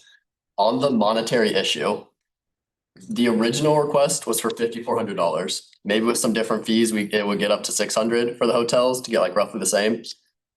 That is okay. At minimum, supply them that and they can stay in a shit box. All right, they could have the shitty rooms. Or since they're using their one-time exception, they told me, hey, can we get a bit of a nicer hotel? They're sick of mice and black mold and cockroaches. Honestly, like I understand fiscal responsibility. I think it's finance committee's duty to be like, hey, this is your one-time exception, do it. I think 7K is okay, but at minimum, please vote yes on 6K or even 5,400 for the tournament that is this weekend. It has to be decided this Senate meeting. We're still in discussion, Senator Harder. Call the question. Question has been called. Is the objection call the question? Consent. The objection, that consent. Seeing none, we move into a hand vote. We're at 19 total. Okay, hands up for yes. 6. 10. 11, 12. Hands, keep your hands up, please. There's more now. Okay. 1, 2, 3, 4, I'm sorry. I do 5. I did not. 6, 7, 8. Oh, bad. 5, 6. 1, 2, 3, 4, 5, 6, 7, 8, 9, 10. Hands down. Hands up for no's. 3. Hands down. Abstentions. 1, 2, 3, 4, 5. Shit. We're missing one. Keep your hands up, please. Abstentions? 1, 2, 3, 4, 5. Okay, let's do this again. Hands up for yes. 1, 2, 3, 4, 5, You 6, yes. 7, 8, 9, 10, 11. 11. There we go. Hands down, no's. 1, 2. 3. 3. Hands down. Abstentions. 1, 2, 3, 4, 5. So 11, 3, 5? 11, 3, 5. 19. Motion passes. Alright. Where are we going? We're just. Jordan? Nope. We're gonna go to AS main, boys. No, we're almost done. Unanimous consent to move into section E, acceptance of agenda? So sorry. Do we have to grant the one-time exception or not? We're not able to do that. Finance committee will have to do it retroactively. Okay. You're supposed to come in. If we don't pass that retroactively. So John, what? It's then 2 exceptions. Wait, what? Retroactive and travel is 2 separate exceptions, and officers have strong opinion on retroactive funding, because to be honest, we only grant retroactive exception when it's our fault that they have to do retroactive. But the reason on the seal registration or the fact that they came to us a week before their tournament is not our fault. Okay. And I'm a non-voting member, so I don't actually can decide on it. So what are the options? The options is I'm gonna present this motion to the officers, but whether they're gonna agree to that is upon their voting result. Again, the Senate cannot approve the exception currently. So as far as we're concerned, at 11:04 PM, there's nothing we can do. Do we have unanimous consent to move into?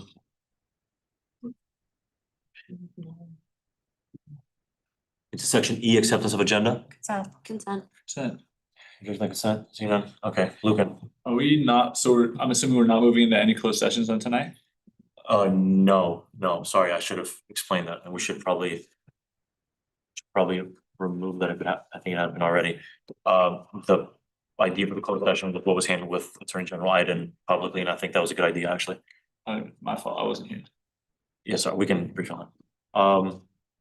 Okay, so we're in acceptance of agenda. Lucan, Motion to accept the agenda as amended.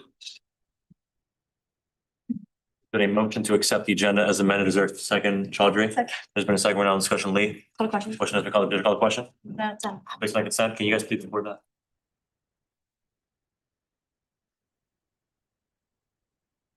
I think it was Lucan Chaudhry.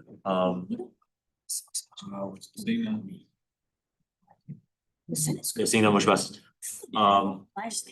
Nothing else, right? Okay, do we have unanimous consent to move into section L adjournment? Consent, should you make like consent, Chaudhry? But it's a busy. Guys, we're not adjourned yet. There's been a motion to adjourn the meeting at 11:06 PM. Is there a second? Oh, no. Second. Good night.